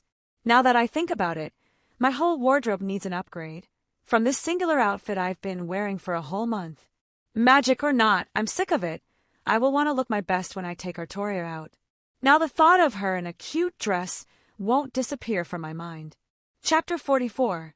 I had been running around for a couple days now, getting several things sorted and making some preparations. To say I wasn't the least bit excited for my date would be a lie. Truthfully, I've never been on a date before, so sue me. Well, at least in the context that someone my age and origin would recognize as a date. Old man. I entered my grandfather's office. Have a seat, he said smoothly, gesturing towards one of the chairs. There was a pleasant silence as he finished up whatever work he was doing. We haven't had a chance to sit down and talk. That's true, I admitted. You used our first meeting as a learning experience for Rin. I let out a small sigh. Not that I'm complaining, but if it were anyone else, I would have been extremely upset. He hummed in agreement. She's still a bit immature. I wanted to expand her worldview a bit. He stroked his beard, and there was no good way to let her see the wider world. I think this method had the least effect on her mentality. Except for that inferiority complex she is going on. I snorted. Yes. Well, that isn't something that can be handled overnight. He smiled slightly. You did a wonderful job of opening her eyes, though. I am infinity grateful for that. Yeah, she would have to work through some of her own issues by herself. We can only help so much. I don't need your gratitude. I care about her just as you do. I waved him off. I still have some memories of her before. I couldn't just sit back. She was a good girl, still a bit hard-headed and arrogant right now, but she matures quickly. Not that I could exactly throw stones from my glass house over here. I'm tempted to ask about that, but I think I would like to look forward to the years to come before the world becomes a bit more chaotic. A small smile graced his face. 100 years, give or take. It's not long to prepare, even when we can bullshit the timeline a bit. Language. He chided lightly. You have a bit more freedom than I do in that regard. You have more freedom than I do to explore other worlds. I can only give a few cursory glances at world lines away from Gaia, while you can walk upon them. And you think that our salvation may be out there? Salvation? He laughed. I never believed in anything like that when I was devising my strategies. I never thought something like you would even exist. I'm just playing any card I can get my hands on to keep the world spinning. He shook his head, an aged smile gracing his face. You weren't my first attempt at skewing fate in my favor. I tried many ridiculous experiments. There was one point where I even theorized the resurrection of Albion, or maybe refining its corpse into a mystic code. Yeah, right, you just wanted a dragon to ride on. I called him out, because that is exactly what I would want. That was only 10% of my intention. He admitted. Yeah, you can't lie to me, old man. I know exactly how you think. What about your granddaughters? I used air quotes to emphasis. Why ask questions you already know? He was the one to sigh this time. All Truge Brunestad is just as rebellious, even if the dead apostle ancestors aren't present here. She still hasn't forgiven me for tricking her pet into being sealed. Thankfully, she stopped acting up a few centuries ago, but only God knows what she'll do when the board finally gets set. Maybe I should go pay her a visit. The daughter of a true ancestor and a dead apostle, one of only 2 remaining beings that are allowed to carry the name Brunestad, after the Crimson Moon Brunestad. She was frighteningly powerful, even if she wasn't a true ancestor herself. And Arcuate is sleeping, which is the best case for everyone. I said quietly. I saw his expression. He truly cared for the last true ancestor. We both knew that if the forces dwelling deep within that carefree girl could potentially awaken if she got swept up in the battle that may come. It almost seems unfair how much easier it is to destroy the world than to protect it. Even if it seems unfair, there is still a chance. What's the saying? The heavens never block all paths. I smiled lightly. Once Rin gets up to standard, she can also start traveling, searching for her own fortune, which will be another decent skew of fate in our favor. I give it 10 years before she is ready, maybe 20 at the most. He looked distant, calculating in his head. I agreed with his thoughts. That seemed about what I would expect if she didn't make any surprising leaps in that time frame. Well, who knows? She's a smart girl. Some lucky chance could propel her years ahead of schedule. I could give her a hand. The last world I went to had some good opportunities for her to spread her wings. I offered. I also have some people back there that could watch over her, but I may have also left some dangers in my wake. Lots of good stuff for someone in Rin's situation. I'm sure she could bloom quite well in that environment. I haven't had a chance to peek over there. He looked a bit interested. I've only explored a small fraction, but I couldn't help but fall in love with the place. I even got myself a woman over there waiting for me. I smiled. And you're trying to woo dear Artoria. Bold, aren't you? He raised an eyebrow. If anything serious comes after this date, I'll be forthright, but for now I just want her to enjoy her time and maybe get a new perspective on her second life. I wasn't one to lie about something significant like that. A healthy relationship can't be built on lies. As long as you understand. He nodded. That reminds me. He sat up, shuffling over to a cabinet and searching through some papers. Here we are. He set the parchment on the desk. I made a little list of some world lines and their coordinates if you wish to visit them in the future. I think some of them may have some things you might want. I just quietly put it away in my ring. No need to get distracted right now. I still need to go find my teacher before I start treading this path. Your foundation is a mess, he said without any sympathy for my feelings. I know, I've been made abundantly clear how disorganized I am. I was so focused on just grabbing anything that I fancied that I'm a mess. Well, the immortal witch should be able to sort you out. He chuckled. I'm a bit interested in the land of shadows. I do hope you will regale me with some tales when you return. He smiled wistfully. Do you have any plans of returning to your birthplace? I couldn't help but wince, choosing not to answer. It's going to remain a thorn in your heart if you don't go back. He explained. Not to mention the debt you owe. I know, I said curtly. It's just, I don't have many good memories there and no one to go back to. Maybe I can visit Mother, put some flowers on her grave. His expression softened. Well, think about it another way. There are plenty of good things there for you to grab. He shrugged. You already stole something of significance. What more harm could you cause? You don't need to remind me. My reluctance does not mean I'm ignoring my debt. My tic presented itself again, as I ran a hand through my hair unconsciously. I'll head back and take a look after I get back from the land of shadows. When you return after that, I do have something I need done if you're interested. Like what? There is a world line near us that is cut off from my view. I have some ideas of what's happening in the general outline, but I would like a more in-depth look, and you would be the perfect person to investigate. Close to us is a very relative thing to say. Distance is a misnomer, a concept we attach because it makes us feel more comfortable. Other world lines are both infinitely close and infinitely far away. Rin not ready for something like that. She's usually good about running errands. No. He shook his head lightly. This is beyond her abilities. Even if Saber ventures with her, I don't know if she would survive. Oh, color me curious now. I don't recall something like this in my memories. Little surprises are life's joy. He perked up a bit. There's this organization called Chaldea. Actually, why don't we wait until you get back? It's a very long-winded explanation. Whatever. I'll hear the rest of the explanation later.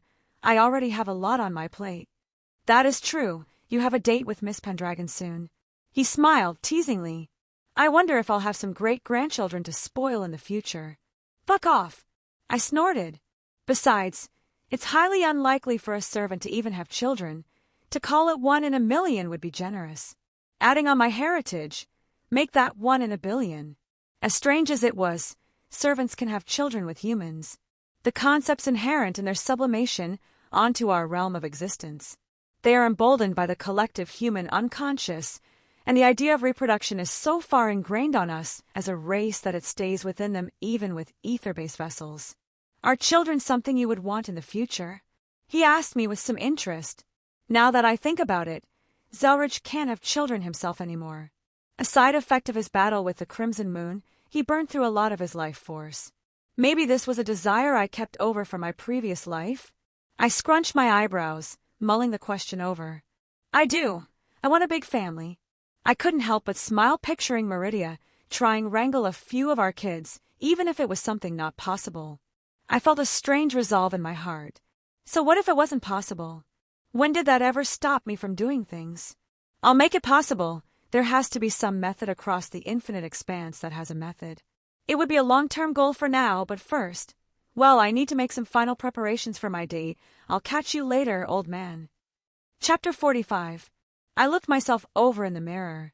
Hair was nice and tidy, Clothes were clean even if they weren't exactly as high quality as I usually enjoy, but my old ones were almost ripping in certain places. Otherwise, everything looked rather good.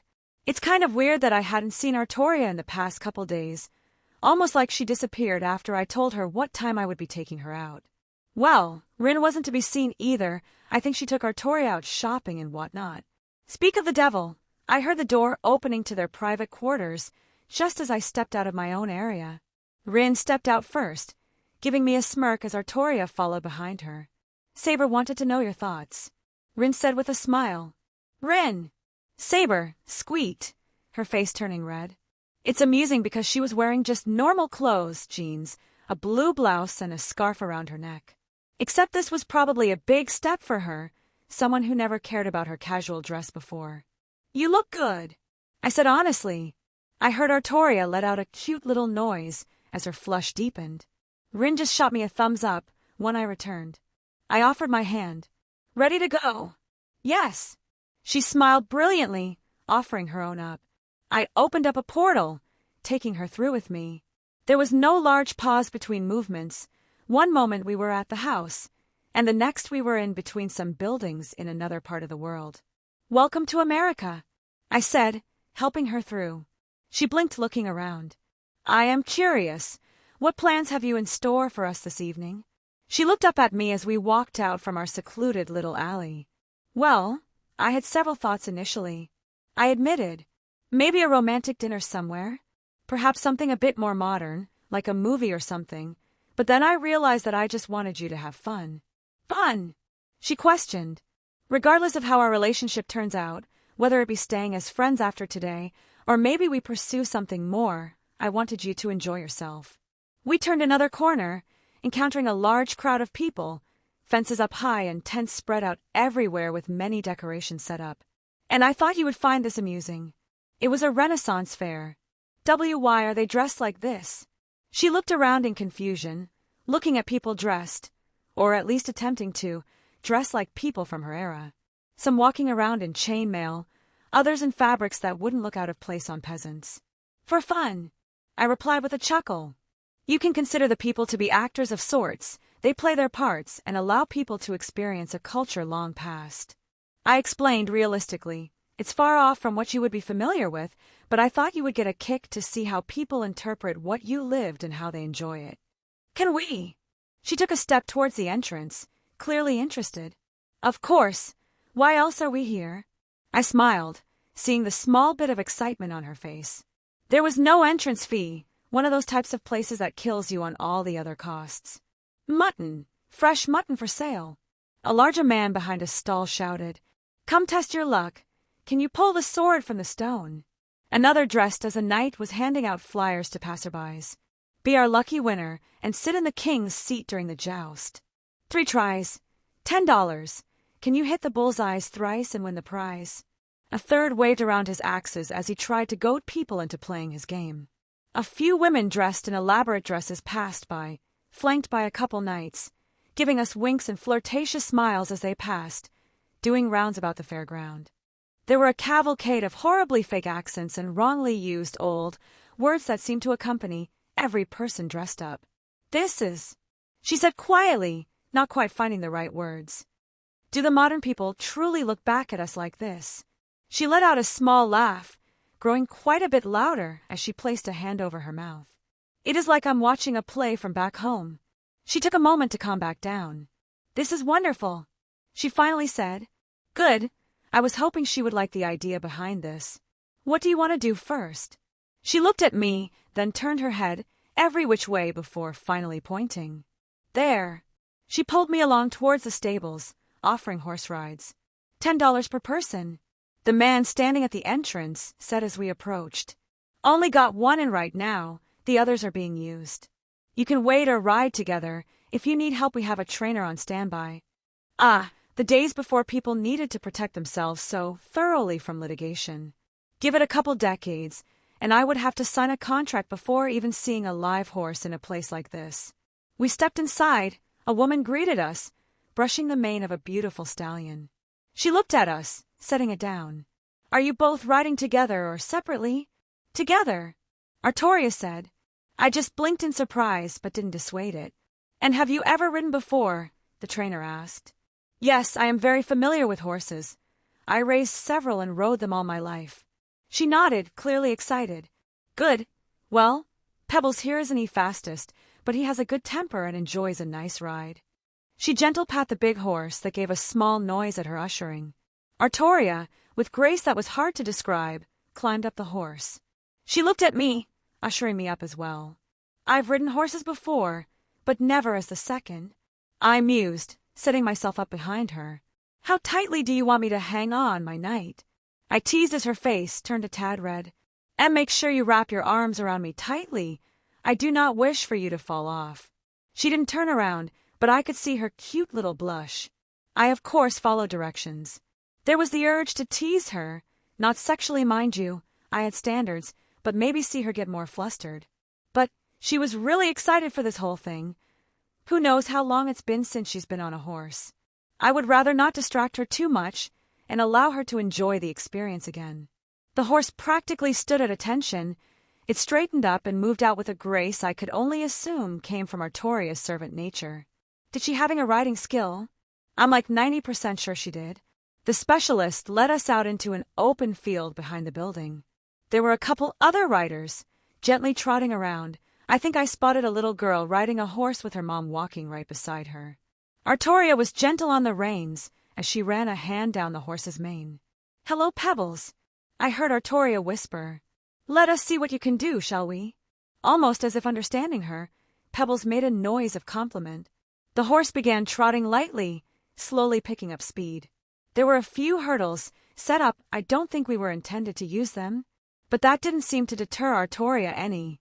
Yeah, she called out, giving the horse a command as it took off. A little surprise made me hold on to her a little tighter. Without any effort, the stallion cleared the first hurdle, jumping it with no issue. Moving between each one, clearing all of them as the majestic animal excitedly did a lap around the field at Artoria's ushering. She expertly led the horse to continue several maneuvers and parade around the entire arena as if he owned it. Well done, Pebbles, you are a fine steed, and I would have been honored to ride you into battle. She patted the animal, who seemed overjoyed at her affection.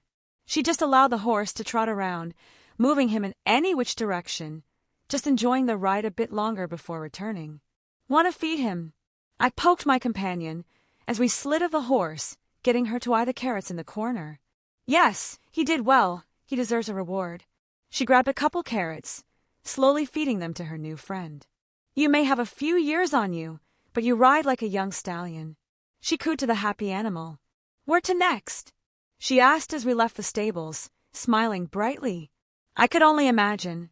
Riding horses were an intrinsic part of her past, probably something she grew up doing and loving as a result.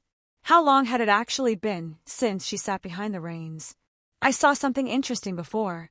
I smiled, walking at her side down the fairgrounds. 3 throws for $10. A man shouted, wearing some kind of wool or leather clothing. Hit the bullseye 3 times and win a prize.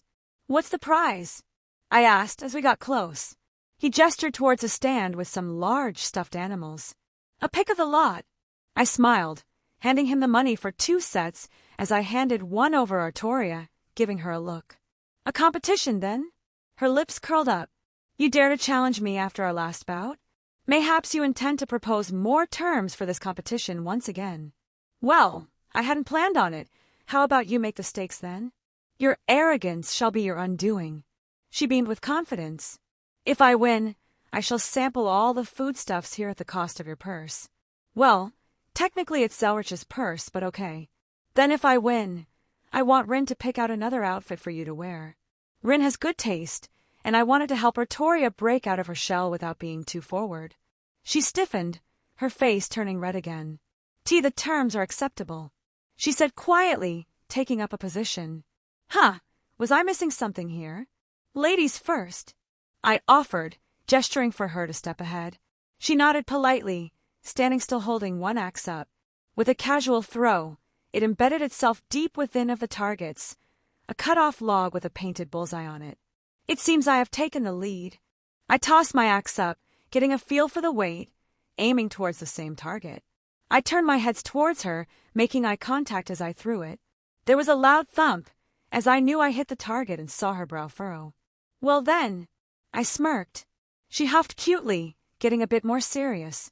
She truly is a very competitive person, but it is still just as adorable as everything else about her. Ha! She threw with a bit more force, the axe burying deep inside the log. I gave no fanfare this time, copying her motion and also hitting the bullseye, though mine barely made it inside. Careful! One misstep, and you may very well lose. She smirked herself. Someone sounds confident. Why don't I go first on this last one, then? I do not mind. May you have any perceived advantage. You shall need it. She said simply. Well, alrighty then. I aimed up, and my foot dug into the ground as I pulled on more strength than before. My axe hurled towards the target, burying deep inside and cracking the piece of wood, making it fall to the ground.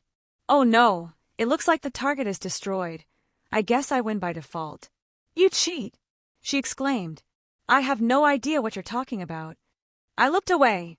Dastardly cheater. Oh, look, prizes. I ignored her complaints, moving towards the booth. Well, I guess that counts. The man at the counter just shrugged. Which one you want? I turned towards Artoria. Well, the lion. She looked at it a bit expectantly. The man smiled, picking the large, stuffed lion off the wall. For your girlfriend. He handed it over to me. Artoria turned just a bit redder, making me laugh a little. Can I offer my prize as a peace offering, my lady? I bowed my head in an exaggerated manner. You are forgiven for this transgression. She happily grabbed the stuffed animal, inspecting and prodding it with a bit of glee. Well then, I believe you have a wager to uphold later. I smirked. Rin is going to be relentless with her teasing. How about we get something to eat then? I wanted to try all the foods here. I heard fair food has its own charm. I would like that. She gave a smile that could melt ice. What is that? A dainty little hand pointed towards a food stall. Looks like a turkey leg wrapped in bacon. How obscenely decadent. What one? Yes. This is about how the next hour or so went, as we tried the various foods all around the fairgrounds. What are those? Deep-fried bananas. Surprisingly yummy. What about these? Looks like a cheeseburger with donuts for buns. Once again, my gluttonous side thanked me. I think we got through all the staple foods at the fair and even moved through their own little niche of medieval foods as well. I thought I could hold my stomach well, but this little girl out-ate me at every turn. Not that I really cared. If it made her happy, I would keep going. I'm a little curious. Why did you agree to go on this date with me? I was honestly curious. You were willing to fight me, she replied. Mayhaps. I was moved to be willing to go to such length. She stopped for a moment, deep in thought. I wished to understand. Her head ducked down, unable to grasp the correct words. Are those caramel apples? She suddenly grabbed me hand, dragging me towards another food stall. I wish to partake. Subtlety, thy name is not Artoria. Well, I wouldn't push if she didn't seem to understand it herself. Just let the chips fall where they may. Regardless, it was pleasing to see the sheer joyful expression that Artoria wore for most of the day. It made this entirely worth it without any secondary thoughts. Oh, let's play this one. I pulled on her this time. She followed my direction without any complaint. 5 darts. Pop as many balloons as you can. The man sitting behind the counter casually said, grabbing a few bills I put down. Artoria eyed one of the darts, moving it between her fingers before aiming and tossing. I missed. She seemed annoyed with herself. I don't suppose you've ever used darts before? Nay, it was something that never came up in my life. She shook her head, throwing another and popping a balloon. Yes, she happily blurted out, before regaining her composure, and tossing another with a loud pop following. Pop! Pop! Her few more darts finished up. Good job, you got the small prize. The man said, gesturing towards the back. Which one you want? The dragon. She pointed out, towards a green stuffed animal. I guess it's not surprising that it follows a certain theme based on the place. This one is yours. Artoria handed it to me, clutching her own lion, cheeks just the slightest pink. You had gifted me with one, so it is only proper that I return the favor. She looked rather pleased with herself. I love it, I said with a smile, happily accepting the gift. He shall be named Drake Jr. Today was one of the most fun days I've had, but all good things had to come to an end. We both noticed the sun starting to dip in the sky. The people began to head out as stalls and shops began to close up for the evening. "Thank you," Artoria said quietly, dipping her head. I have not had so much enjoyment for a very long time. Believe me, the pleasure was truly mine. It's not like my life was filled with days like these. Rin had explained to me what dates were the other day, differentiating between this and what courtship was back from my era. She looked pensive. I find the idea agreeable, a preliminary outing to see if individuals would be good matches to further pursue romantic goals. She stopped looking up at me. "Oh, was that my Kay to ask her out again?" "Artoria," I said firmly, "I would like to make it clear that I like you. If you want to keep going, do more dates, get to know each other better, and maybe go a step further, I would be overjoyed." I gave her hand a little squeeze. "But I do have some things you need to know if you want to walk this path. Take some time to yourself, figure out your own feelings, then get back to me when you're ready." She didn't look put off in the slightest, maybe even a bit relieved. I think she was under the misconception that she had to give me an answer right here and now. "Thank you," she said lightly, seemingly content. "Why don't I take you home then?" I chuckled softly, taking her to a secluded corner and opening a portal for both of us. We stepped through to an empty house. It looks like Rin and Zelretch were nowhere to be found. "Well, usually it would be my job to walk you home, but that whole procedure is a bit wonky here." I just shook my head. She looked up at me, cheeks splashed with the faintest pink that I recognized all too well at this point. "I had a wonderful time." She turned her head, looking every which way before, standing up on her toes, and placing her lips against my cheek ever so quickly. She disappeared almost immediately into her room, leaving me there brushing my hand against my cheek. A Nascent Kaleidoscope. Chapter 46. Artoria Pendragon POV. I kissed him. The image continued to overtake all my thoughts. It was only on the cheek, but it was a kiss nonetheless. Was he put off by my forwardness? Do men dislike women who take the initiative? Rin told me that it was a common occurrence at the end of one of these dates. What do I do now? Do I request for further courtship? No, that isn't the correct word any longer. Dating, becoming one's girlfriend, there are different steps in this era. I was unsure of how to proceed. Do I wait for him? Do I wish to continue this dating? My heart was beating rapidly, but I was unsure of myself. Is this even the proper path to take? I am technically a fleeting existence, though with Wilhelm or Zelretch present, I do not doubt their means to keep me anchored. Even still, he said that he likes me. Never have I had a man confess affection for me, and I would be lying if I said it did not make me happy. Saber! I turned around to see Rin enter the room. I was too lost in my own thoughts to even notice her. "Girl, you better spill all the details.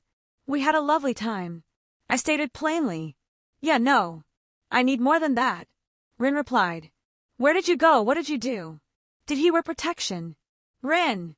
I shouted uncontrollably. I could feel my face heating up. "Fine, but spill everything. Start from the beginning." She smirked. "He took me to a fair over in the colonies. All the way over in America." "What kind of fair?" "They were dressed up in attire reminiscent of my era," I explained, without getting into the details. "Oh, one of those!" she exclaimed. "How was it? Did you have fun?" I suppose such a thing is common knowledge then? The Holy Grail deposited memories unto me of the era, but there's simply too many details it did not fill in. It would have been most embarrassing thinking an automobile was some type of beast had the information been less available. It was amusing to see them act out their parts. I smiled. And yes, it was an enjoyable evening. I had not had such an enjoyable time in many years. "Well, what did you do?" "They had a stable prepared for their patrons to ride horses," I explained. "We shared a horse together," he sat behind me. There was nothing wrong with two people riding together on a horse. Rin's lips curled up, giving me a look that I knew all too well. "Oh ho, did his hands roam?" She made a lewd grabbing motion with her hands. "Rin!" I let out an indignant complaint. Truly Rin's perversions come out in private. He was a perfect gentleman. Boring. So he didn't take advantage of you? She said a bit more seriously, perhaps with some concern. "No, his hands never attempted to molest me." I noticed her concerns, and I did not want her to think incorrectly. Good, otherwise I would cut off his D. Rin. I huffed. Only one date, and you're already so attached, she laughed. So what else did you do? We merely partook in the facilities. I stated. There were many activities, we even competed in axe throwing. Did you throw him off with how competitive you get? I am not competitive. I said evenly. I merely have a healthy interest in winning. I am not overly competitive, regardless of what Rin, Case or Ector, and especially Merlin have said. Aha! Rin looked unconvinced. If I were as competitive as you say, then I should have held a grudge for losing, even if he did cheat. He had escaped my ire with his gift. Thankfully I had managed to hide my bounty before Rin had seen, lest her unceasing teasing continue. Did you wager anything? Maybe a steamy night in a hotel somewhere? Rin wiggled her eyebrows. We did no such thing. I crossed my arms. He merely. What? It is unimportant, said quietly. The thoughts on some of the outfits Rin made me try on. I would die of embarrassment if I were to wear them in public. Look at you, going all red. Rin laughed. It must have been something good. Rin's relentless teasing. I should have expected it to make a comeback at this moment. So what are your plans? One and done, or are you thinking of being his girlfriend? She asked, her tones becoming a bit more sincere. He doesn't seem like a bad guy, even if I have trouble coping with his race. I don't want to judge him based on that. I'm sure you can judge him better than I can. Yes, his nature still gives me pause. I do not judge him on his family. One cannot control the circumstances of their birth, but knowing he is born of those from hell is still an odd thought to consider. I have believed in my own instinct for my entire life. It has yet to fail me, and so far, Wilhelm has been nothing but sincere. I also believe that the Wizard Marshal would not allow a dangerous individual so much access to his home. I do not know. I said honestly, I have never considered a romantic pursuit in my life, much less the second one I have been gifted with. I was not aware I had any appeal as a woman until he thoroughly crushed that thought. I've been telling you this for years. Rin threw her arms up, but knew all it takes is one cute guy to tell you you're pretty and suddenly you're all hunky-dory. She sighed, slumping her shoulders. Do you want something like this? Something more than just a friend? I would not be against it. I said quietly. He has many attributes that I find attractive in a partner. He is objectively handsome. I focused as to not blush in front of Rin lest she tease me again. I enjoyed spending time with him and learning the few things he has shared. But I still don't know much about him. Indeed, we did not delve much into our pasts, merely enjoying our time together. Then go on more dates, spend more time with him. You don't have to get engaged or anything like that. Is it truly that simple? Mayhaps I am simply overthinking everything. Wilhelm POV. It had been a bit over a day since my date with Artoria. I haven't seen either her or Rin in this time, merely helping the old man set things up and run some errands. Hey, old man. I walked up towards Zelretch. He was standing over a table full of materials.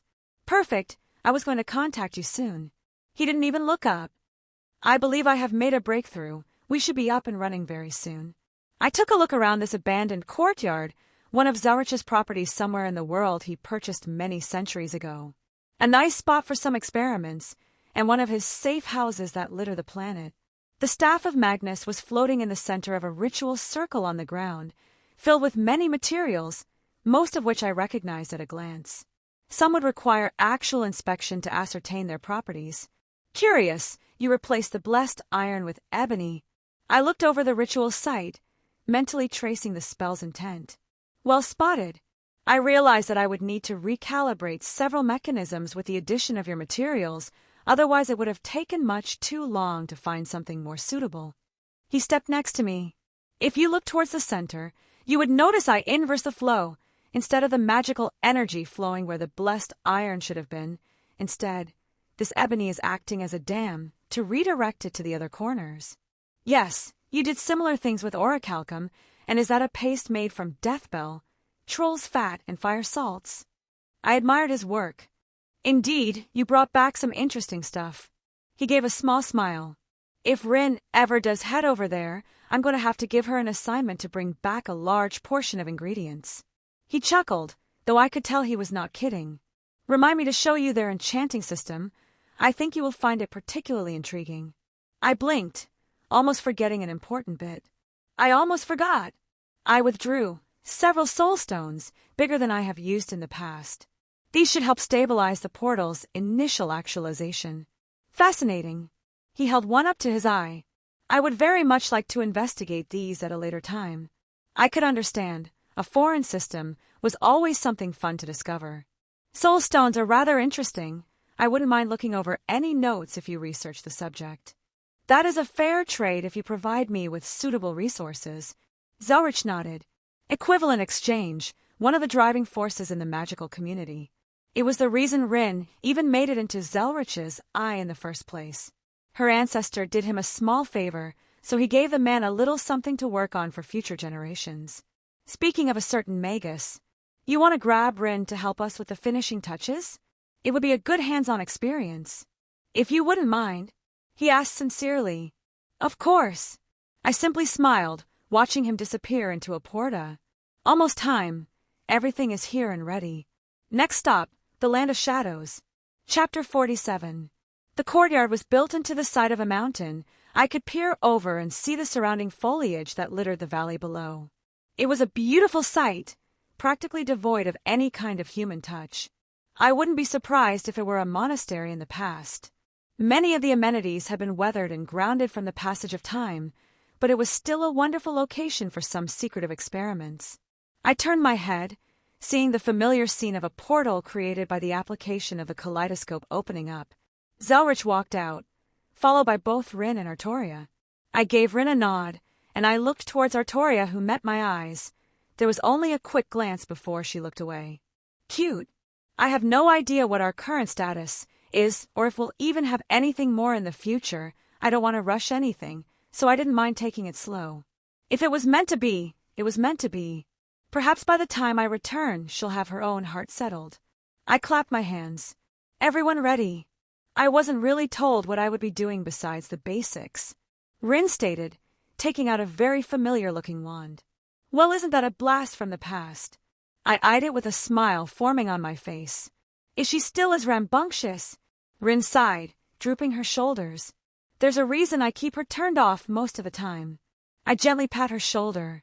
I know Zelretch doesn't particularly enjoy Ruby being around, even if he created her. Funnily enough, he does enjoy annoying other people with her antics.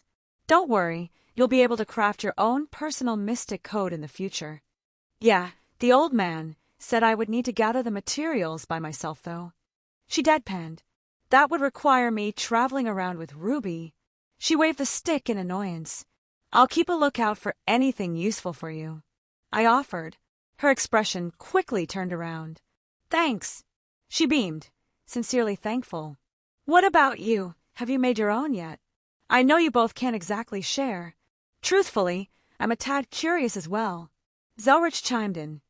I personally wouldn't settle for anything below a certain level, and your resources were far inferior to mine. True, and I was quite lucky being able to find some compatible materials. I glanced over to Artoria. I think Saber is the only one that's seen it before. It was a good sword. She commented evenly. I withdrew my prize blade from my ring, allowing it to glisten under the light of the stars. I named it Mirage. With that I did a small movement, allowing the colors to flow out. Glass. Zelretch mumbled, eyeing it carefully.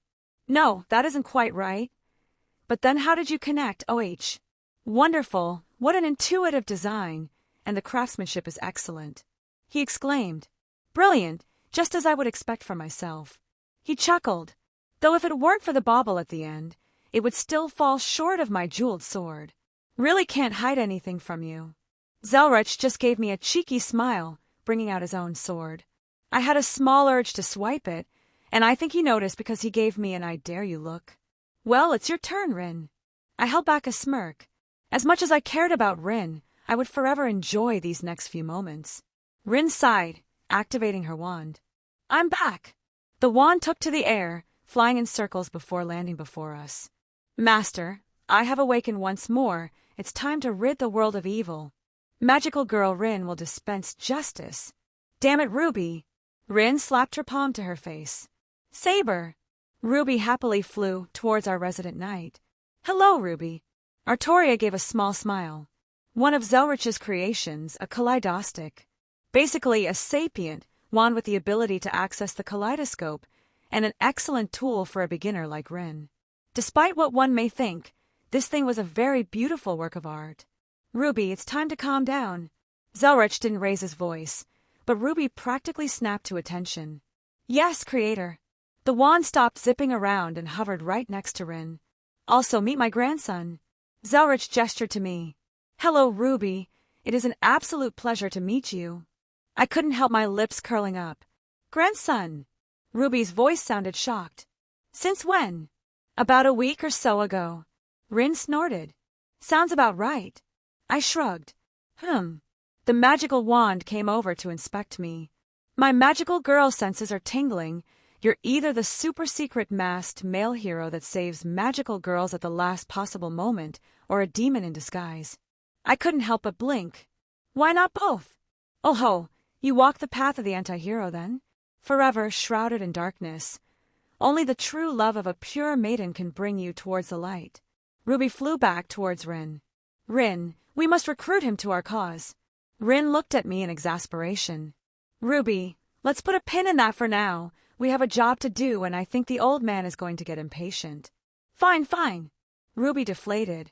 But I want to braid Saber's hair again later. I would not be against it. You did a wonderful job the last time. Artoria chimed in. How does that even work? Did she use magic, or is she just that good at it? And now I want to see Artoria with her hair braided. Awesome. Sleepover is decided. We shall eat lots of ice cream and talk about boys. Ruby declared. Rin finally grabbed the talking wand. Yeah, let's do that. Her voice dripping with sarcasm.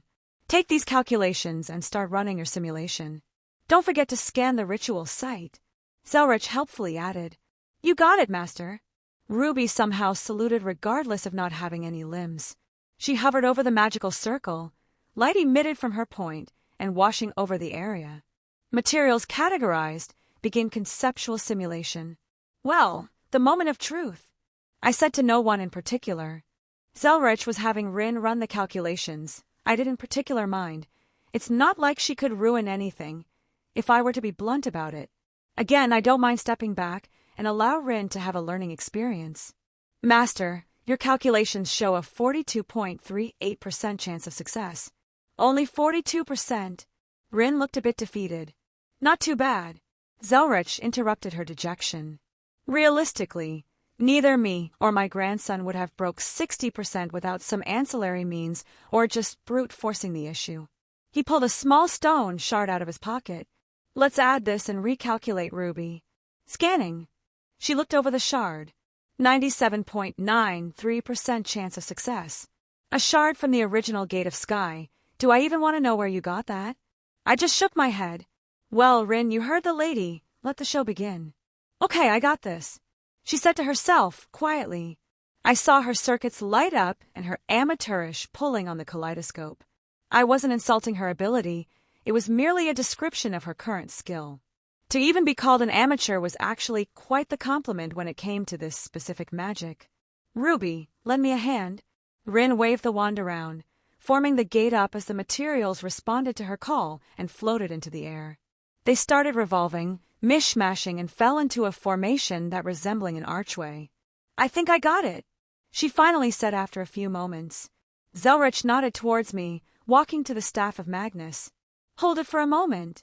He grabbed the shaft and pulled on Rin's own spell work to anchor the spell to the divine construct. The portal stabilized as Rin slowly backed off. What a cheeky little staff, Ruby commented. I should show it who's the boss. She harumphed. I could tell that the portal was a success. It should hold for 2 uses, one there and the return trip. Well done, Rin, I complimented. Of course, she tried to show off a haughty attitude, but she was preening under the praise. Well, looks like it's time. I swept my gaze around. Got everything you need? Zelretch asked, more of a formality really. Yeah, that and then some. Rin, why don't I show you some stuff I hid inside, in case you ever need to hear again for any reason. Zelretch put a hand on her shoulder, leading them inside the building, giving me and Artoria a moment of privacy. Come along, Ruby. Yes, Creator. The wand also floated with them. I just shook my head, realizing what he was doing. Rin apparently did too, as she didn't say anything and followed. I looked towards Artoria, who returned my gaze briefly. I guess this is goodbye for a little bit. Do you know how long your trip will last? She took a few steps closer, idly playing with her hands. Inside for me? Oh, well, probably for outside.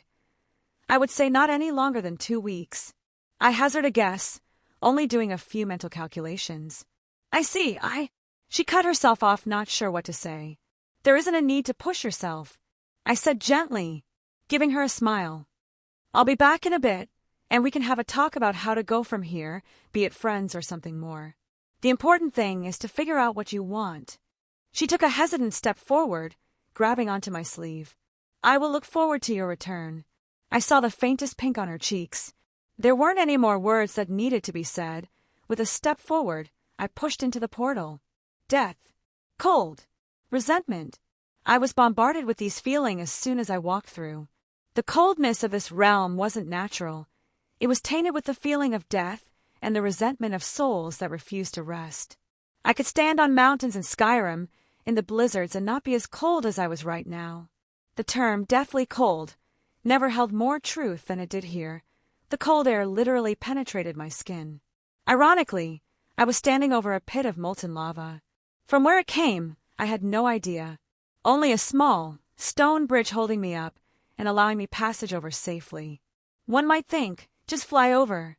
Except, normal laws no longer apply. Trying to fly up will not necessarily take me to the sky. I wanted to continue my muse, take in my surroundings, but I was disturbed by the most rude undead that stumbled from whatever hiding places they laid. Skeletons, zombies, some other types of abominations that breathed necrotic energy from their pores. I wasted no time.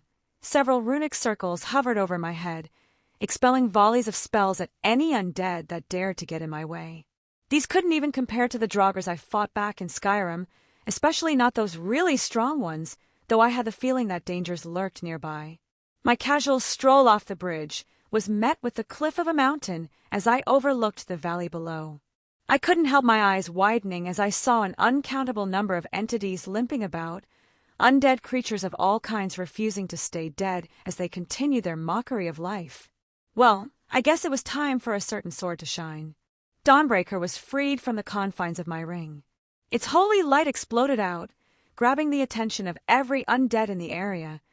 They all stared up, some with more intelligence than others. I would have to go through them regardless. Sliding down the rocky terrain, many came up to meet my assault, stumbling through stones, cracked and rusted weapons in hands. The former figures of warriors, from ages past, they meant nothing under the light of Dawnbreaker. My holy sword cutting clean through any undead it came across. Holy light exploded on contact, blowing away those that got too close. I had gotten a bit better at handling this weapon. I realized that it had a few more uses than just being good against undead. Its light, the anti-undead properties, could be utilized more malleably. I dove into a large group, no coordination as they tried to climb over one another to get to me. I could only assume they despised the living. Their resentment allowed only themselves and those like them to exist. Dawnbreaker was slamming into the ground. The holy light pulsed out like a dome, the walls of golden energy disintegrating everything it touched. The tide seemed endless, as even I killed dozens, hundreds, double that would take the space. R-O-F-A-R-R, a loud shout echoed, the ground shaking and the mountains trembled. A massive hand broke through the earth, grabbing any undead unlucky enough to be in its grasp and pulling them down. I was pretty sure I heard chewing, and the earth began to crack. Something was breaking through. It was massive. I don't think I could call it a zombie, but something with that nature. It still possessed flesh, and I doubt its former life was a human one. Some kind of phantasmal species. I was betting a giant of some sort. It towards over me, maybe 30 or 40 meters in height. With a thought, mirage appeared from my ring in my empty hand. The spell circles lit up, filling with magical energy. The monstrosity lumbered towards me, its rotten flesh filling my nose with its putrid scent. Pieces of its body could be seen falling off, other places where the bones could be seen. It almost fell down, trying to reach me at its fastest speed. I didn't move, continuously pulling on the kaleidoscope to empower my spell. The tip of my blade slowly moved up, hovering center mass of the abomination as it tried to reach for me. Ether cannon. My voice echoed around the valley. It was massive, the biggest one I've done in this life. The undead's arm disappeared, as did most of its body. My spell carried on, cleaving through an army of undead that followed in its wake. A small smile rose on my face. It felt good to cut loose like this and not worry about collateral damage. I didn't have time to dwell on it, as my eyes noticed something at the end of the path I had just opened up in the tide of undead. There was a pathway that opened up between the mountainous cliffs. It was paved with stone and an archway, clearly indicating the correct way to go. Roar! Screech! A few more earth-shattering roars shook the valley. Huge body parts began to break through the icy tundra, re-entering the world after their slumber. Well, time to skedaddle. Reinforcement filled my body and I shot off, not allowing myself to be swarmed any longer. As my feet carried me past the threshold, the smaller undead refused to enter, and I could only look back in confusion. I decided not to dwell on it any longer and kept going in the dark tunnel. A ball of fire lit up above my hand, giving me some light.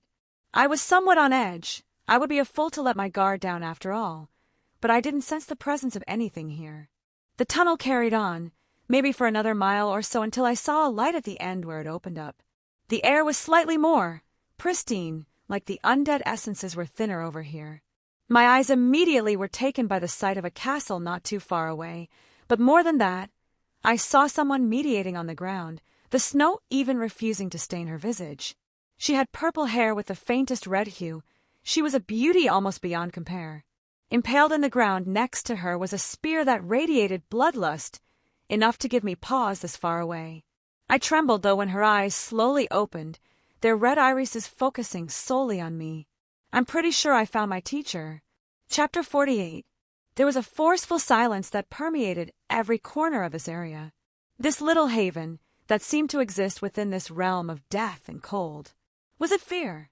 Once so ingrained on the inhabitants of this desolate realm, those abominations that continue to exist through malice and regret? It seemed like the lingering touch of death even refused to come anywhere near this woman, the true ruler of this realm. She stared at me, not making a sound as I approached. My feet breaching the otherwise pristine snow was the only sound that existed in these moments. Every step I took was evaluated, judged, and weighed. I felt the gaze of Zelretch, my previous self, and I could only attribute it to that same feeling. As if I was being completely seen through, all my secrets laid bare before her eyes. It almost made me pause, give a second thought to my objective. If Zelretch was gentle, then this woman threw away all conventions of civility with nothing but her gaze. The feeling rising up in my chest, anxiety, repressed feelings I didn't want to acknowledge. I felt as if I would be found wanting. How many times in one's life are your worst parts laid bare, shown to something to be judged? Under her intense stare, all of it was bubbling up to the surface. I wasn't unaware of my own issues, my shortcomings, and my faults. Despite what one may think, having another lifetime's worth of memories doesn't mean I don't feel emotions, that I don't have problems and fears. Irrational some of them may be, but I was still only 18 years old. I am petty sometimes, perhaps a bit too whimsical and prone to flights of fancy. My greed gets the better of me, and I can admit it being a tad lustful. No, my memories don't stop these things, they give me perspective. Someone who is depressed can't just fix themselves by knowing they're depressed. Wisdom is not the same as maturity. I knew that, along with all my own issues. This didn't stop me. It didn't halt my steps, as each one felt heavier. Even now, I don't know the true reason I'm here. The obvious answer was that I wanted to become stronger, but why? Did it have to do with the spider? Did I perhaps perceive some kind of debt to my past self in this world? The cynical part of myself could tell this world to fuck off, and I could go anywhere. No, it was much more selfish, childish even. I wanted to prove something, prove my existence to the world. It was foolish, stupid even, but I felt the need to be relevant. My steps finally halted, only a few feet away from the legendary woman, still in the same positions, her eyes never leaving me. I dropped to the ground, forehead touching the cold tundra underneath as I prostrated. Please, teach me. She didn't answer and I stayed prone. There was only the slightest fluctuation, like vitality returned to this land, and I heard the sound of long breath being taken and the world shifting. I tilted my head up to see her taking a breath of cold air. So old, yet still so young. Her words sounded tired. Raise your head, child. I lifted myself up, into a position on my knees. Will you be my teacher, then? To come so far, the effort itself is a gesture I cannot ignore. She stood up slowly. You have potential. Her words were simple and direct. I followed suit, standing up. I brushed the snow off my clothes, only pausing as I felt an intense, bloodlust lock onto me. Scat placed a hand on her spear, looking back towards me. Defend yourself, were the only words of warning I received. Her cursed spear rocketed towards my heart. No sympathy for my well-being. Bloodlust and magical energy surged around like a torrent. The boosted gear appeared in my hand, blocking the impossibly sharp weapon, but I was still flung back several yards before regaining my footing. I wasted no time in pulling out Mirage. 4 birds. My sword phantoms launched towards the still form of my new teacher. Curious, was her response, merely staring at the incoming attack, leveling her spear and thrusting 4 times in a single breath. Magical thorns filled the air, piercing and stabbing in the direction of her thrusts. Similar to my sword phantoms, they tore apart my own attacks and came through to me. Shield of Asgard. I quickly actualized a handful of runes, creating a not-so-great application of my shielding spell. It cracked under the strain, shattering with ease, but the attack seemed to dissipate with that much defense. Foolish, Scat said with a slight frown. Your application of runes is an insult. I didn't have time to register her words. She was in front of me, spear piercing through my lower stomach. I wanted to say something, but my throat was now filled with blood. Pain was an old friend, but that didn't mean I wasn't happy to see it again. Your instinct is underdeveloped. There was no mercy in her eyes. Boost. I grit out, blood dripping out of my mouth as I grabbed onto her spear and swung my sword towards her neck. Her response was to crack me across the face with her fist, dislodge her spear, and follow up with a kick to my new wound. It happened quickly. I was taken down in but a moment. Too young. She sighed. She just looked at me, allowing me time to stand back up. Distort. I said quietly.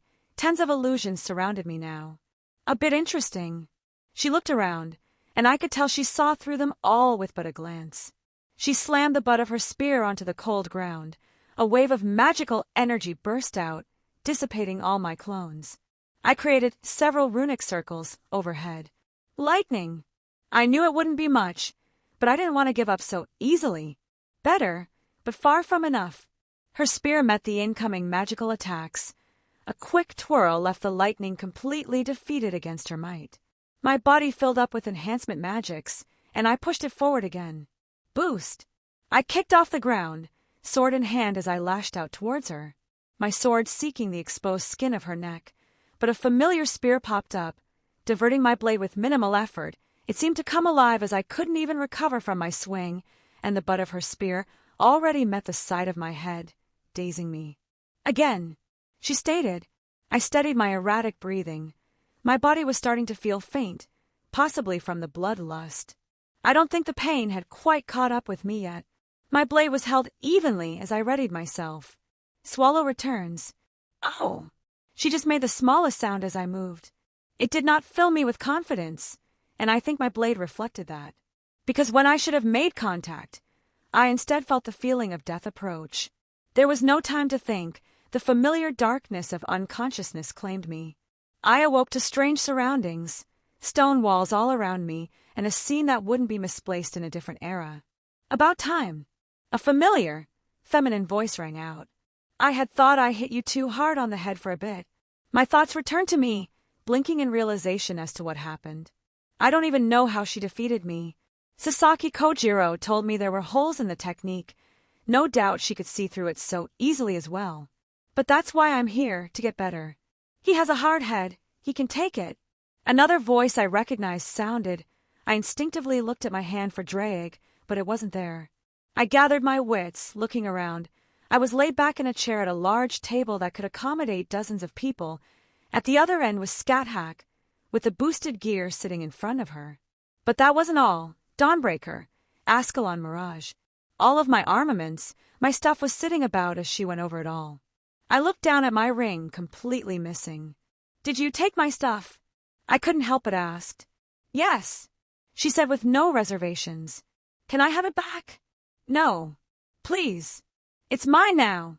Her lips curled up as Dryag let out a laugh. She took the boosted gear out of my soul when I was unconscious. The realization dawned on me even after seeing the gauntlet sitting there. Damn it, Drag. What V you been telling her? Everything, he said with amusement. I couldn't help but scowl. I did not like my stuff being taken. It almost gave me an itchy feeling seeing someone else play with my stuff. You know, if you wanted a ring from me that badly, there are different ways of going about it. He defaults to flirting when he's embarrassed. Fuck off, Drag. It's all right. I don't have much interest in boys. I prefer men. Scat hackers, words went straight at the jugular. Damn, I would have loved to fight you in my prime. The dragon said happily. Scat-Hack smiled lightly at the comment, turning her attention fully towards me. You have some potential, she said plainly, but your foundation is abysmal. We will have to build it up from the ground. That is why I sealed your magical ability for now. Wait, what? I tried to pull on any amount of magical energy. My circuits refused to respond. I have devised a plan. We shall begin tomorrow.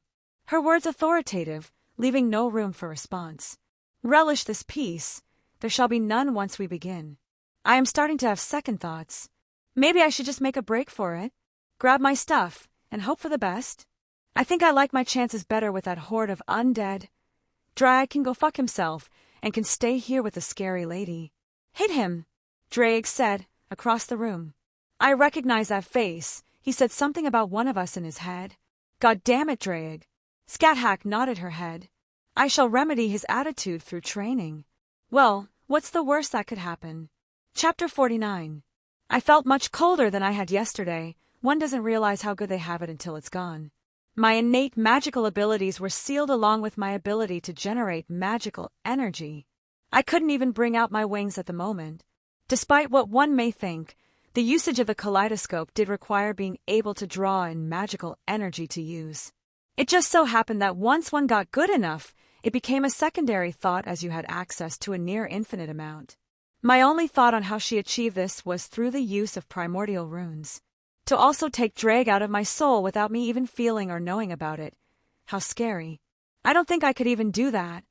It just goes to show how absurd her magical abilities are. Change. My new teacher threw a mess of clothes at me. Pardon. I caught them awkwardly. Did I stutter? Change out of your clothes into these. I looked them over, coarse and not the best, but they would probably hold better than my current garb, and they looked a fair bit warmer. Fine. Well. She looked at me expectantly. Are you not going to give me privacy? You have nothing I haven't seen before, boyo. Ah, so my teacher is a perdash. My words were cut off by a spear smacking me on the head. What was that? She raised her deadly spear at me with an eyebrow raised. I said my teacher is a pervert. I rubbed where I had just been smacked, giving her a look. A small smile curled up on her face. Well, you have some balls at least. She turned around and walked out of the room. What a hard woman to read. I thought for sure she would kick my ass there. Perhaps not the best decision on my part, but I am nothing if not stubborn. I quickly changed, setting my clothes to the side, because I don't have my fucking ring anymore, which I still am livid about. Walking out of the room, Scat-Hack was waiting for me. Come, daylight wanes, and you will require all the help you can get. Daylight. This place was a perpetual twilight, covered in clouds and snowstorms. Actually, I haven't experienced the night here. I think I was unconscious for that. Or maybe the day/night cycle isn't the same as outside. There! She heaved her spear up, pointing towards a mountain on the horizon. What? I had no idea what she was talking about it. Start climbing, she said simply. One more time. You will climb that mountain or die on it. If I see you before you finish, you will meet the end of my spear. I opened my mouth to retort, but the bloodlust she was emitting threw off any sarcastic remark I had. Mostly. Why that mountain? I mean, there were plenty of mountains. That wasn't even the biggest or the smallest. It just seemed odd as all. Because I said so, get going. She tossed me a sack full of food. I caught it. Peering inside, looked like enough to last me a few weeks if I rationed it well. Strangely enough, there was no water. Was there a reason for that? The dragon shall accompany you as well. She thought for a moment, retrieving Drake from my ring that she was holding on her finger as if taunting me. He expressed his desire to witness your training. No aid shall be given. She pushed Drake back into my soul without even considering me current state. I felt the breath getting knocked out of me as she roughly shoved the dragon back inside, falling to the ground, gasping for air. Bitch! I couldn't help but grit out under my breath. Do I at least get one of my weapons? I would really appreciate Dawnbreaker right about now. Who knows what kind of things are lurking up there? Of course, what do you take me for? She gave the most innocent smile. Dare I ask where it is? Her expression turned sharp. Top of the mountain, get going. Of course. Probably shouldn't have called her a bitch. Drake said, helpfully. Yeah. Thanks, Drake, my traitorous partner. Are you still on about that? Betrayed, by the one I trusted most in this world. Trusted the most. I could practically hear him rolling his eyes. Literally gave my soul. All right, just get it out of your system. I think I'm done. I started walking. The base of the mountain was a fair distance away, and I was no longer superhuman in all my physical abilities. I would actually have to pace myself. How sluggish I felt was horrible. I looked back a few times, but Scat Hack just disappeared, and it's not like I had any ability to detect her right now. What exactly did you two talk about? Just some random stuff, then we talked about and how best to train you. I filled in some gaps as she devised some things, but most stuff she could glean by herself. Did you really think I just gave away all your secrets? Nah, I'm just annoyed at the situation more than anyone in particular. I simply don't like other people having my stuff. I could understand it, but that didn't mean I enjoyed it happening. My whole purpose here was for training. I was throwing myself at her mercy for that. I would bitch and complain, but I would keep trudging on. I came upon a forest, is what I would usually call such a thing. Except, this was a land of the dead, filled with death and resentment. There would be nothing growing here that was safe. Even these trees, were they qualified to be called trees? They were dead. They existed in a perpetual death state. I had no idea how they continued to exist, something inherent for this realm, but I didn't question it for the moment.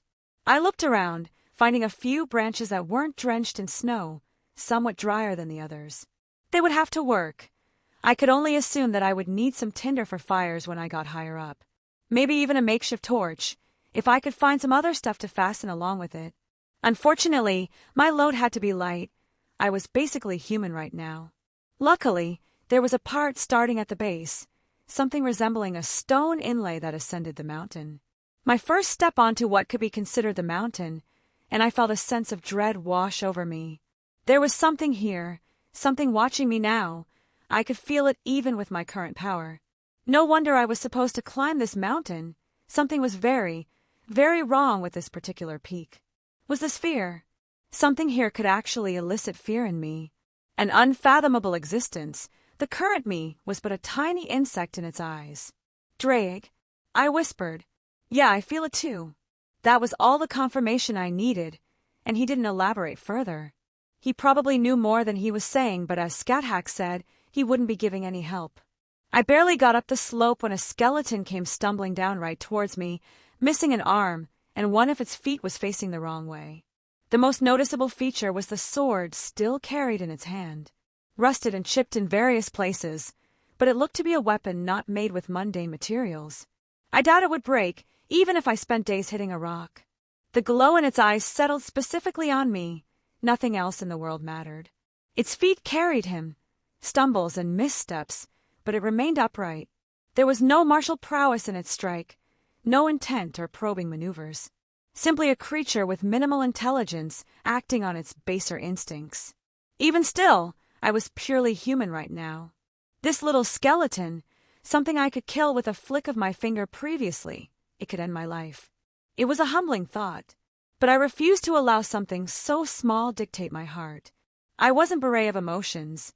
Fear was something all living things face, but it would not swallow me. I took a step forward, watching its arm. The lackadaisical swing. easily able to cut through stone, came towards my side. I took a step to the right, allow it to pass safely by me.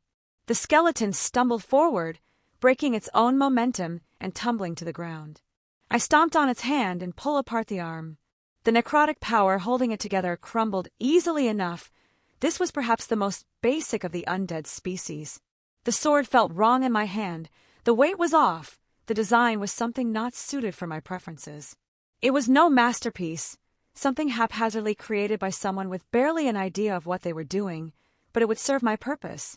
Mainly, survival. I scavenged what else I could. Some strips of fabric still clinging to the bones would be useful later on. Finishing up, I lifted my head. Staring up at top, it pierced through the cloud. My eyes were unable to see the peak. Still a long ways to go. I continued my ascent. The air grew noticeably colder as I went up, and not just because of the altitude. This mountain, I could only call it cursed, and that was saying something in this wretched land. There were a few strange phenomena. Stones were hovering in the air, no sign of ever falling down. I stared at it for a few moments, finding my own rock to toss up. I only furrowed my brow when it came right back down without any issue. With another, though, I grabbed a second stone and threw it towards one of the ones stuck in the air. I felt the hairs on the back of my neck stand up right as the two stones collided. The one that was suspended in the air rocketed straight down like a comet, creating a hole that I could not see the bottom of. Yeah, let's not mess with those anymore. This place is fucking weird, and not in a fun way. Return, a voice bellowed out. My head swiftly turned to the origin. There was a half-frozen corpse sitting at the entrance to a small land bridge that connected two cliff sides. It was the only way forward, and this hulking undead was filled with hatred. Eyes locked onto me. Frankly, I was surprised it could talk. Can I pass? I tried. Return. The ice around it shattered as it stood up, grasping at its massive sword impaled in the ground. It took a step forward, the snow displaced at its weight. The ground shuddered under each step, its metal armor still holding strong over its body regardless of its weathered look. I gripped my sword tightly, staring at the hulking undead. This thing was on an entirely different level compared to the one I took out a bit ago. Return, it continued to bellow, swinging its massive sword recklessly toward me with each step. I instinctively took a few steps back as it continued to approach. Gripping my sword tightly, I tried to move in between the swings, getting up into its guard, but I realized that most of its body was still completely covered in armor. Could I even penetrate this? The moment I took to contemplate, it swung down its empty hand. The massive fist bearing down at me was met with the flat of my blade. It knocked me to the ground, the force enough to make me cough blood. I quickly rolled to the side, a massive steel blade penetrating the earth where I was a moment prior. I wobbly got to my feet and retreated dozens of yards back to regain my composure. I eyed the monstrosity. It looked at me. Return, it shouted one final time before turning around and going back to where it was before. Fuck! I slumped down, feeling the spot where I got hit. Definitely going to be bruised later. How was I supposed to get past that thing? Really, the only spot I could do any chance of damage was the eye slots in its helmet, but that was such a small opening in the midst of its flailing. I stood there lost in thought before some realization dawned on me. I'm an idiot, aren't I? Yup.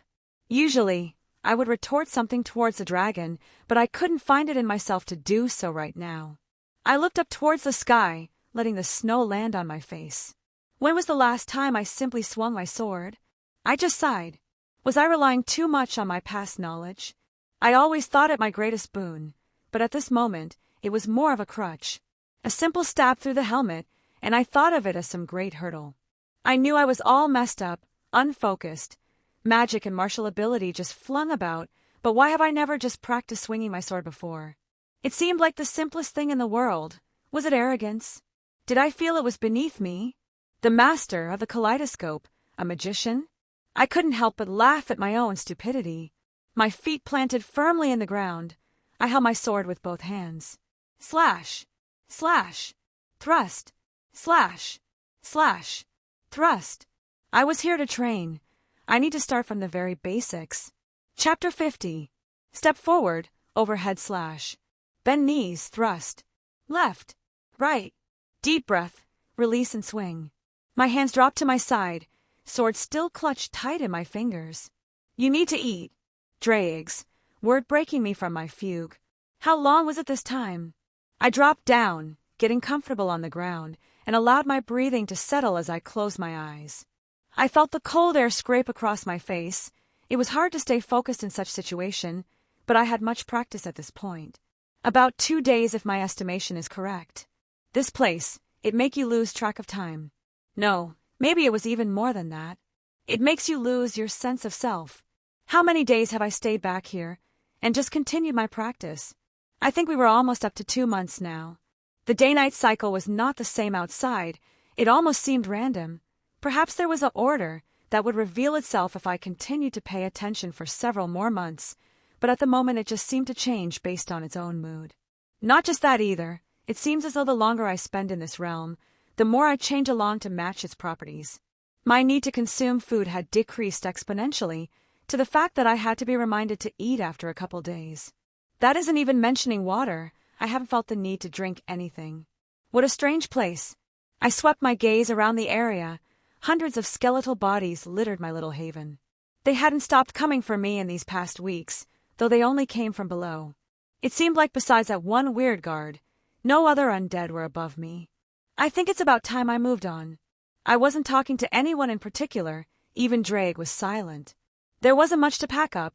I kept my food safe and secure. My blade had stayed with me this entire time, and I only grabbed scraps from the things I fought before. Let's see if these past days have been good to me. It didn't take long to meet my familiar friend once again. I had probed him a couple of times since our first meeting, just seeing what exactly he was. Dropping my sack to the ground, I took a step towards his position. "Return," it bellowed, standing up. Maybe the magic's holding it together forced it to say such a thing instead of being the only word it can actually speak. I was much less nervous this time, my hands extremely steady as I continued to walk forward, matching its lumbering steps. It swung its sword in the same way, a haphazard swing horizontally to cleave me in half. I merely took a step back, watching it miss. I think my previous thinking process was flawed. I continued to think of it in a manner of just brute forcing me way through this thing. It recovered its swing, ready to cleave me in twain yet again. I stepped to the side, waiting. The inevitable edge of the blade came towards me. I ducked down, allow it to pass safely over my head and impale itself onto the cliffside. I looked up, seeing the thing trying to pull free, its massive blade to no avail. Well, that's one way to do it, I muttered, lifting my own weapon. The undead's free hand tried to swing at me, but I deflected it much better this time, and I followed up with a swift stab through into the eye socket of its helmet. The magics dispersed with a visible effect, the animated corpse falling to the ground. That was much easier than I had built it up to be. You aren't exactly a beginner. Your issue was having a shallow foundation, yet possess exceptionally powerful abilities. Yeah, that's true. If I had to describe it, I was perhaps an upside-down pyramid. These past months have been me slowly added more bricks on the bottom to even it out, even just a little bit. Well, let's keep going then. I hesitantly put a foot on the brittle-looking rock bridge that allowed one to cross from one cliffside to another. Natural in formation, but it appeared as though it would break at any moment. I guess it would be comical to die in such a mundane way instead of all the other nonsense going on here. There was a cave up ahead, dark and eerie. Now, in a normal circumstance, I would have explored this, but the me right now was overly cautious.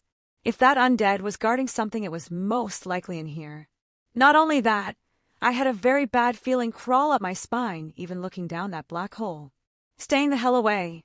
I just continued on a bit longer, only to visibly shudder when my clear path came to an end. The inlays that I hoped would take me to the top stopped here. All that was facing me was the rocky side of the snowy cliff. Well, fuck. I resolved myself, finding a good spot, and I began truly climbing. No turning back now. The sharp stones were quick to tear into my hands. Only a few dozen feet up, and my skin had already been punctured. My blood seeping out made the stones all the more difficult to grab onto. I could only wrap them in cloth to continue my ascent. The air was getting noticeably thinner with every few dozen feet I continued up, and more strange phenomena started occurring. The cold didn't even have to be mentioned. My vision was significantly lowered in this blizzard weather. I maybe had a 4 or 5 meters I could see in any direction. The only exception was something strange off to the side. Fuck. The words escaped my lips as my foothold crumbled and my hand slipped. I tumbled down, hitting several rocks before landing on a small, protruded edge that allowed me to regain my hold. Blood ran down the corner of my lips. I felt my throat full of the stuff. I hit that ledge hard, and the fall wasn't exactly soft. Sucking in a cold breath of air, I steadied my legs and grabbed onto another jagged edge to pull myself up again. How many feet did I reclimb? Everything looked the same, and my vision was heavily impaired. I think the only valid measurement of distance was the fact that I was getting noticeably colder the higher I went, which you may expect, climbing a mountain, but this was noticeably colder, as in every few feet it dropped a couple degrees. I don't think I even got far, practically impossible to measure actual distance, when I heard a sound above me. Things were falling down, smacking against the cliff, and coming right towards me. As quickly as I could, I stabbed my sword into the mountain as hard as I could and grabbed onto it, ducking my head under my arms. Rocks fell down on me, some merely hurt, intent to leave bruises. Others sliced open my skin on their descent. Luckily, none managed to hit my head, lest my skull take a beating. When the last boulders and rocks finally passed, I only climbed a few more feet until I saw a familiar sight. The strange thing that caught my attention before I fell the first time. I saw a castle, completely upside down. It was perhaps the source of those stones from earlier. Did it exist in a state of perpetual falling? Such a thing goes against the logic of humanity, but here that can be true. If it was always falling, that meant as soon as something disturbed its stasis, the momentum would carry it downwards, like those rocks. No wonder they buried themselves so deep. Perhaps there was a ceiling on their velocity, but I did not want to test that. My breathing was becoming too ragged. I didn't dwell on it. The only solace was that I found a tree jutting out of a small cliff nearby that I could sit down and rest. I took out some wood and some pieces of scrap metal. I hit my sword against the scraps, trying to light up some tinder I bundled together. Come on! My hand shook slightly. I was freezing, and a little fire would do me good. Just a little spark, please. I whispered. I continued until my fingers became numb. Nothing. I couldn't get a single ember to appear. A sudden urge to throw my sword off the cliff appeared, but I quickly squashed it down. No point in torturing myself more than this place is already doing. There were thoughts in the back of my head, little whispers telling me to just go back down and continue with what I was doing before. Fuck this mountain. I stood up, feet a little wobbly. I took my sword in both hands and began to swing it again. The same rhythmic movements that I have spent the past couple months mastering. It was soothing, perhaps even a little warm in its familiarity. It allowed me to just ever so slightly take my mind off this biting cold. My eyes slowly opened, ice literally falling off my eyelashes as I moved them. I had somehow managed to catch a few hours of sleep in this godforsaken weather. I can only thank the remnants of my devil physiology that I didn't freeze to death. Even with most everything being sealed away, there were some things just inherent to my physical body. I'm not even sure how she went about sealing some of my racial abilities. Perhaps she more so shackled certain aspect of my physiology in addition to my source of magical energy. I wouldn't die of hypothermia. Probably. And I don't think any of my body parts would be frozen. The snowstorm did die down a little bit. I could see maybe a few more feet in front of me now. Small mercies. Wait. I abruptly turned my head and looked at the tree that was providing me with some manner of shelter. I reached up to grab something hanging off on a small string. Teacher! I whispered lightly, holding a piece of flint in my hand. I cradled the small object like it was the most precious treasure. I gathered my stuff back up again and struck my sword against the small piece of flint. It was much easier to light a fire now. A quick strike of my sword and sparks flew, turning into little embers. These pieces of scraps I've kept dry all this time, and some tinder I found at the base of the mountain. Warmth. The tree hanging overhead blocked most of the snowfall, allowing my little fire to persist through this deathly air. I needed this. It filled me with resolve to keep going. That's all I could do right now. I would stay here for a bit longer and warm up, then continue on. Maybe another day or so, to allow this fire to run its course. How likely was I to find another little area like this to take another break? Cooking a potato over the fire, I allowed myself to enjoy this little prize. But all good things couldn't continue. I noticed the storm starting to pick up again, and I didn't know if I should continue staying here for longer or not. Almost as if the world to give me a boot. A large swath of cold air blew in from the side, completely enveloping the fire and snuffing it out with an overlay of snow. Fuck this mountain. I wanted to rant and rave, but I couldn't even find the energy to do that right now. I slowly grabbed all my stuff once again and searched for another foothold to continue on. My hands already numb to the pain, I couldn't even feel the sharp rocks anymore. Moments after leaving the safety of my fire, and I couldn't even recall the sensation of warmth. After a while, I think I saw a cloud pass by. How high up was I exactly? Did the sky even have the same concept here as I was used to? I don't know how long I continued forward. My stamina was starting to deplete until I rolled up onto a protruding cliff, able to sit down and rest for a moment. How long did I continue to climb after this? My memories started to blur together, and I caught myself almost stumbling off the side of the cliff. I could recall skirting alongside the cliff side, barely enough room to stand on, a very large and strange mushroom that I avoided, and even what appeared to be fish flying through the air. Wait, did I imagine that last one?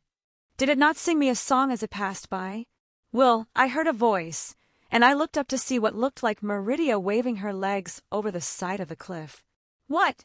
Am I really that far gone, or is something else going on? I'm pretty sure I haven't crossed into crazy territory yet. Perhaps I would have continued this question, had the figure not dispersed into a strange mist. I think this mountain was doing something to my consciousness, or rather something here was messing with me. Well, I just had to ignore it for now. Looking up, I couldn't find a good vantage point to keep going. It seemed as though I would need to find another way. My eyes darted everywhere, and I noticed a small chasm to the side. The opposite end looked to be a decent place to continue upwards.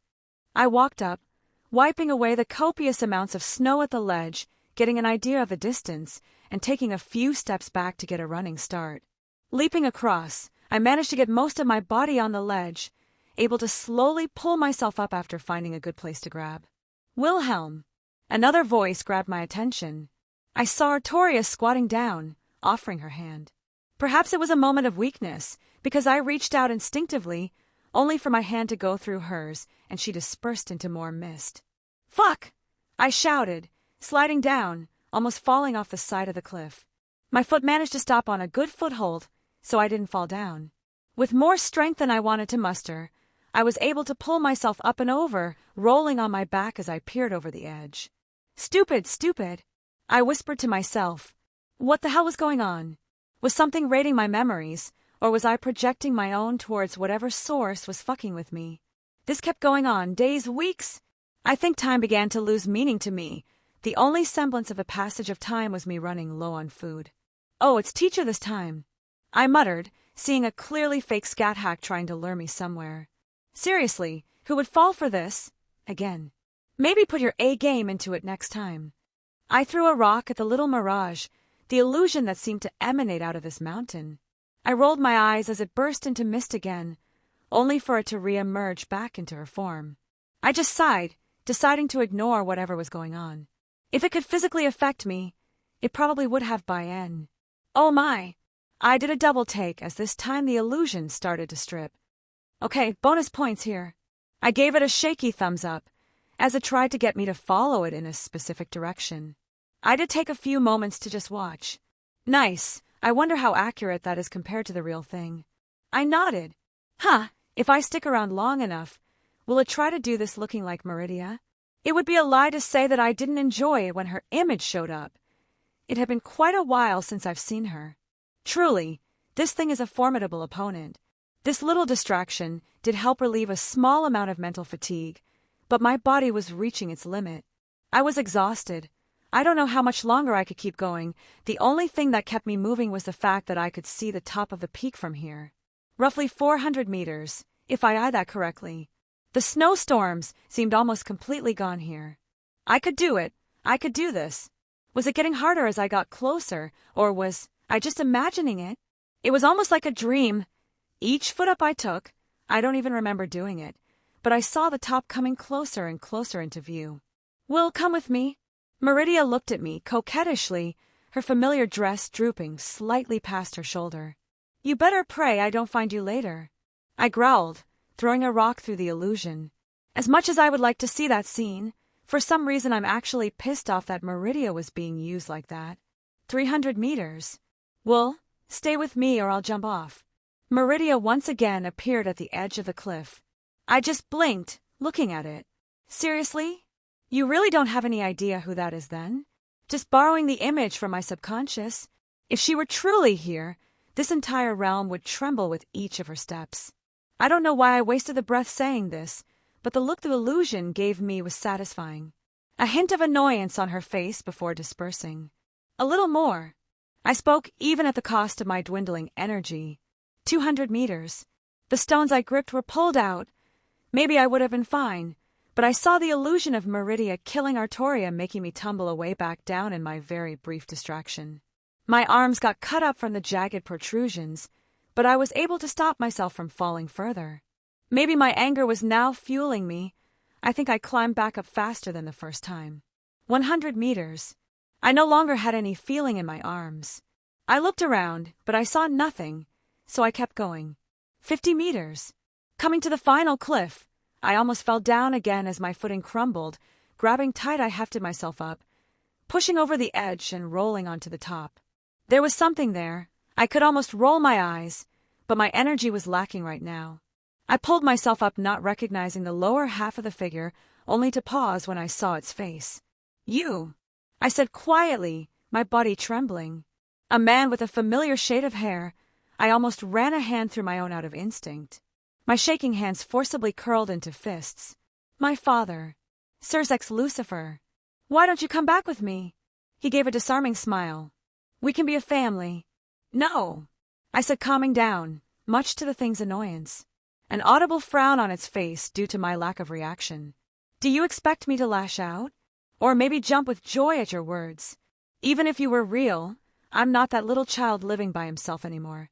Was I still angry at him? Sure, I think anyone in my situation would hold on to some anger. But I'm not going to dictate any more than that towards this person. To actively hate someone requires effort. He is not worth it. I took a step forward. "Neither you nor the person you imitate has any control over me."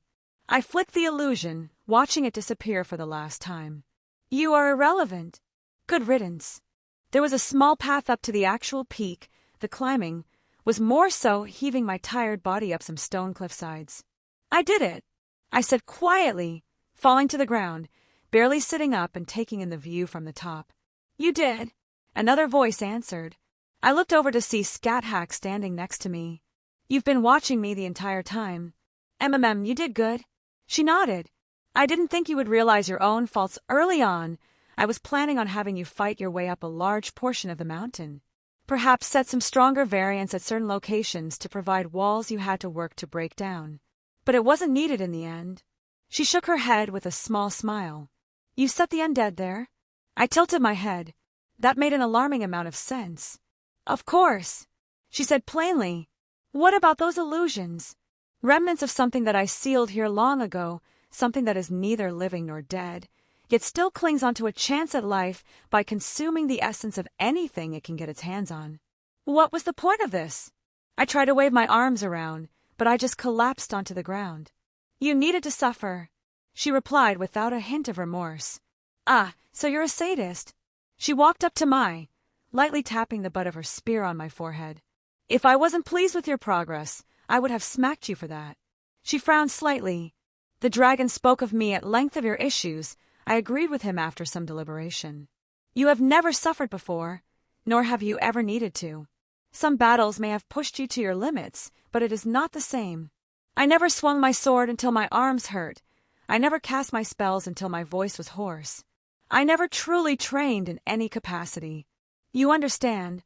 She looked pleased. "You were arrogant because of what you inherited, thinking never to push beyond your own limits. You had never truly suffered before. I have never had a student with your particular situation. I needed to devise a new strategy." "Does that mean you'll unseal my power?" I asked. It would be pointless to keep you from utilizing your strengths any longer. We shall begin your true training tomorrow. For now, though." She placed her hand on my forehead. "Rest, You have earned a small reprieve. My eyes closed, involuntarily, and I welcomed the darkness.